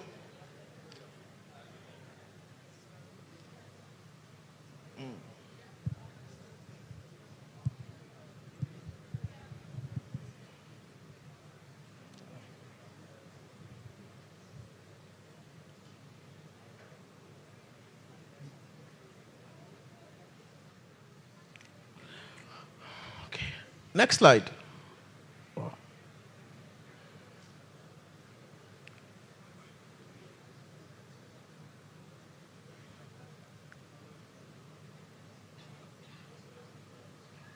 Okay.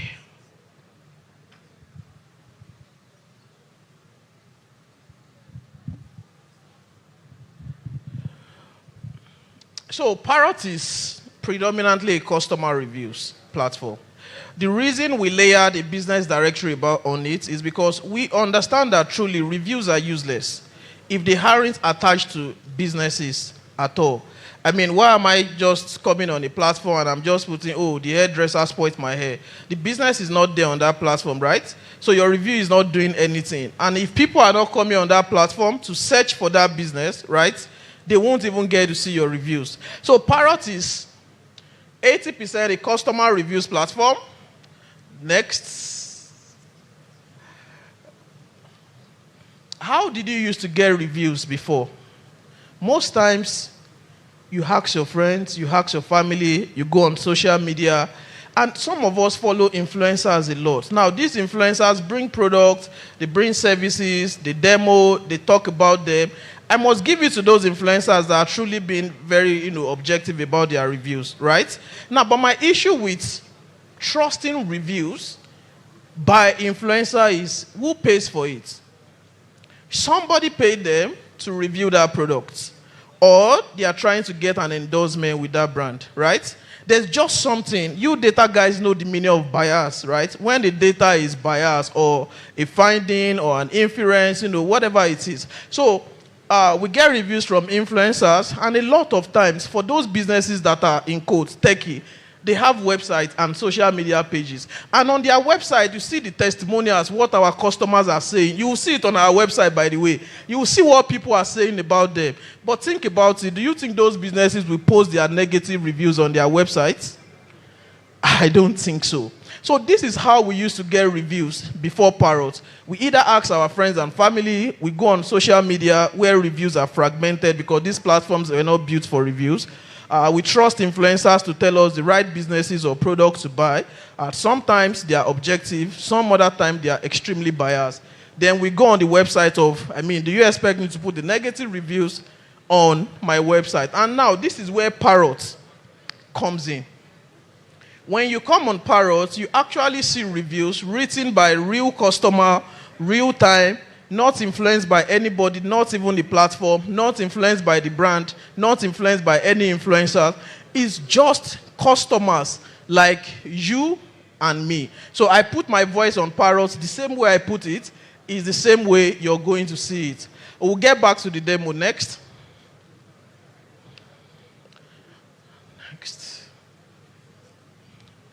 We think this feature is very exciting. It's very exciting because the way review platform works is that you go on review platforms and you trust that you find the review either about the brand or about the product or service that you're looking for. So, but a lot of time, because nobody holds you review, right? And reviews are user-generated content. You really cannot predict what you are going to meet on a review platform. So let's say, for instance, I want to take a program on Andela, and nobody from Andela, by the way, and nobody had written a review about Andela. What can I do? How do I truly get into the minds of people that have patronized Andela or, enrolled for their program? I can simply come on the platform and ask other Parrotians, hey, guys, I want to further my career. I'm considering the program.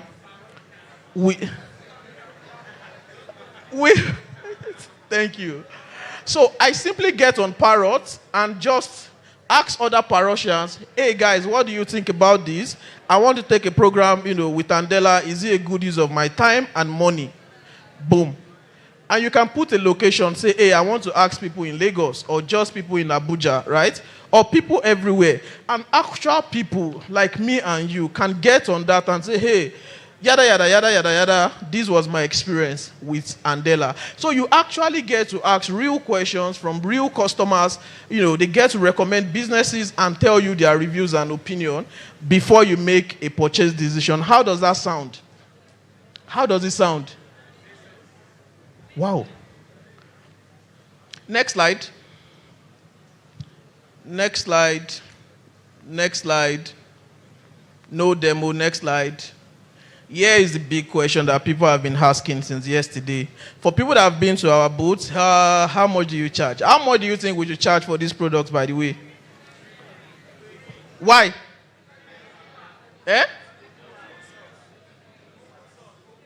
Open source.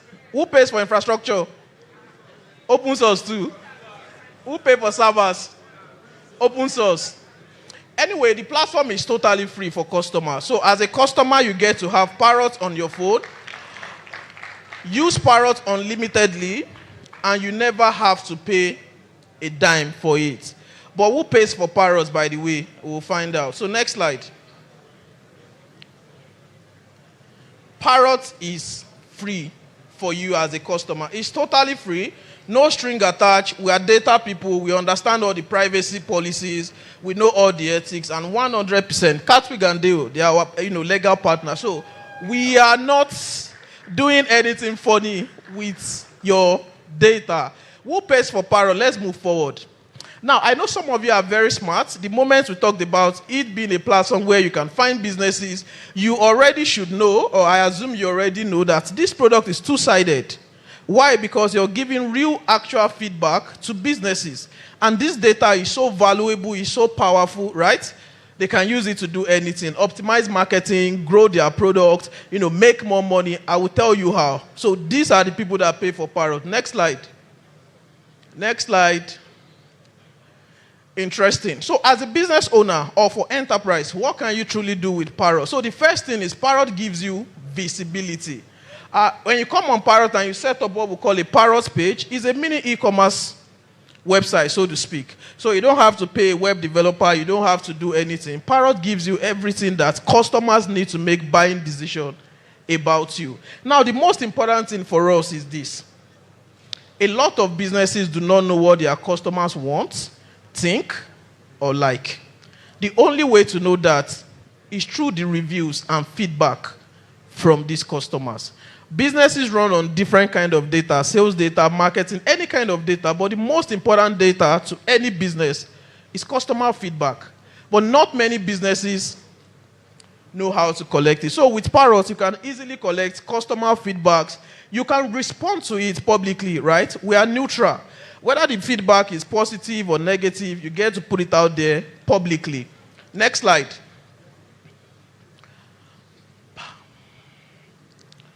Next slide. Next slide. You know how they collect feedbacks? Have you been to those restaurants and hotels where they have these 40 suggestion boxes and they expect you to go and look for biro and paper, write your feedback, then take it to that and just drop it there, right? Or they give you QR codes that you don't bother to scan. I don't bother to scan it as well. And some are even so serious about collecting customer feedback. If I mention a brand, you will know them. Big restaurants. They have a whole machine, almost as big as this AC, by the door. All their branches have never used it, and I've never seen anybody standing in front of that machine. People are not just giving their reviews. We know why. But I won't bore you with the why. We saw it from data, by the way. So businesses get to collect data from their customers, high-powered analytics. They don't need to do anything. They just go to their dashboard, see their sentiment, see how they rate on different performance metrics, right, specific to their industry. You know what they can do with all this data. You guys are data people, by the way. So they get to showcase these reviews on their website. Unlike the reviews that they curate and send to their web developer to put on the website, with a single API or widget, let's call it that, from Parrot, you get to put it on your website, and your reviews are fetched from Parrot and displayed on your website with a Parrot tag. So whether they are positive, they are negative, the world gets to see it. Next slide. This is what their business dashboard looks like. I won't bore you because of time. Next slide. Next slide. So businesses pay for Parrots. The problem we're actually solving, it's not that businesses don't know how to collect reviews or feedback, by the way. Think about it. Google Form is free. Do you agree? There are a lot of forms out there. But the issue is that after designing your survey, so to speak, how many customers truly give you their review? Without the reviews and feedback, there's nothing to analyze. So we are solving that problem, and we're saying that, look, the problem is not a tool like Google Form or any other form out there, right? The tool is there, but people are not giving review because they don't trust you will do anything. They don't trust their voices matter. They don't trust you will improve on your product, whatever. So we are solving that problem for businesses by coming to you, the customers, first to preach the idea of Parrot and customer review. So businesses get to pay for Parrots. There's an exciting part. I think is the next slide. I love this a lot. Now, everybody has been talking about there's no data about Africa, there's no data about Nigeria. You want to build a product, you want to do something, you just can't find data. We are working on the Parrot API, where data scientists, data analysts, product people can actually make API calls to fetch reviews, actual reviews, Nigerian-made reviews, thanks to Kaggle for all it has done for the community. But now we need to start talking about actual data from Nigeria, honest data, clean, and recent. Now, Parrot gives you an API. So you can call, reviews about restaurants in Lagos between X and Y and use that data to do anything you want to do. So it might be you building your own product or startup. We are making this data available, right? It might be reviews about anything. Just think about just anything. Actual data by Nigerians for Nigerians. And when this scale, it actually means actual data by Ghanaians in Ghana. What do you think about this?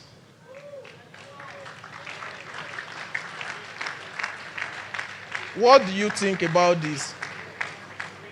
Do you want it? Will you pay for this? Why? Open source. Open source. So, in the next coming months, we'll be making this API, public for a few people, and everybody can use, at least test it and see whether we're going to monetize it at the end of the day. So I'm rounding this up. What do I want you to do, or what do I want you to remember? First thing is that Parrot is a two-sided customer reviews and social commerce platform. So when next somebody is asking you, where can I see reviews? Where can I write reviews? Tell that person to use Parrot. Customers can find trustworthy businesses on Parrot. And businesses can gain visibility. Most importantly, they get to know what their customers think, like, and want about them. Please, if you don't remember everything I've said, please remember this slide. I beg you. That's why I'm here. The last slide. So I want you to do something for me. Please do something for me. Bring out your phones. Go on App Store, iOS Store. Look for Parrot. Just search for Parrot customer reviews. The reason you need to put customer reviews is because we need to be on top of that chart. So much that if you just type Parrot, we'll be the #1. So bring out your phone, search for Parrot. It's available on Android, available on iOS. Download Parrot and use Parrot. This is the last slide. Last slide. So please don't forget, anytime you are looking for trustworthy businesses or reviews, ask Parrot. Parrot will tell you. And if you have reviews, opinions, good, bad, honest feedbacks only, please tell Parrot your review, and always use Parrot when next you want to make a buying decision. So thank you, everyone. Apologies we couldn't do the demo. Thank you so much. Please give Parrot another round of applause. I think anytime you see him, just call him Parrot, right? That was amazing. Thank you so much. With a show of hand, if you have the Parrot app, can I see your... Hey, guys. I expect that everyone would have downloaded Parrot, eh? Amazing. Thank you so much. Wow. Are we having fun? Are we having fun? Okay. I think the yes have it.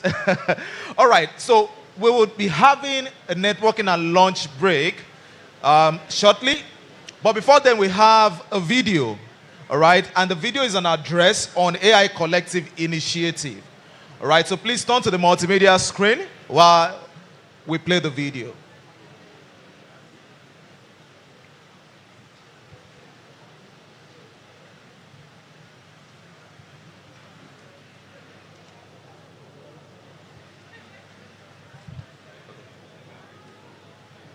Okay, so while we wait for the video to come up, quick announcements, right? So as we break for the networking and lunch break, right, we want everyone to be back to their seats by 1:10. That's 10 minutes past 1.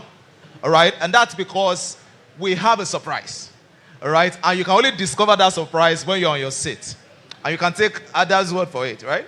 Okay. I took that word from Ada. All right. So we have a surprise. And by 1:10, be on your seat, and then we'll unveil the surprise. All right, please, let's have the video now.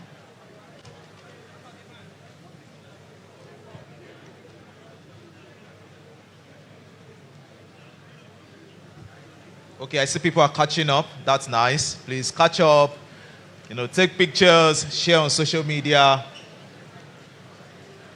Media guys.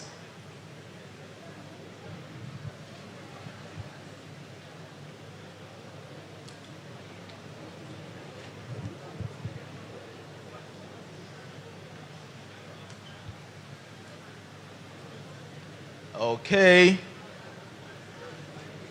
All right. So while we wait for the video again, I'd like to continue. I'd like us to continue engaging, right? Now, look, we want to have something, and that's going to be, should we call it talent hunt? A talent hunt.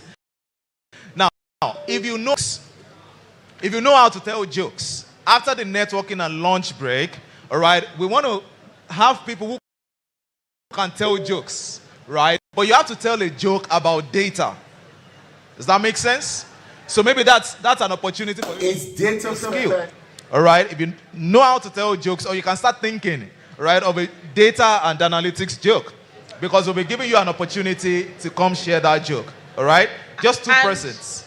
And we must laugh, oh. And yes, the audience must laugh. There's a gift, so the audience must laugh. Yes, because we know that your weak point is giveaway, so. Everybody likes giveaway, trust me.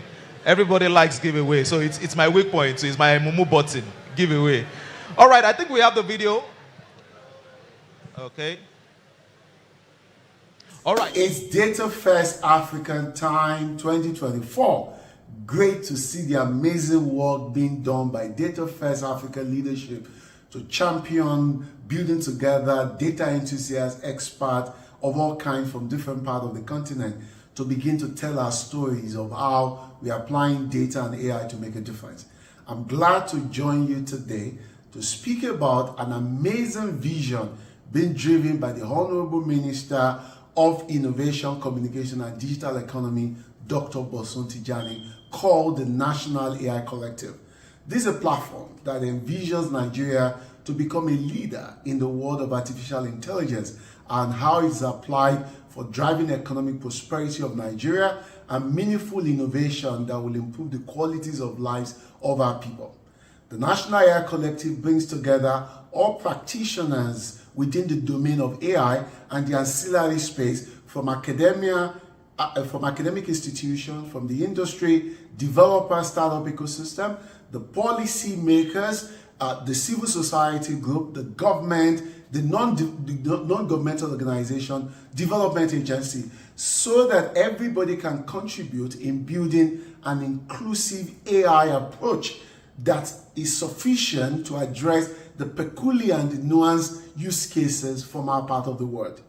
In specific terms, the National AI Collective will drive massive knowledge exchange from the AI literacy for everyone to bespoke expert knowledge. It's going to drive massive capacity building, inclusive one, across all spheres of learning. It will focus on promoting research and innovation across all layers, both from academia and, of course, the industry, bringing in the whole concept of triple helix that can allow us to build world-class AI companies through those strategic partnerships. It will drive policy advocacy in a way that we can have national agenda that can stimulate a lot that AI can bring for us, whilst also supporting international collaborations where we can work with diverse centers of excellence across the world to support what we are building in Nigeria. As you are aware, this is the time for us to build together. I am Dr. Olubari Adekombi, the CEO and founder of Data Science Nigeria. I'm already a part of the National AI Collective, and I'm glad to tell you that various AI data science groups across the country are already part. It is time for you to get enlisted and be part of this collective society that we're building to define our AI narrative and our path to greatness as a nation. As we say in Africa, if we want to go fast, you go alone. But because we want to go far, we go together.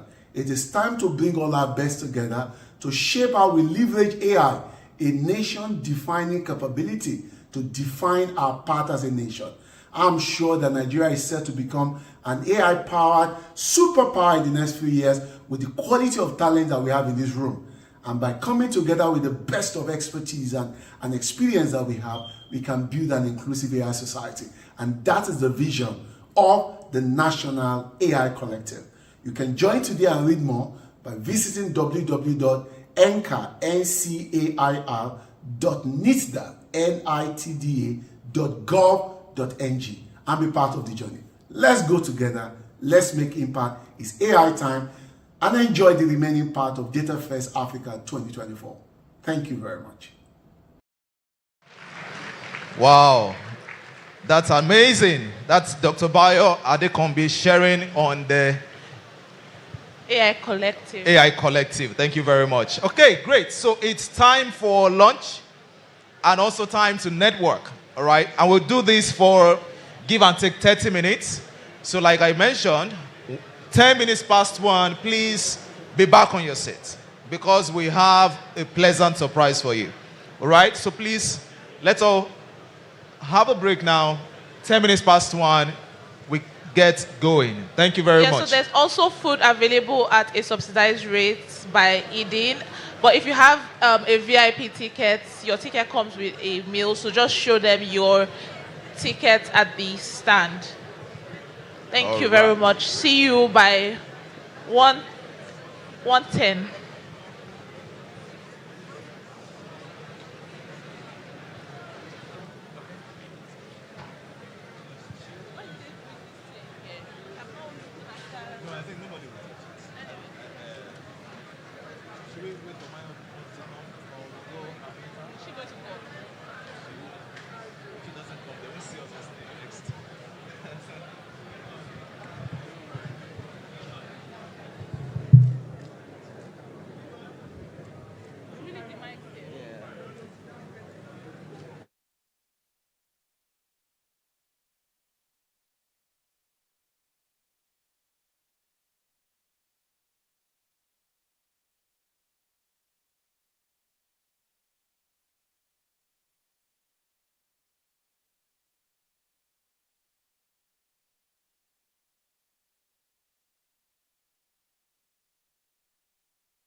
Unleashing the power of data excellence with Berkeley Data Strategists.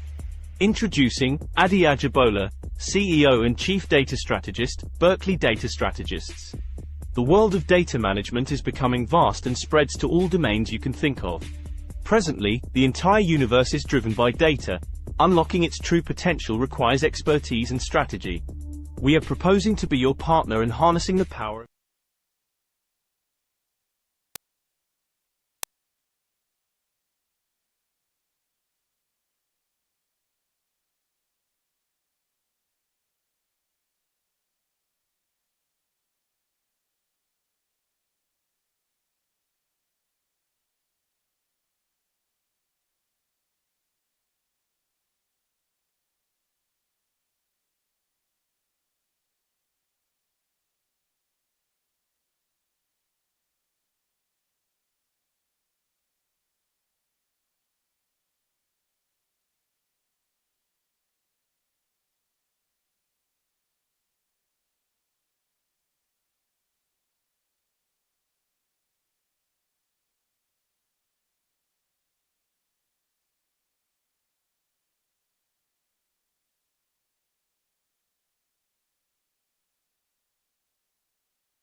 cause your matter. Now you my con the carry for my head every night. Now you I want to carry to my bed, oh no no.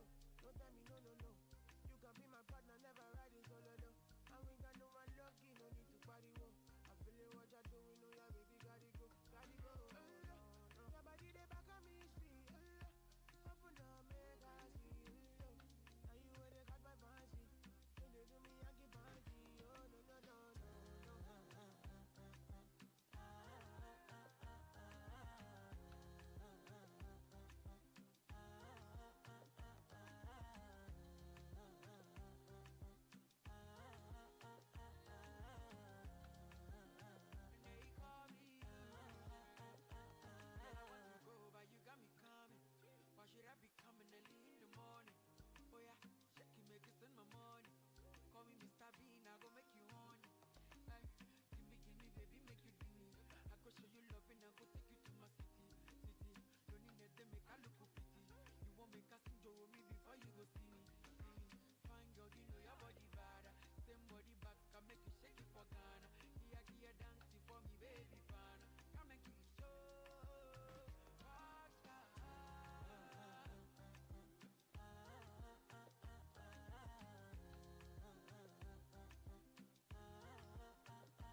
my Angelina, with my Angelina. Oh, me all down. Anytime when I see you for the club or the television, your body. Sure you know say the thing when you carry 50 kill somebody. You know I feel a vibe, so baby whine about me. Yeah, and I know you shy, but it's cool when we're making love. On the low, on the low, on the low, on the low, on the low, on the low, on the low, on the low. Angelina, you dey cool in my temperature. If you call, I go come deliver. I no go fall in your hand never. So now me you could love forever. I'm a cocky no feeble letter. I'm a Angelina, I'm a Angelina. Oh no, so when I want to come out, take a signal. Why you want to request on me like I need that? I'm tryna put the ring on your finger too. And be a better guy, be a better guy. On the low, on the low, on the low, on the low, on the low,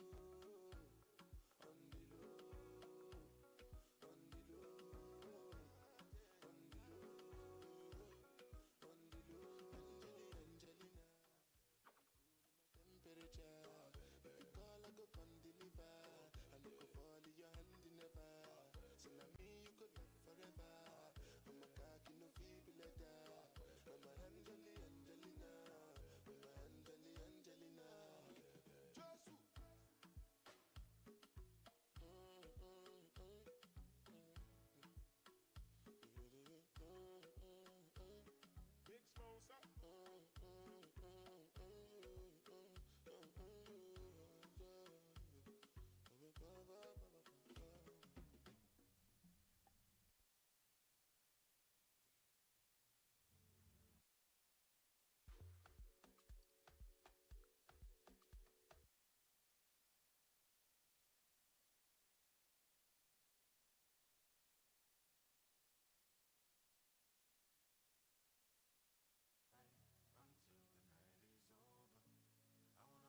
take pictures that we want to do like a social media marathon where we display our hashtag performance, and I want to see your hashtag, blah, blah, blah. But I need to be sure that...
All right, all right, all right.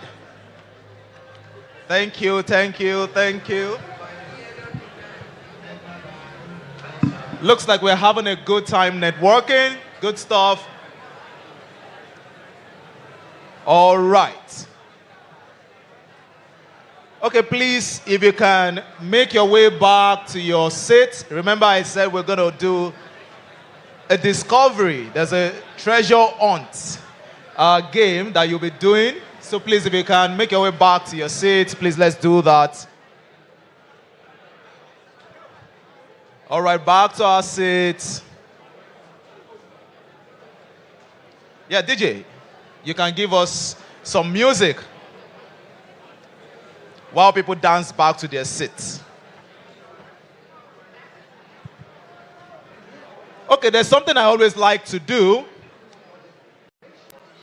I'm going to do a countdown of 10. And the last set of people to be seated will come out and dance for us. How about that? How does that sound? So if you really like to dance, I hope everyone can hear me. If you really like to dance, wait till I finish 10, then we'll make you come out to dance. I'm sure we all heard that. What do you think? If you can hear my voice, we're going to do a countdown to 10.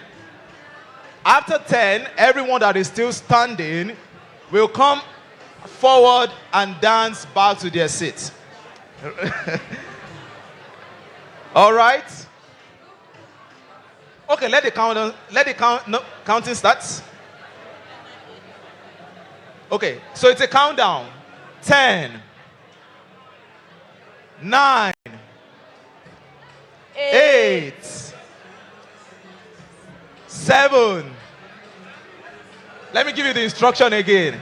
After we count down to 0 and you are not on your seats, with all due respect, you're going to have to dance. You come forward, you will dance for us, you will entertain us, and then you will go back to your seat. 7. Looks like we have a lot of people that know how to dance. Yeah. 6.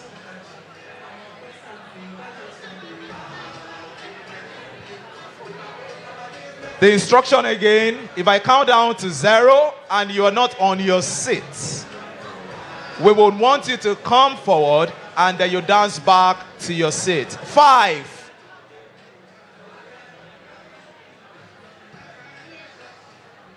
4. Okay, looks like we have a lot of people that want to dance. 3.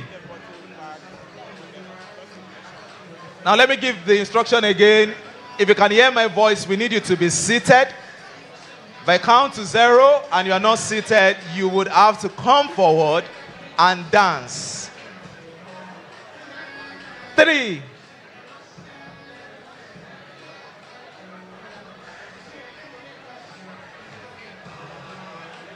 2.5. 2.5. 2. In case you did not hear me earlier, we are counting down to 0. If by the time we get to 0 and you are still standing, you would have to come forward here and the DJ will play music. You entertain the audience and then you go back to your seats. 1.5.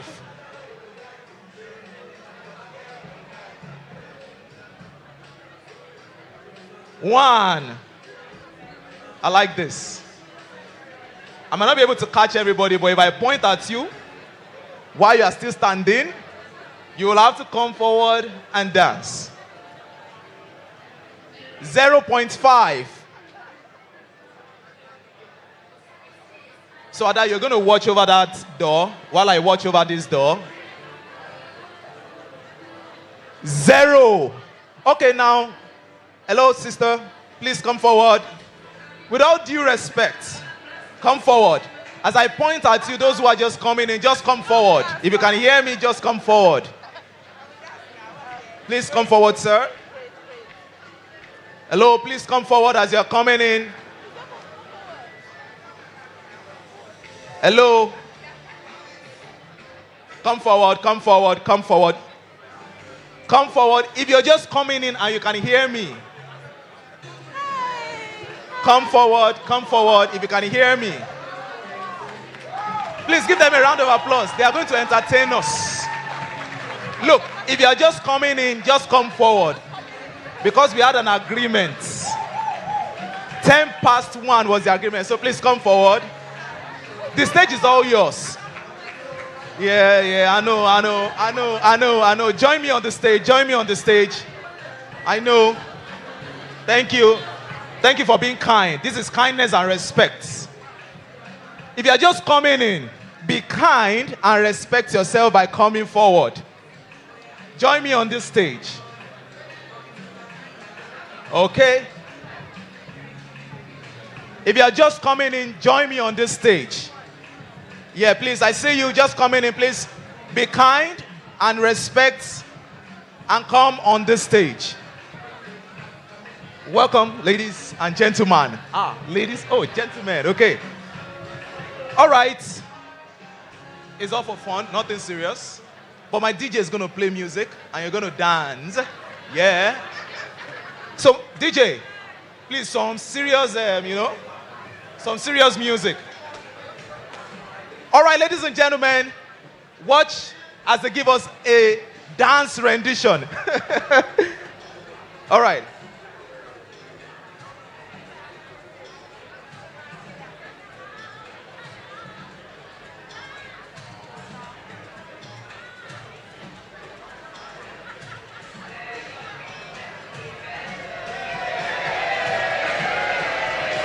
Okay, now, give it to us.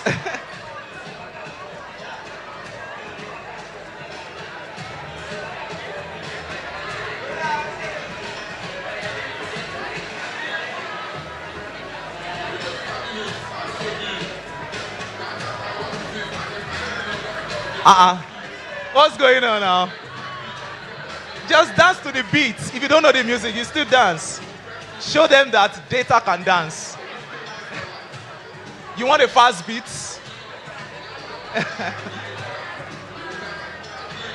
Hey.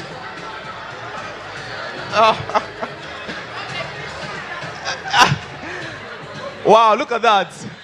Amazing. Please give them a round of applause. Thank you so much. I have a gift for you. Thank you. Thank you so much. All right, welcome back. Welcome back. Thank you. Please, let's have our seat. And welcome, if you're just joining us.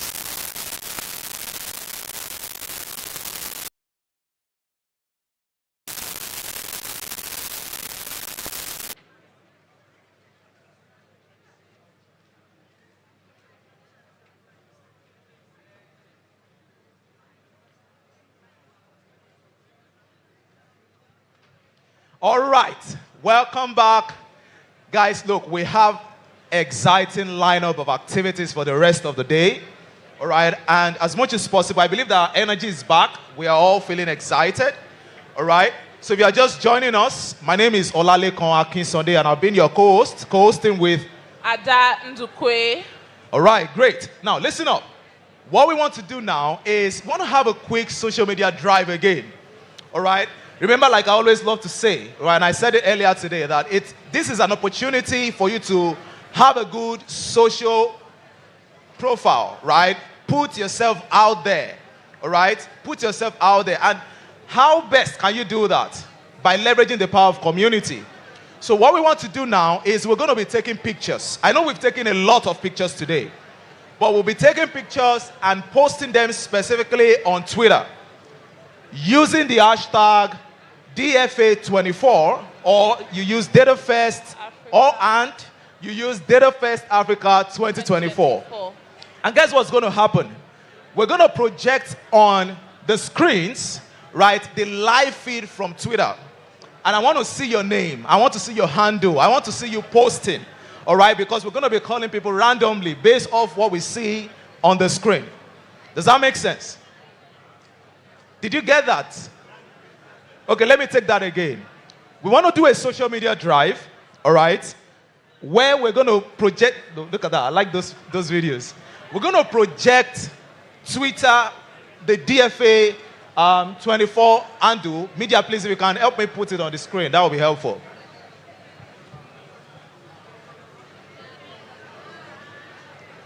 All right, so while we wait for media to put it on the screen, please take your picture, meet someone. You remember I keep telling you, and I think our speakers have told us this again and again, right? Let's leverage the power of community.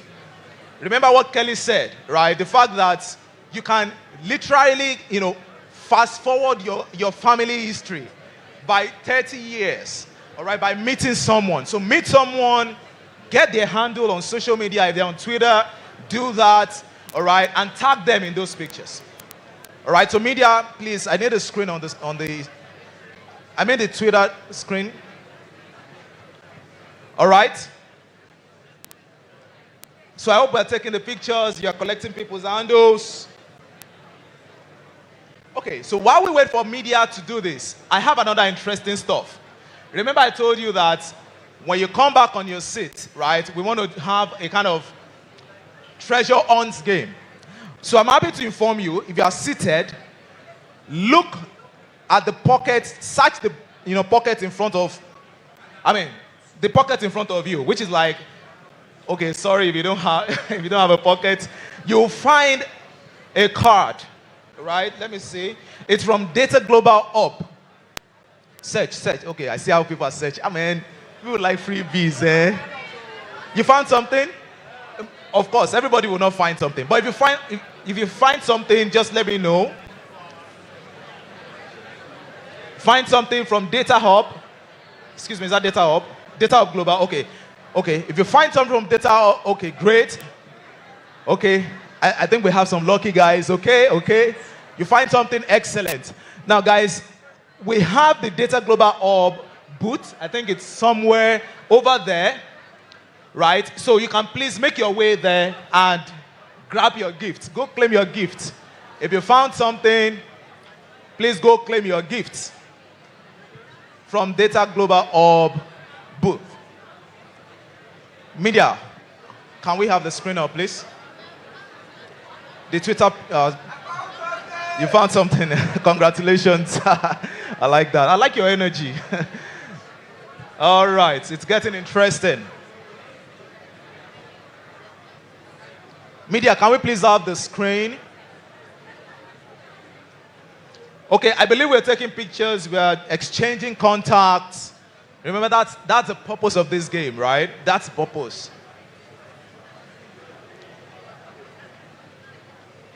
All right. Oh, fantastic. Thank you, Data Global Hub. Thank you. So take pictures. Feel free to stand up.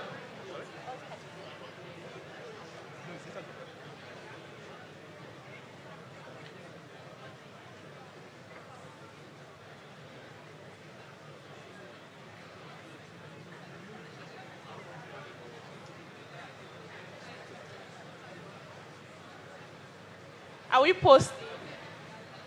So I'm going to add a twist to it. There will be gifts.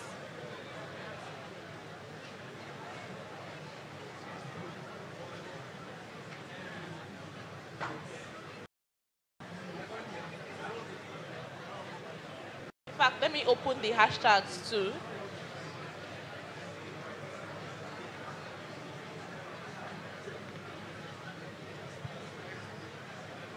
Okay. So it's social media time, right? And we have a lot of hashtags. But I'm sure you can all see the screen, right? I'm seeing some beautiful faces. Oh, who is that? Oh, nice. Oh, see that person, eh? Nice. All right, guys. So please use the hashtag. You can take pictures. You can stand. You can, and then post right there. So let's see the latest. So the first person to use tag Parrot at use_Parrot together with the hashtag, you get something.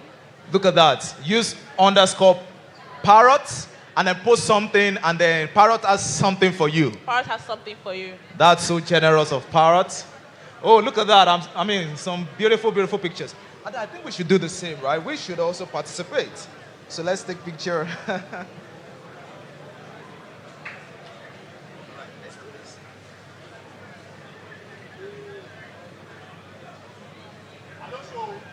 You want to show? Yeah, I see you, bro. All right, please post and let's see what we have.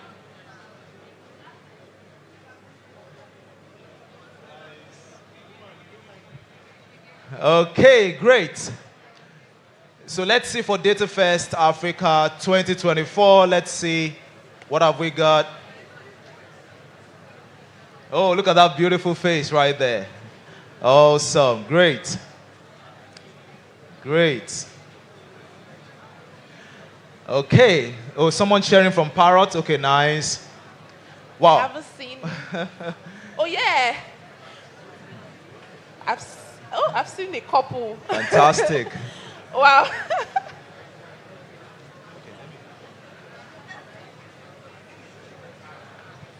Yeah, I'm looking at the 10. I'm using latest. And the first name I see here is Call Me Test, Tioluwa Lope.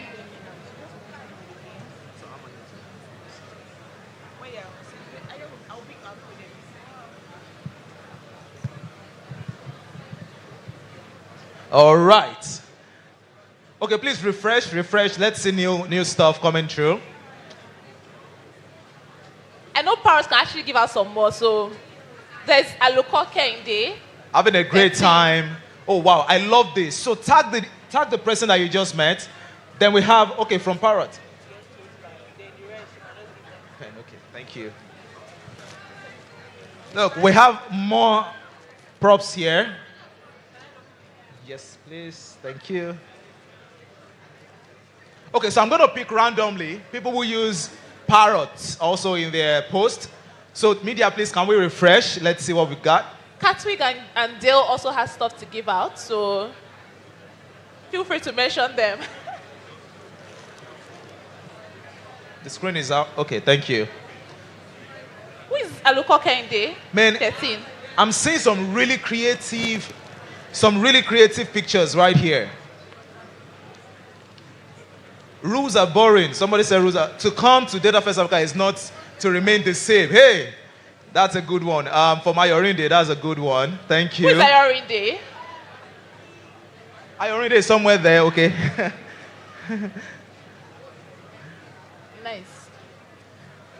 Okay. Some really great pictures right here. So I'm looking for someone that will use Parrot. So you want to quickly post and use Parrot. No, it's okay to use Datafest. Remember, as you use Parrot, you still have to use the official hashtag for us to discover you. So media, it's okay to leave it on the official, yeah. Yeah, exactly. Thank you. So let's see the latest. Who wants to use Parrot in there? Okay, live at Datafest Africa, okay. The latest. I know I might not be able to pick everyone, all right? Okay, great. Okay, you know what? I just call people randomly. Okay, so who is Stay right there, please. Who is Ilufoye? Ilufoye, okay, please, we have something for you. Okay. So remember, tag use_Parrot. Ilufoye, please. Thank you. Okay, Frida, who is Frida? Frida. Oh, okay. Amazing. Okay. All right, so we're going to continue this right after the next session. All right. Now the next session is an interesting one. Remember, I told you we've been having really, really interesting seasoned speakers who have graced this stage today. All right. Now, Ada, tell us. We have another panel session. Very interesting panel session. And this panel session, if you are in media, it's a must attend, must listen, must pay attention, must jot. So it's AI in media from newsrooms to social media platforms, and we have amazing panelists, popular panelists too. Yeah. Yeah, exactly. Want to guess who I mean, they I really think guys should guess, but then I feel like people already know who these people are. Yeah. These are guys that you literally see on TV, right? Guys that you see on your IG. screen. And we have them in Human D right here. Live. Right? So we have Kayode Okikiolu in the building. All right, you want to give him a round of applause. We have Fisayo Fosudo in the building. Hey guys, we have Miss Techie in the building. Okay, she's on her way. Okay. All right. So, I think without further ado, we're going to play this. Yeah, exactly. Without further ado, guy, you see that? They follow you now. You see? Without further ado, we're going to bring the speakers on stage for the panel session. But as I bring them on stage, we'll play their video rendition. All right, so as I bring Fisayo Fosudo on stage, please let's give him a round of applause as they come up stage and then turn to media screen to see his rendition. That round of applause is not good. Guys.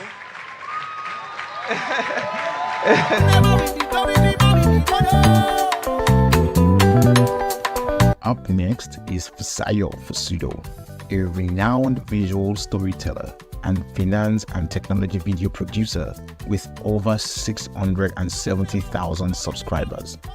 Fisayo has gained recognition for his engaging content on mobile technology and personal finance, and he has collaborated with some of the biggest brands. His award-winning work continues to inspire and educate, making tech accessible for all. Let's welcome Fisayo Fosudo.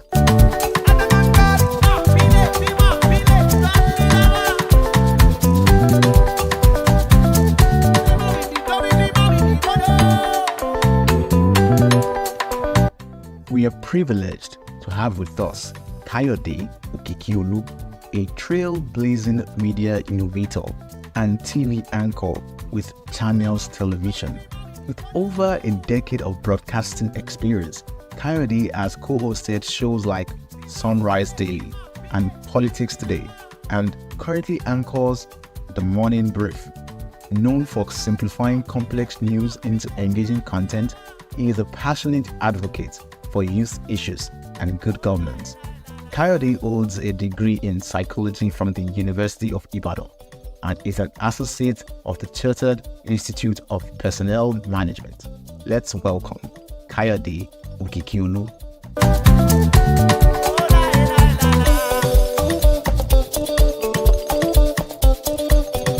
Thank you. All right, let's put our hands together one more time for our panelists. All right, and it's quite interesting because I've known both of them for a few years now. All right, so I'll start with Kayode. Right, so this is about AI and media, right? And on one hand, we're looking at broadcasting, journalism. On another hand, we're looking at content creation, right? We know that AI is everywhere. There's a lot of hype. There's a lot of buzz. but we also know that it has a lot of transformative power. And media is one of the places where we actually see its impact. Right, so my question for you would be how AI is changing the journalism landscape. What are some of the trends and the changes we're starting to see? Coyote, that's for you. All right, thank you very much. Good afternoon, everybody. It's great to be here. Full disclosure, I'm here for the cool tech talk and maybe for the food. I'm not really the tech guy, so I'm here to learn from all of you, right? So as you were talking, Ayo, I just put your question in my AI assistant because we're here for AI, right? So this is the answer to your question.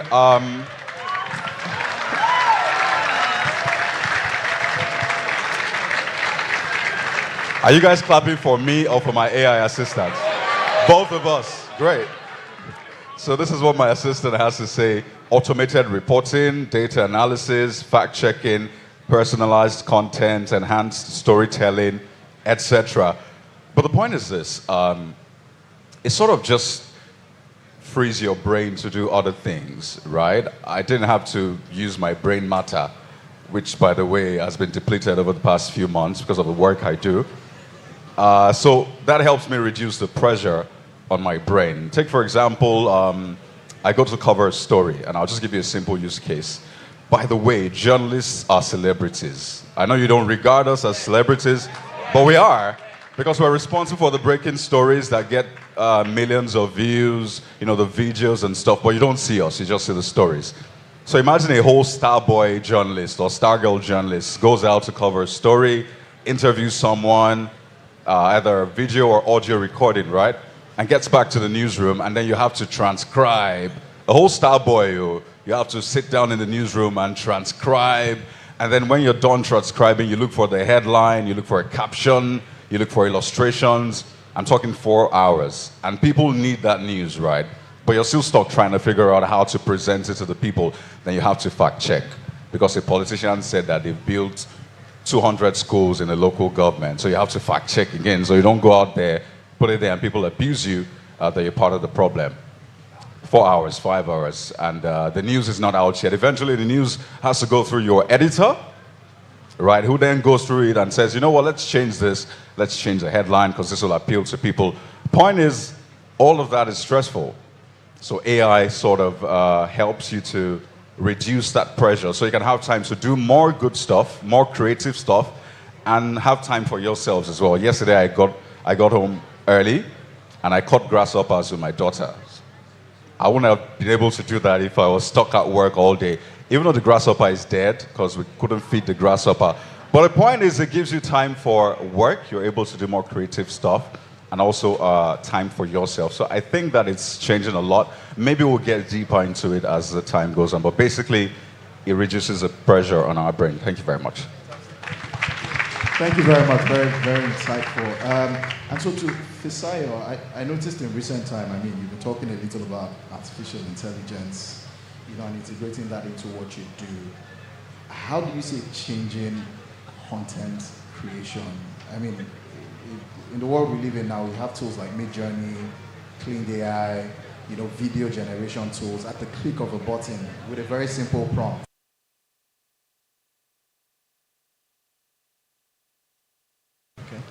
So, hi everyone.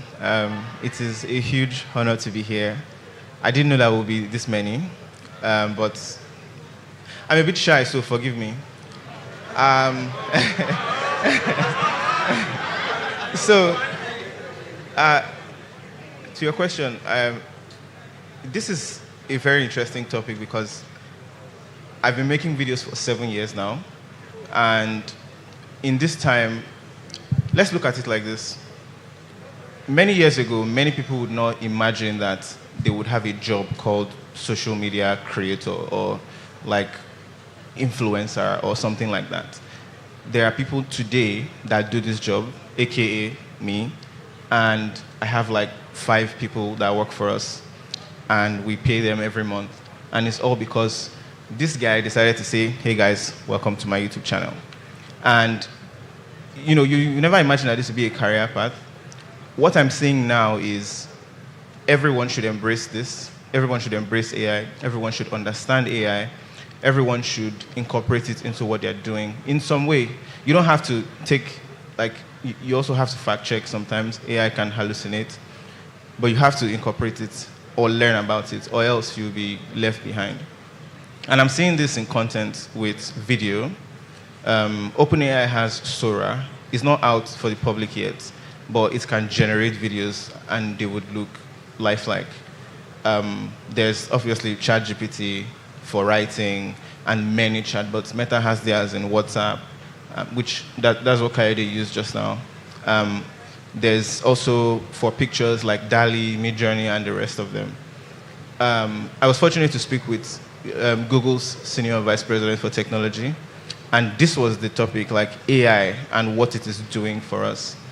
The thing I'm saying is, just like I said, everyone should learn it, everyone should try and understand it, everyone should, have some sort of interaction with it, or just test it out. And I'm saying that if you don't test it out, if you're not like an early adopter in this thing, you can actually be left behind. And you do not want to be left behind because it is coming, the wave is coming, and it is affecting everything. So I'm seeing it affect a lot in content. Adobe just had an event recently. They are incorporating so many things with AI. If you have an Adobe app, if you use Photoshop, if you use Premiere Pro, anything, they are incorporating AI in this. Everybody says like this kind of thing would take away jobs, but on the contrary, it will actually supplement jobs. It will aid the jobs if you incorporate it, if you learn it. And I think that's my message. Like, try and interact with these platforms. Learn as much as you can about prompts and how to use it and how to incorporate it with what you're doing, because it is coming for real. It is here. Yeah. All right, thank you. Let me just write on that. So you've talked about how we need to incorporate it into the work we do. So how would you balance, for a content creator, how would you balance originality, creativity, and using AI? How would you go about? Is there like a fine mix, or is it just fine to just use the tools and not have to think about anything? So when early this year, I spoke with, I did a thing where I said I wanted to speak with content creators. So I gave them a link and asked people to fill it. There were like 700 people that filled that form. And I had a call one-on-one with 50 people. And I asked them, like, what do you want to know about content creation? What do you want to know about this industry? Like, why do you even care to become a content creator? And the thing I'm seeing from everyone is, first of all, people are scared to appear in front of the camera. And that is a legitimate fear. Like, I was afraid. Although, like, I'm the only one in my room with my camera, so it doesn't feel like I'm talking to, like, a large audience. But I don't know how to imagine 700,000 people in a space, which is the amount of subscribers we have. But what I'm saying is, when I ask this question and I talk to everyone, there's also the aspect of originality, like ourselves. Like, there's only one you. There's only one person that would wear a turtleneck and say, without further ado, welcome to, let's get into the video. There's only going to be that unique thing about you, and there's also your story, which is what content creation is. You are telling a story, you are helping people understand a topic, you are giving some kind of value, whether it's entertainment value with funny content, whether it's educative value with what Kaede is doing, what I'm doing, where I'm explaining like the Nigerian economy, where I'm explaining like talking about tech. So think about it like you have an audience. The content creation business is an audience business in the end. You are sort of talking to your tribe, you are sort of talking to these people, and you are like helping them to see where you come from on a topic, where you come from on an idea, and that is what it is. It is just, in a way, a personal brand. You are helping people to relate to how you think about something, while giving them the value of understanding that topic, or laughing, or getting inspired. So those are the kind of values. So I always say, like, think about the audience, think about the value that they are going to get from the business leaders and all of these people. And my goal is just I want people to come to my channel or to my platforms or to any of my videos and leave better than they came, because every content will make them more educated, every content will make them, you know, at least learn something. And that's how, like, I think everybody should think about it. And you can now use AI to sort of boost that, to ask it, like, how can I think of this topic in a different way? Instead of asking it to give you an answer and then you regurgitate that verbatim, don't do that. Like, use it to explore different channels that a topic can go through. Use it to explore different ways that you can attack a subject matter, and use it to, like, maybe even schedule stuff. Like, how best should I arrange this thing? But you will be the one giving that value, because that is why the audience is there. The audience came for what you have, and you are the only you. You are unique, and you have your own ideas and the way you think. And that is sort of what you want to project, how you see the world and how you think people should benefit from what you are talking about. Yeah. All right, fantastic. So in summary, use AI to, like, explore options, brainstorm, and then always bring you to the table. Don't just, you know, regurgitate whatever AI is saying. Fantastic. All right, thank you very much. Back to you, Kayode. So what skills would you say current media professionals should focus on currently and in the future in an AI-driven world? Okay, thank you for that. And I think Fisayo did fantastic work just walking us through that process. So I started with a good part of the story, right? Show you how well AI can help our work. But I have to be very honest with you. It's sort of like a battle right now. There's still a battle. As Fisayo said, there's still a lot of fact-checking that goes into the use of AI, particularly for journalists. And I'll give you a simple example. So there was this incident, and I think I shared it with you, Ayo. There was this incident, and I asked AI to write a headline, like a headline for it. So I put the story in, and AI responded by saying, listen to this. By the way, what happened was something very little. It wasn't a big deal, but AI went ahead to say, a nation on the brink. Disaster. I'm not sure it said anarchy looms or something like that. But I'm like, wait a minute, no, that's not what's happening here. Right, so first skill is eternal vigilance. I think we say that a lot, but we have to be very vigilant. And as journalists, I think we do that a lot. We always ask questions, and then we don't trust everybody. I trust my wife, but I don't trust any other person aside that, because I'm a journalist, right? So eternal vigilance is one skill that we need to develop. Secondly is also be open-minded. It's a tricky one. You have to be very vigilant and open-minded at the same time, because these tools are there to actually make your work easy or easier. So imagine you're reporting on the field, right? And you have a tool that transcribes immediately and breaks the news. You're still on the field. You're not in the newsroom just yet. And you're recording a video. So back end in the newsroom, they're getting it live, they're transcribing it, and the breaking news is on. Now, the flip side is AI might not really know what the buzzword or the keyword to look out for. Okay, so you could be speaking with the president, and the president says, well, this morning I had eggs and yam for breakfast, and AI thinks, oh, that's something to break. And he breaks it, or at least highlights that. But what we actually want to hear is how you are going to fix the price of petrol and food. You get what I'm saying? So again, that shows you have to train AI, which is a skill we also have to learn as journalists. Not every journalist is a tech journalist, right? Yes, we report a lot of things, but we're not really tech people that way. So I think at the heart of it also is we need to develop tech skills at the basic level. Maybe not go into coding as much, but learn those skills so you're able to interact with it, train it. And I should say that I think journalists will be at the forefront of this revolution. We've always been at the forefront of the revolution, I should say. We've been using AI since, right? We've been using AI to push content out there, know what the audience wants, the algorithm, know the kind of content to suggest to you. Maybe we see when you come to our website, you're always looking for tech stuff. So once you're done reading the tech story, the next thing you see is a suggestion, read about this tech thing. So we've been using it. Even Microsoft Word, for example, I know there's a debate around whether the spell check on Microsoft Word is AI-powered. But it's actually AI-powered because I think it was developed using Lisp. Lisp was developed by, what's his name now? John The fathers of AI. How many people know the fathers of AI here? Alan Turing and John McCarthy. Okay. Right? Wait a minute. Oh, there's like a Messi Ronaldo thing with AI. So who's the father of AI? McCarthy.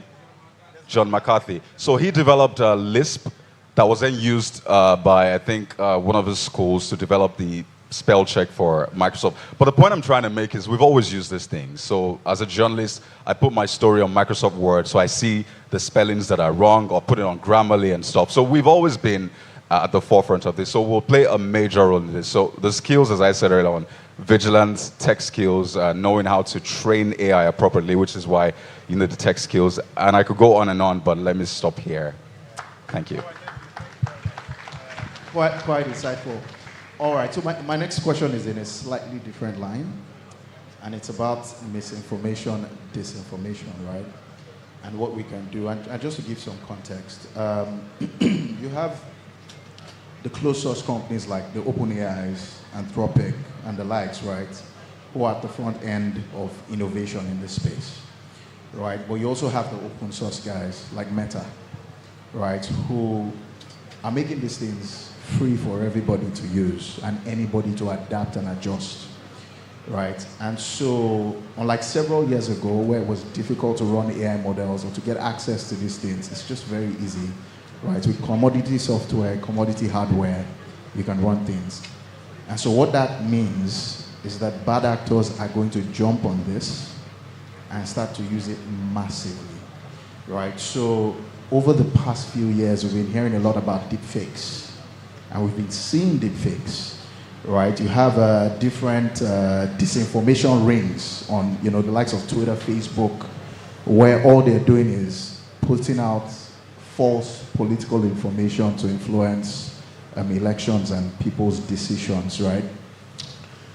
So what I'm basically saying is, and interestingly, I used to think this was just outside of the country until you put out a post, which I saw some months back, where someone had used your video, had trained an AI model, and used your video to sell, I can't remember what, some drugs or something, or some investment scheme that was false, right? And then it dawned on me that, wow, this is now in Nigeria, right? So how do we, as journalists or as, citizens, how can we combat disinformation and like what can we do, to combat it? And Fisayo, please feel free to also respond if you have anything after Kayode to that question, if you have anything. Yeah.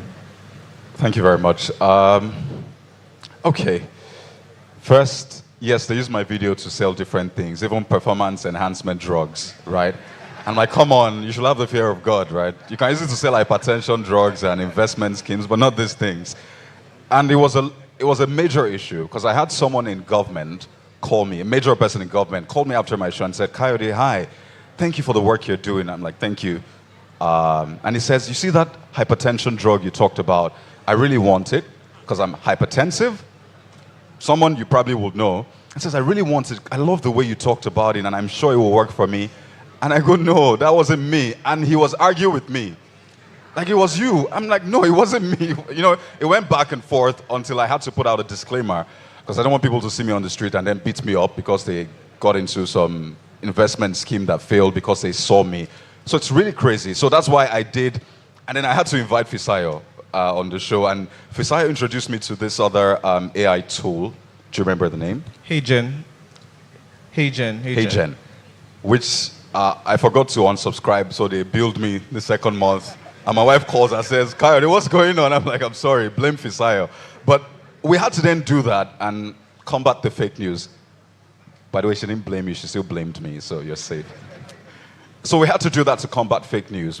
First thing I think we should all, the skill we should all have is eternal vigilance yet again. Ask questions. When you see things that seem too good to be true, ask questions. And I think we are responsible. The same way they say we're responsible for either bad governance or good governance, is the same with AI. We are responsible at the end of the day. The onus is on you and I to check and recheck and check and recheck again. So that's on the one hand. In terms of government, I can't say much about that. I know there's the AI collective and stuff, but I'm not sure there's a lot of work. But the other bit of this is the platforms. So during that period, it was on Facebook, it was on games. So we had to reach out to some of these platforms. And sometimes you just got some sort of stonewall, like no response at all. Because sometimes they make it seem as though it's not our fault, right? These people are running ads. We're not meant to be the ones who then verify their ads. They pay for a service and they can put anything.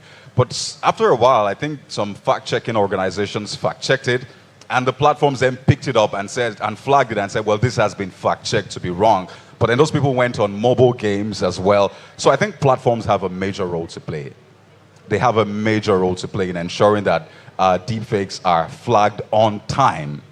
Sometimes they are pulled down 2 weeks after when it's done a lot of damage. So for us, we have a lot of work to do as individuals and as tech people to also educate others. The video I did, thanks to Fisayo, well, speaking French, the video went so far that they were training organizations. Organizations were using it to train staff that if you see me and I say sign something, don't sign it. Call me to confirm, right? So that was one. I had people sending it to their family members in rural areas. And there was a particular mother who came through her son, by the way, and said, wow, these people are wicked. They say they can use me. And, she thought it was diabolical, right? But it was good because she had the information. So the onus is on you and I to also educate people. So eternal vigilance is important. We can never really get to the end of this, but we can at least shine our eyes to ensure that we don't fall for it. Thank you very much.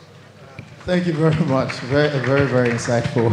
So let's always fact check. There's something I always like to say, always do a 2FA whenever you get, for example, if you get a call to send some money, find a way to do a 2FA, either through an email or something. Just always find a way to check. Because in the world we live in, you have deep fakes. Anything can be easily faked, and you don't want to run into trouble. All right, so Fisayo, I'd just like to find out for content creators, right, what are some key AI trends you think they need to be familiar with? So you already talked about video generation and all that. Are there any other trends that the average content creator needs to be conversant with to help their work? So I think from the basic one, it would be maybe captioning. So there's AI in captions for videos. That would save you a lot of time. You don't have to manually type out your captions. Adobe has AI. I think CapCut is a video editing app that has AI-generated captions. You might just need to edit a few things, but that's on the basic level. You can use ChatGPT, obviously, for, just like I said, ideas and how to approach ideas, but not necessarily the actual content that you want to put out there, because you still have to have you in that content. And again, when it comes to content creation, I always say you want to be able to do something or focus on a niche or an area that you are deeply interested in, something that you are passionate about, but it's something that you are deeply interested in. You can talk about it for hours on end without getting tired. And I always advocate for, going for something, doing it to the very excellent, best of your abilities, just going all out on it. So, using those chat GPTs and things like that. And what we're using also, we use HeyGen as well to, apart from the fact that we use it to create content, we can also use it to make content that is multilingual in another language, and also share it with people that may not necessarily be able to see certain things. So we were testing that out as well, and we actually tried that. There are other platforms, there are other AI tools, but I think I wouldn't necessarily get bogged down on it. I would say still learn it, still study it, still understand all these platforms, but use these basic ones and try and incorporate it. What is going to happen is Sora is coming, is the video generator AI thing. If you don't know about Sora, you can actually just check openai.com/Sora, that's SORA. It's going to be launching very soon, and maybe I might be making a video about it, maybe. Yeah. Anyway, it's a spoiler alert, but so that is coming, and I think it is very fascinating as well. There are other video generating platforms, but this one will be able to generate like drone shots or areas or certain things that you may not have necessarily guessed, or may not have necessarily been able to capture, or you would have to license or something like that. So those are some platforms I would recommend, or like try to like say you can use. But in the end, nothing really beats like the originality of your storytelling, and everything really boils down to the content itself. Like, what is the message you're trying to pass across? What is the value that you're trying to give? And like I said, my value, what I'm doing is to educate people, to help them see something better than it was, in simple language, in easy to understand, videos, well-edited videos. And you should always like prioritize that and use AI to just raise it up a little bit. I was going to share something.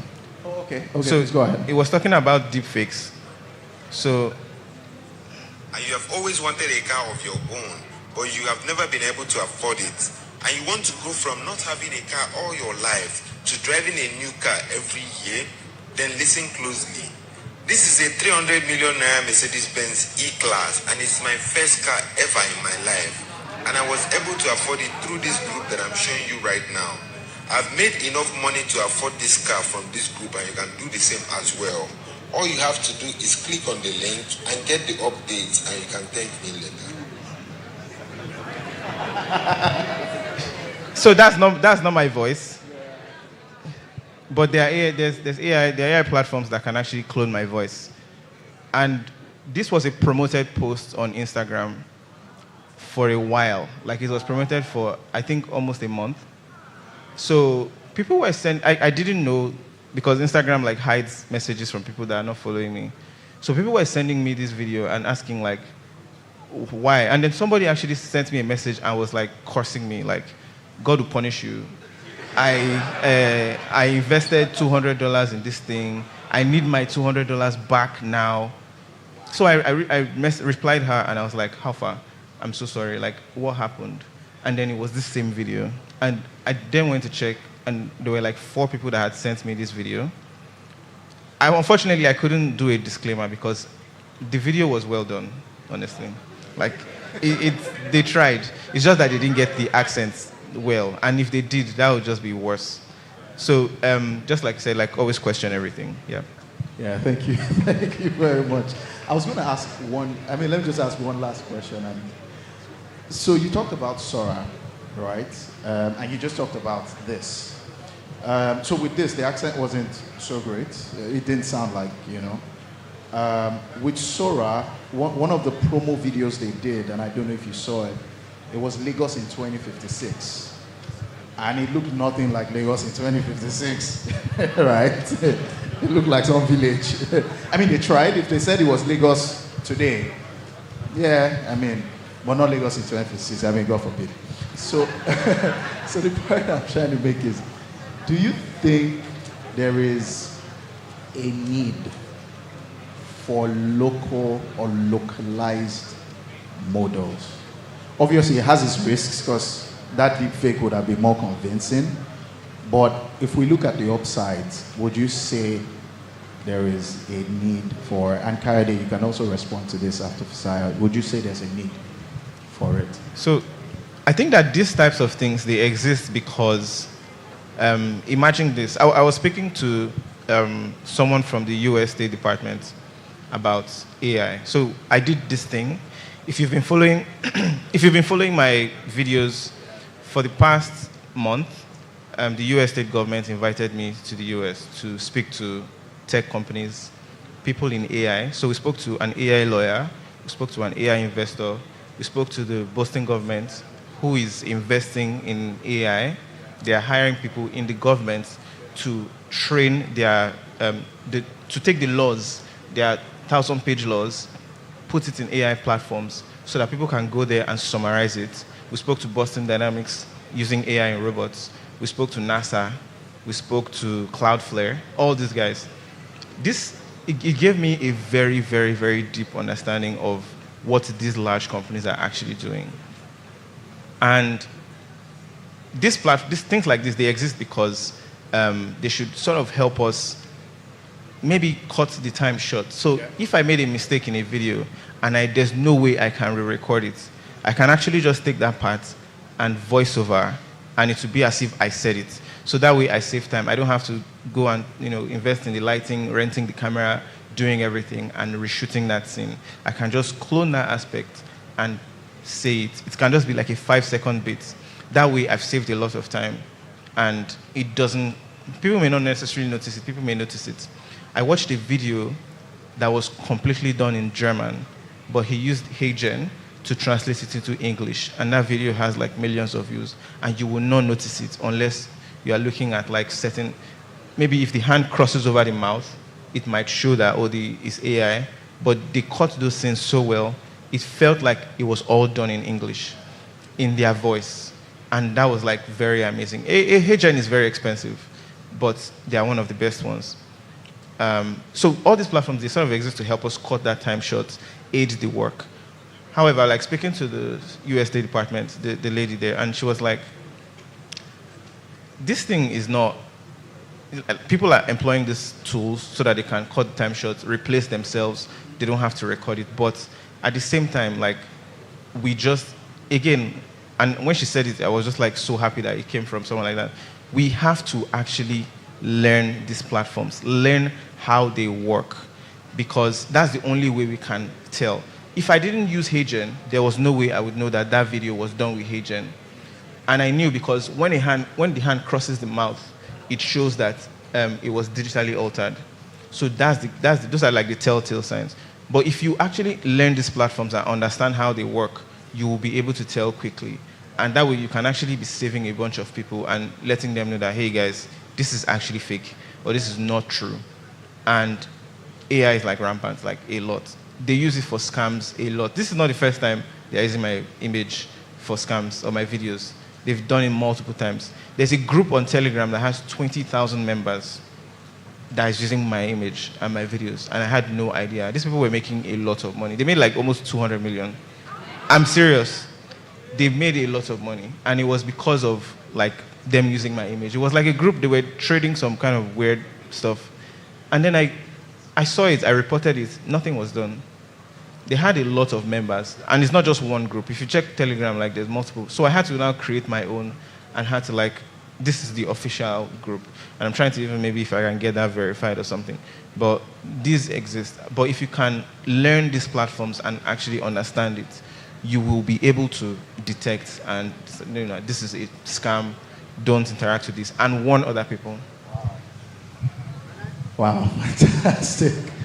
All right, thank you very much. Can we just put our hands together for them? Really insightful and really amazing. So we come to the end of the panel session. Let's put our hands together once again for both of them.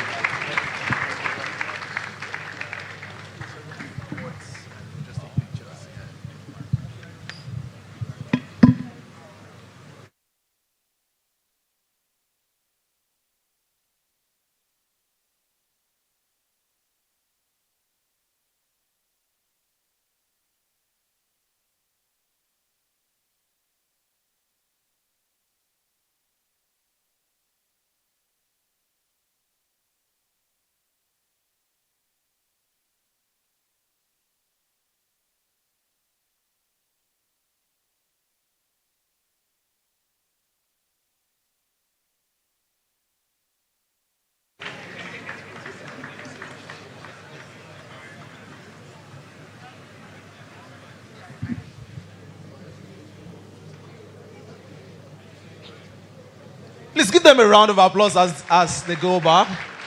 Kayode, thank you so much. Fisayo, we appreciate you. Thank you very much.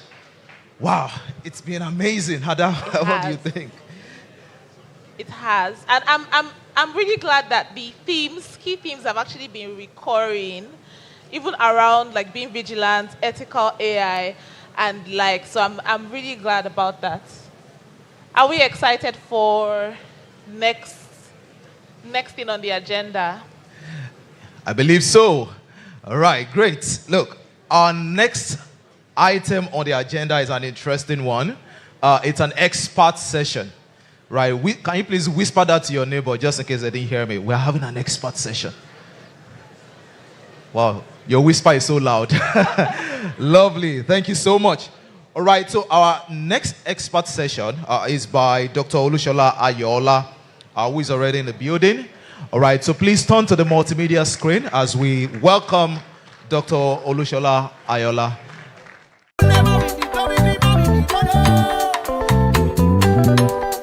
It is my pleasure to introduce Dr. Olushola Ayola, founder and CEO of Robotics and Artificial Intelligence Nigeria. With a background in robotics and AI and a PhD from the University of Manchester, Dr. Ayola has led groundbreaking research in extreme environments, supporting nuclear decommissioning and crime reduction in Nigeria. His contributions to AI and his passion for mentoring the next generation make him a pioneer in Africa's tech ecosystem. Please join me in welcoming Dr. Olushola Ayola.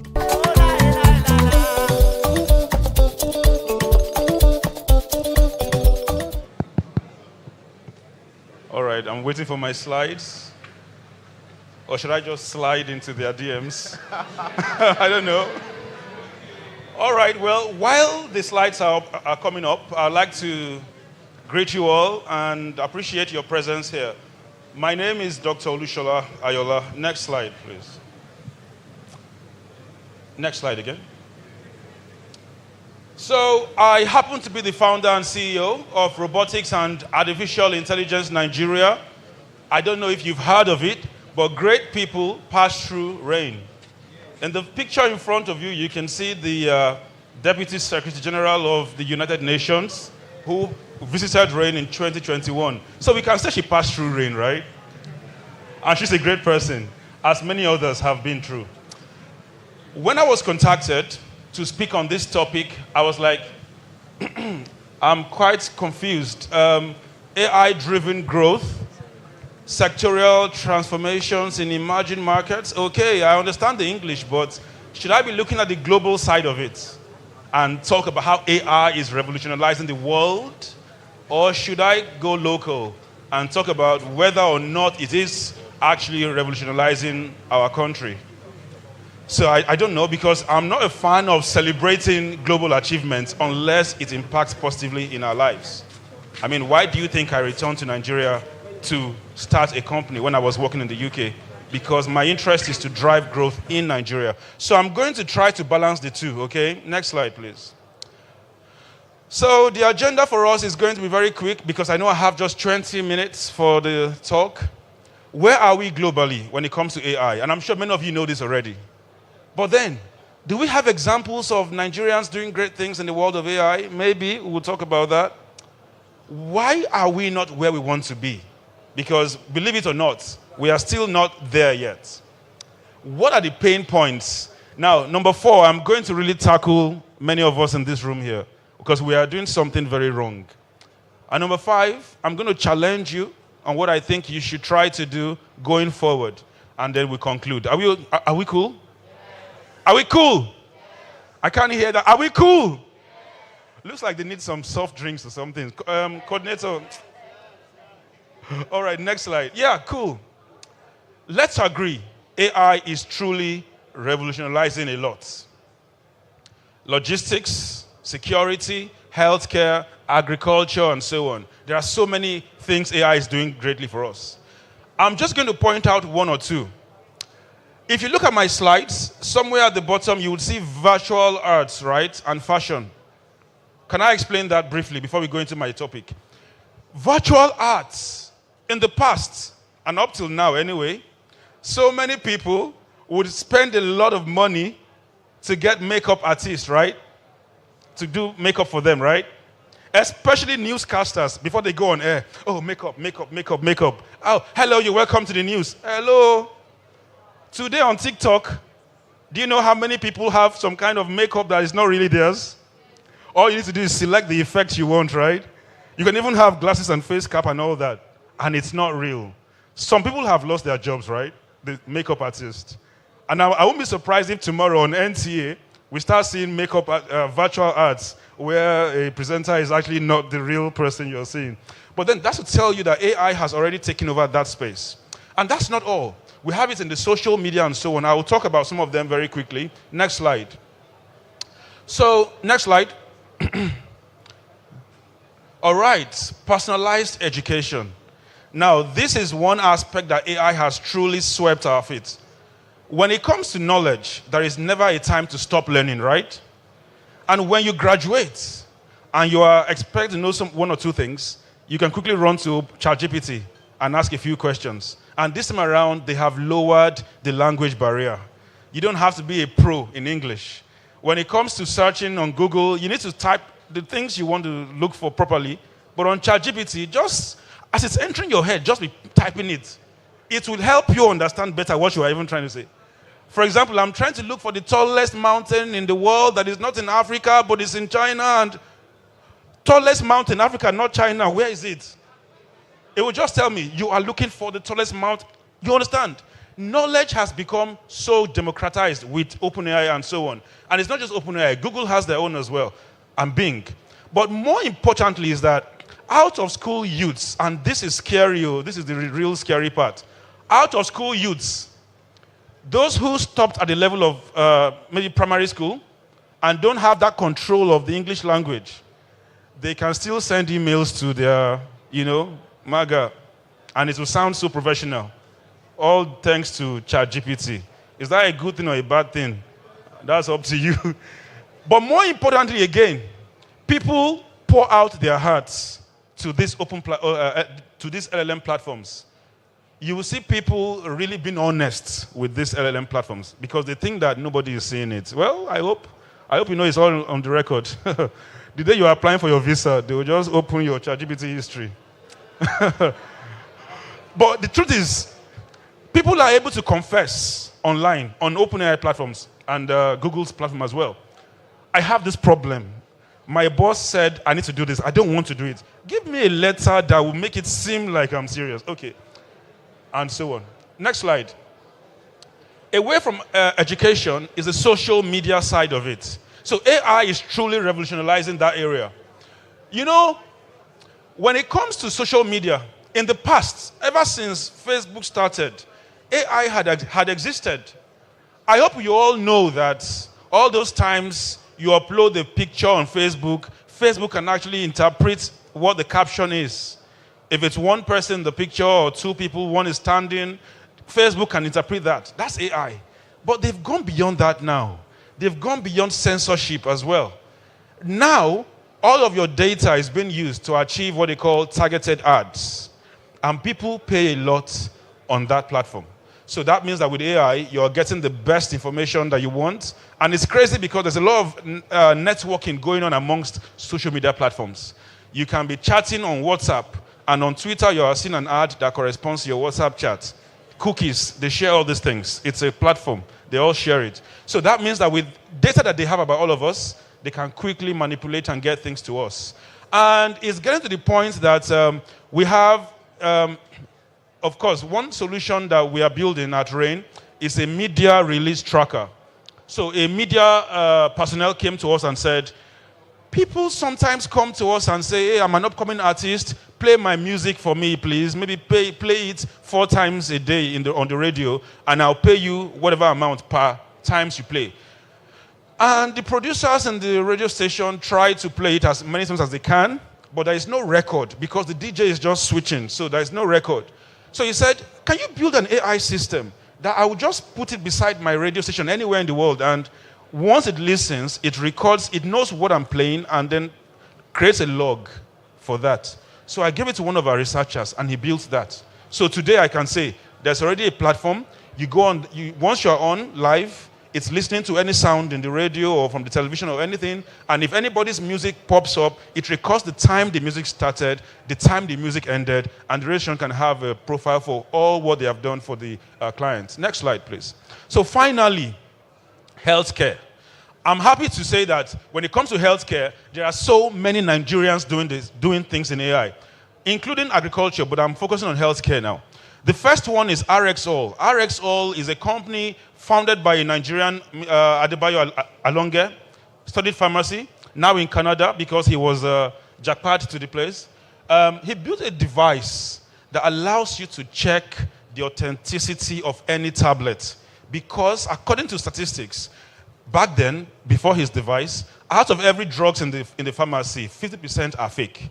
You take the drug, you get more sick than you were when you took the drug. So he developed that device, and now you can scan the device, the tablet, to know how original it is, using AI machine learning.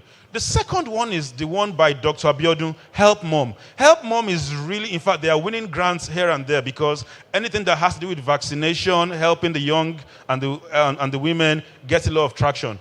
Now, Help Mom simply uses AI to drive vaccination and make sure that women get alerts whenever they're supposed to take their child for vaccination or whenever they need to go for antenatal, and also helps them to quickly get antenatal advice from home, while on the app. And so there's so much to do. But let's go to the next slide. Next slide. The power of AI in transforming the business landscape across sectors is undeniable. Business owners must ensure they have the right team to harness these AI potentials. Next slide. So let us think. Let us think. With the slides I have shown you just some seconds ago, we can see that solutions that I have talked about really tackle things that matter to us. The radio station thing, the healthcare for the moms, and the drugs, and so on. But think about something. The person I said started RXO was a pharmacist, solved the problem in the healthcare. The person that started Help Mom studied veterinary medicine and is solving a problem that has to do with vaccination and co. Next slide. Meaning that if you think that AI will achieve the desired adoption rate across businesses, if AI developers only and continuously do not engage key stakeholders in every sector, then we're going nowhere. So the reason I'm putting this slide is that we have many AI developers in the room, myself inclusive. We just wake up and think, let me do one project. You know what? Let me do this. It will solve a problem. You are solving no problem unless you engage those in the market. Next slide. So when you look at the picture on the right, what can you see there? Can anybody tell me what you can see on the picture on the right? Anybody? Tomatoes, right? Is it tomatoes or tomatoes? Okay, let's not go there. But you will notice that some are healthy, some are not healthy, right? So when you, as a normal Nigerian with an AI knowledge, comes up and says, I'm going to build a solution to this.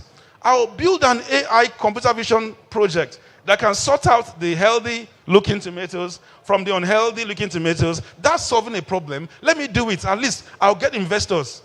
Young man, young lady, you are doing that solution for yourself. Have you investigated the real problem?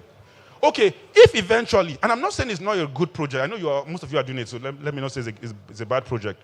But when you successfully separate good tomatoes from the bad tomatoes, what's going to happen to the bad ones? The problem is that we don't want bad tomatoes, right?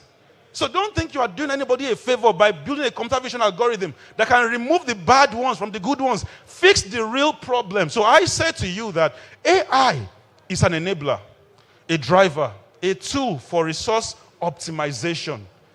And in our continent, where we have little, we must optimize our resources. So we must start to ask the right questions.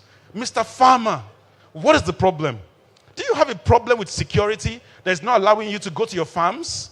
Do you have a problem with climate change that is causing unexpected changes in the growth rates? Do you have problems with soil nutrition, outbreak of diseases? Do you want to predict those things? And then the farmer will tell you the real problem. Look at the slide. It says, studies estimate that 40% of Nigeria's agricultural output is lost before it reaches who? The consumers. Largely due to poor storage, inadequate transportation, and a lack of market access for the small holder farmers. So if you are really going to reduce the amount of unhealthy looking tomatoes, get the produce faster to the people that need it. And that's something AI can also do. So let's not all stick to computer vision projects, thinking we are solving problems. Let's fix other problems. Next slide. And so I said to you that, yes. So I said to you that we have to use AI to find the problem before we use AI to solve the problem. What did I say? We have to use what? AI to find the problem before we use AI to. So let's not just be thinking of solutions that seem so easy to do. The real research is where AI comes in. How do we figure out what would make the farmer happier? How do we figure out what will make the customers for any business around us happier? Next slide. So therefore, I'm putting these challenges to you in the next slide. Okay, before we come to challenges, some issues I need to talk about here. When it comes to AI, we want businesses to welcome the idea, but businesses may not because of some pain points in the adoption of AI. Number one, for example, is data privacy. You want to collect data, how private will it be? Especially in a world where people like private lives. For example, imagine the federal government saying to us, okay, we are trying to build an AI system. Put your name, how much you earn, where you work, what you do on weekends. You'll be like, how am I sure they don't want to use this one to tax us? Nobody will give the right data. Unless they go for the implicit method of data collection, which means you wouldn't know they are collecting that data. And then that is also possible. Who says it's not even happening? But then digital trust. Digital trust is when people trust the system, the digital system in place. For now, we are still struggling with that. In a case where they tell you, okay, let's go for e-voting. And people say, oh, no, we don't trust that. They will rig it. They will do something. They will manipulate the server. So how then do you continue with digitalization? Of course, energy. You know that OpenAI, for example, have said, for them to actually get to the level that they want to get, they must produce their own energy in their headquarters, in their OpenAI's headquarters. So what they are doing is trying to build nuclear fusion plants that will build the energy that they need. Now, if a country in the US says they need to build their own energy to be able to process our data, our information, then how much more a Nigerian company that wants to compete with them? Not only will you produce your own energy, you must produce the one that the community will use. If not, they will come and break your station and say, you are the one holding all the energy. Technical know-how. This is a big challenge. How many of us in this room are AI developers? Okay, 1, 2, 3. Some of you are afraid, because I can ask you a question now. Okay, anybody here AI developer? Okay. Should I ask you a question? Don't worry. It's a what question? But the point is, so many of us have interest in AI, but not many of us have that technical knowledge. We like to talk about AI, but to sit down and build is a problem. Yesterday I was in Dubai. Day before yesterday I was in Dubai. I came back yesterday. And somebody came to, the GTEx program, somebody from Port Harcourt came around to the Lagos booth and said he wants to make a pitch. And then I said to him, what's the solution about? He talked about it. It was a great solution. Then I said, the AI you are going to use for this, your security architecture, did you guys design it in your team? He said, no, it's from China. We are importing it. I said, okay, that's by the way. The app that you're going to use, that you said that you showed me in the slide, did you design it in your team? He said, no, that one too, somebody from China. I said, so which one did you guys do? He said, the platform already exists now. Why should they redesign what already exists? I said, that's the problem. We need to own our technology. And the thing is that he did not know that there were people in Nigeria he could talk to build the AI solution for him. And that's because in this room, only few people said they can build AI systems. And even we must build that number. I'm not going to tell you come to RAIN to learn, because RAIN is the most expensive in Nigeria, by the way. But you can go on Google, Coursera, Udemy, do it yourself. I don't need to mention these things. Ask ChatGPT, it will teach you. Honestly speaking, it will teach you. One of my trainees built a solution that you can talk to it and tell it to teach you WAEC, for example, and it will teach you WAEC curriculum. It will be the one talking to you. What we are used to is an AI platform that we talk to.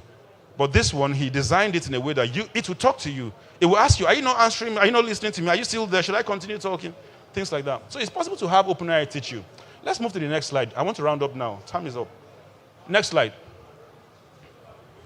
So, the challenges I'm leaving with you guys today. Now, these challenges, those in the media are not going to like it. I think we still have somebody in the media here, right? You see, when I was developing these slides, I was thinking, how can we shake things up a bit? So I came up with the one, number 4, the last one. The last one, I'm just going to mention the last one only. The last opportunity I'm mentioning here says, build on large language models and challenge the status quo. The people that are really worried about AI taking over our jobs are just in the media. Because there is this challenge now with content creation and how easy you can get the best quality of communication. Maybe not the best, because human beings are still the best. Okay, let's continue to tell ourselves that. So the point is, I am looking for someone that will build a software. So yes, software. We don't just build AI. You build a software and deploy AI through that software. Build a software that journalists can submit content, articles, news articles, and that application would review the content that the journalist has submitted as if it were an editor of that news company. According to the standards that the news company owner or MD has set, also somewhere in the software, in the application. So that means that there is no need for an editor again. If I write a kind of news article that does not go in line with the standard of that company, automatic feedback will be sent to me. And then that means that the editor's job is simplified. So why do you have sports editor, politics editor? I'm sorry, don't come for me. I'm just saying my own as a citizen. So that's number one. But number two is that, then of course, why does it have to be a journalist that will submit the article? Most of our events, everybody is publicizing it by themselves on Twitter. Build that same platform to scrape all the news articles on people's tweets and all, and come up with an article that is well written. One time I actually did something like that. I fed some of my posts and some comments into an AI algorithm, and it came up with a news article that sounded like how all these news articles sound, where they will say, Dr. Ayala said this while briefing the so and so, and in reaction, some people commented this way, that way. Now, if we can build that, there will be no need for journalists, there will be no need for news editors, all you just have is newspaper companies and everybody is happy. All right, that's a joke, but it's a challenge. Now, the challenge is not that this is going to happen. It will happen. But what will you do as a journalist to be relevant in that future? And there are so many things I would like to say, but there's not enough time. So I would like to go to the end with the next slide. Next slide. It says, the market is emerging. But whether it emerges towards you or away from you is dependent on how you position yourself. So let us sit up and let's own the narrative. Thank you very much. Just before you go, sir, 1 minute. We have this for you. Wow, please, you can give Dr. Olusola another round of applause. Thank you so much. Wow, what a beautiful session. All right, so on behalf of the organizers, okay, right here, we have this award for you, sir. Thank you. Thank you so much. Thank you. Thank you.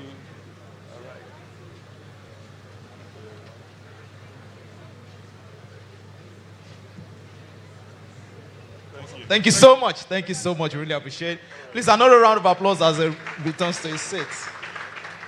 Wow. Ada, that was an explosive session. Explosive session. Very, very insightful. Wow. All right.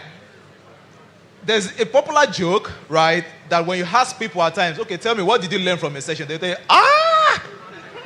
that session. So now I want to challenge you guys. 2 persons, just share with us, what are your key takeaways from the session that we just heard? What are your key takeaways? Okay, I see a hand up there. Please, can you make your way to the front, please? Yeah, let our media, capture you. By the way, I hope you guys know that we are streaming this live. So if you have friends at home who are wondering, where is this guy? Just send them the link, right? It's live on YouTube, and on Instagram. So yes. Okay, who else? I need the lady. Okay, please. Thank you so much. Okay, let's do 3. Okay, yeah. Please. Your key takeaways. Make it short. So that you're not like that guy that say, data first. And you ask them, what did you learn? Say, So thank you so much. It's okay to bring your notes. So you introduce yourself, your name, and then key lessons from today. Let's start with you. My name is Frida Efford. I am a data analyst. And my key takeaway from his session is when he said that when you're trying to solve a problem, you should actually use AI to find that problem first before using AI to solve the problem. And yes, that's my key takeaway. Okay. Good day. Good day, everyone. My name is Joel, and my key takeaway was on the problem-solving aspect. From what he said, it's not just enough you build projects. It's really important you understand your problem and think through your problem properly and ensure that whatever problem you are solving is useful to maybe stakeholders and organizations. Thank you very much. Okay, thank you. My name is Mercy Olaoluwa, and I'm a data analyst.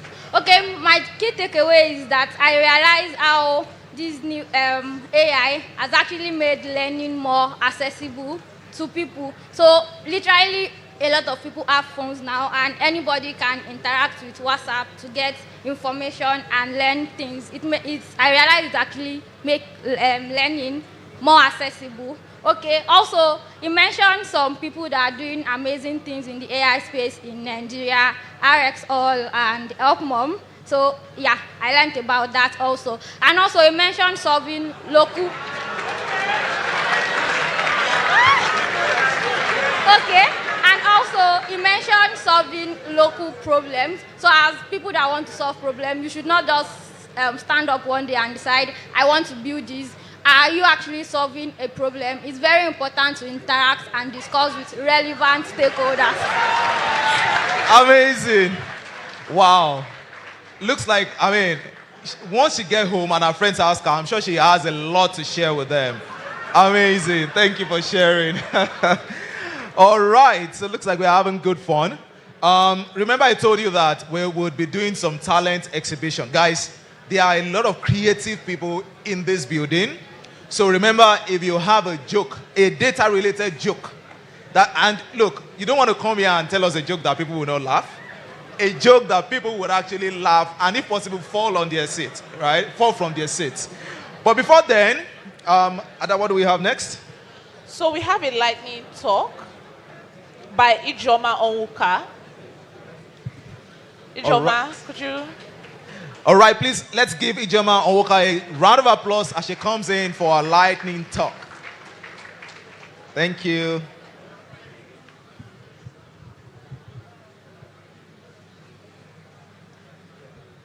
Hi, everyone. Okay, not to exaggerate, but then AI has changed my life. I use AI almost every day. ChatGPT, I literally sleep there. I use it for my emails, a lot of things actually. And then I'll be talking about how the first slide, yeah. So I'll be talking about how AI insights can strengthen tech community engagement. As we all know, community is like an integral part of tech. So I believe all of us here are in one community or the other. How many of us are in at least one community here? Some people are even in up to 30 or 40 communities on Slack. So, next slide. Okay, my name is Ijoma Onwuka. I'm Community Program Manager at Scandium Systems and Community Manager at GDG Lagos and Cyber Ohana Project. So today I'll be talking about how AI can help your community engagement efforts, especially some of us here that are community builders, or even if you're not a community builder yet, definitely one day you might want to have a community of data analysts, or a community of AI engineers, and that's when AI comes handy because it's a lot to manage people actually. So I'll also be talking about AI tools that you can use for engagement. And then after all these things, what do you do with the findings? What do you do with the data? And that's where data-driven action plan comes in. And then the next one will AI replace community engagement? We're always asking, will AI replace this? Will AI replace that? So we'll also be talking about that. So when it comes to AI and community engagement, these are some of the things AI can do for you. AI and data analysis. You know, when you're managing like a community of about 10,000 people, 50,000 people, it's very, very difficult to know how are people engaging in my community? Are they even talking? And then as a community person, you need to report to your boss to let them know that, okay, I'm actually doing my job. People are engaging, people are talking. And then it's very, very difficult when you're managing a large community to be able to gather all this data. That's where AI comes in. And then another thing is predictive capabilities. With the help of AI, you can definitely predict, okay, my community members they like gist, they like having fun, or they like games, or they like banter. So with AI, you can be able to do that. And then you can also be able to figure out the days when your community members are very, very active. It's very important. There's one thing I always tell community managers: you don't need to have your community very active all the time. I mean, your community members are people, right? So there are some days they won't even want to engage. So with AI, you can be able to understand, okay, my community members like engaging on Mondays or Wednesdays or Sundays, and that helps you plan your activities. And then another thing is personalization. These days we are very heavy on diversity, inclusivity when it comes to community. And then I'm very heavy in open source and diversity. So AI helps me with personalization a lot. I get to understand what are some of the things my community members need a lot, and then I work on that as well. And another thing is automation. I am a very lazy person. So I love looking for things that will help me do my job. So if I want to do something, I'll be like, oh, which tool can help me do this now? And that's it. Now we'll talk about some of the tools that you can use. Okay, because this session is 10 minutes, so I'll try to rush so they don't ask me to leave the stage. So number one here is ChatGPT. I use ChatGPT for a lot of things. I use ChatGPT to draft my engagement strategies, example of some of the things I want to share in my community. And I believe we all use ChatGPT for a lot of things. Another tool is Common Room and Orbit. With Common Room, you can be able to, let's say you have a community on Slack or Discord. Those two tools can help you gather your data. Who are the people engaging in your community? Who are the most active users in your community? So that if you want to appreciate them for being so active in your community, you'll be able to do that as well. And then we have the Zapier AI integration. I know a lot of us are very familiar with Zapier. It's an automation tool. So you just need to zap it. I can just wake up and say, oh, a lot of people are joining our community today and I need to do onboarding. But then I don't have the strength. I just zap it. Once you join, it sends you a message. Hey, welcome to GDG Lagos, blah, blah, blah. Introduce yourself here, do this, do that. And then we have the Discourse AI plugin and the Intercom AI chatbot. There are some platforms you enter, and then there is a chatbot there telling you how do we help you, this and that. All those are AI integrations. Next slide, please.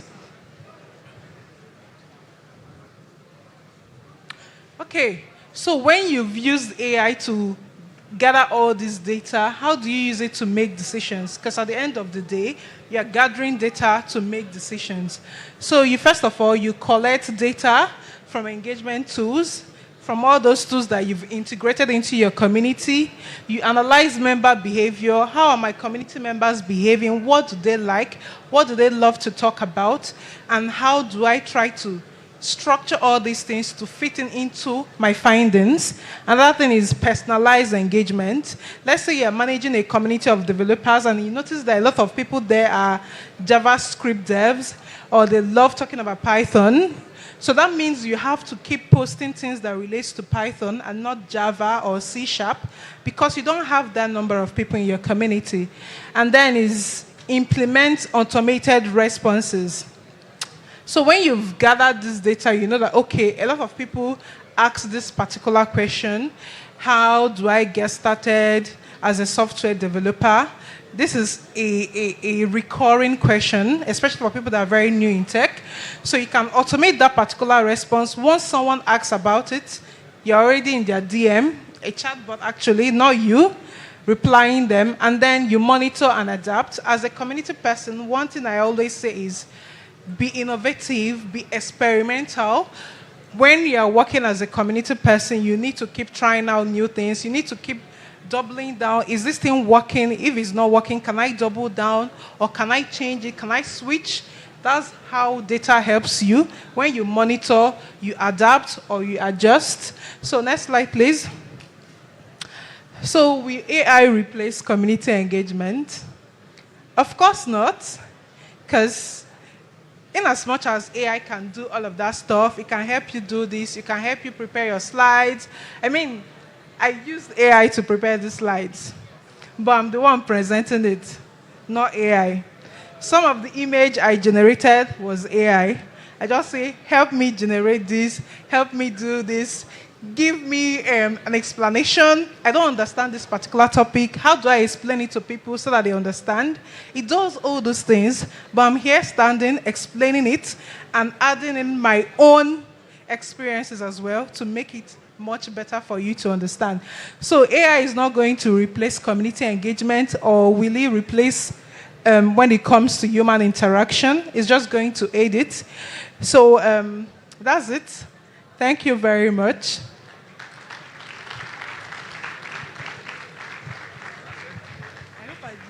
That was amazing. Thank you so much.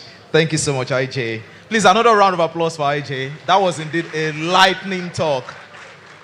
Wow. I almost asked that, wait, was it that AI timed you? IJ, did AI time you? Because you were right on point. But thank you so much. Great. Okay, so now it's time for the light game.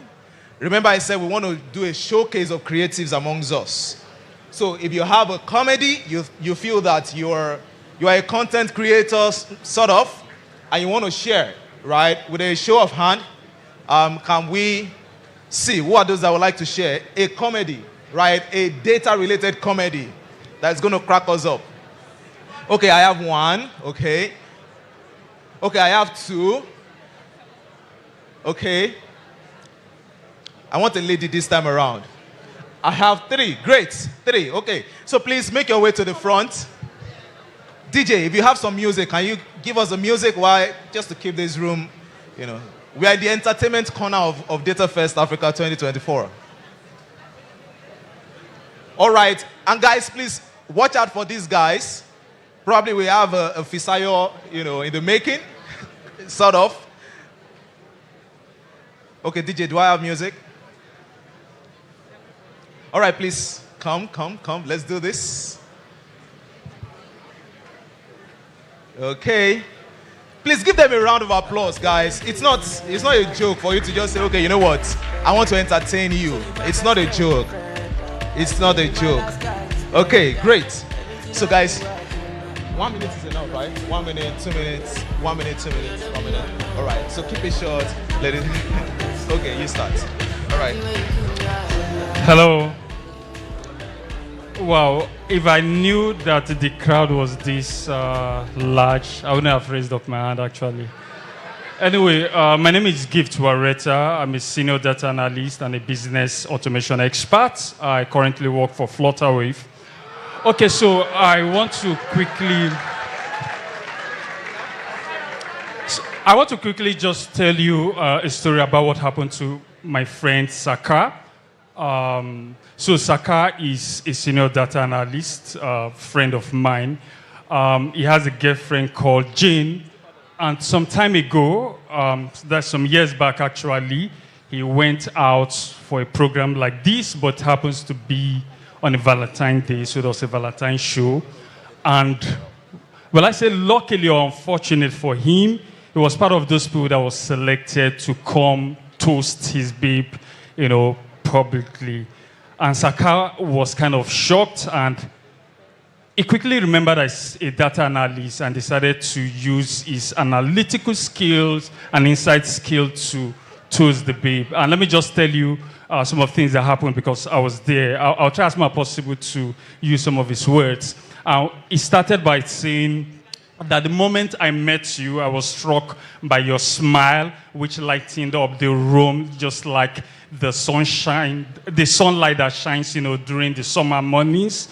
And Jane was like happy, but Jane was kind of worried because Jane expected more, having dated for like 8 years. Ladies, that's an opportunity where you want, will you marry me? And Jane was like, look into my eyes and tell me what you see. He went ahead and he was saying, your lips is so curved, in ways that anytime I think about it, I get all the energies, to run my data analytical skills. Jane was like, excuse me, can you just tell me, don't just talk about my physique,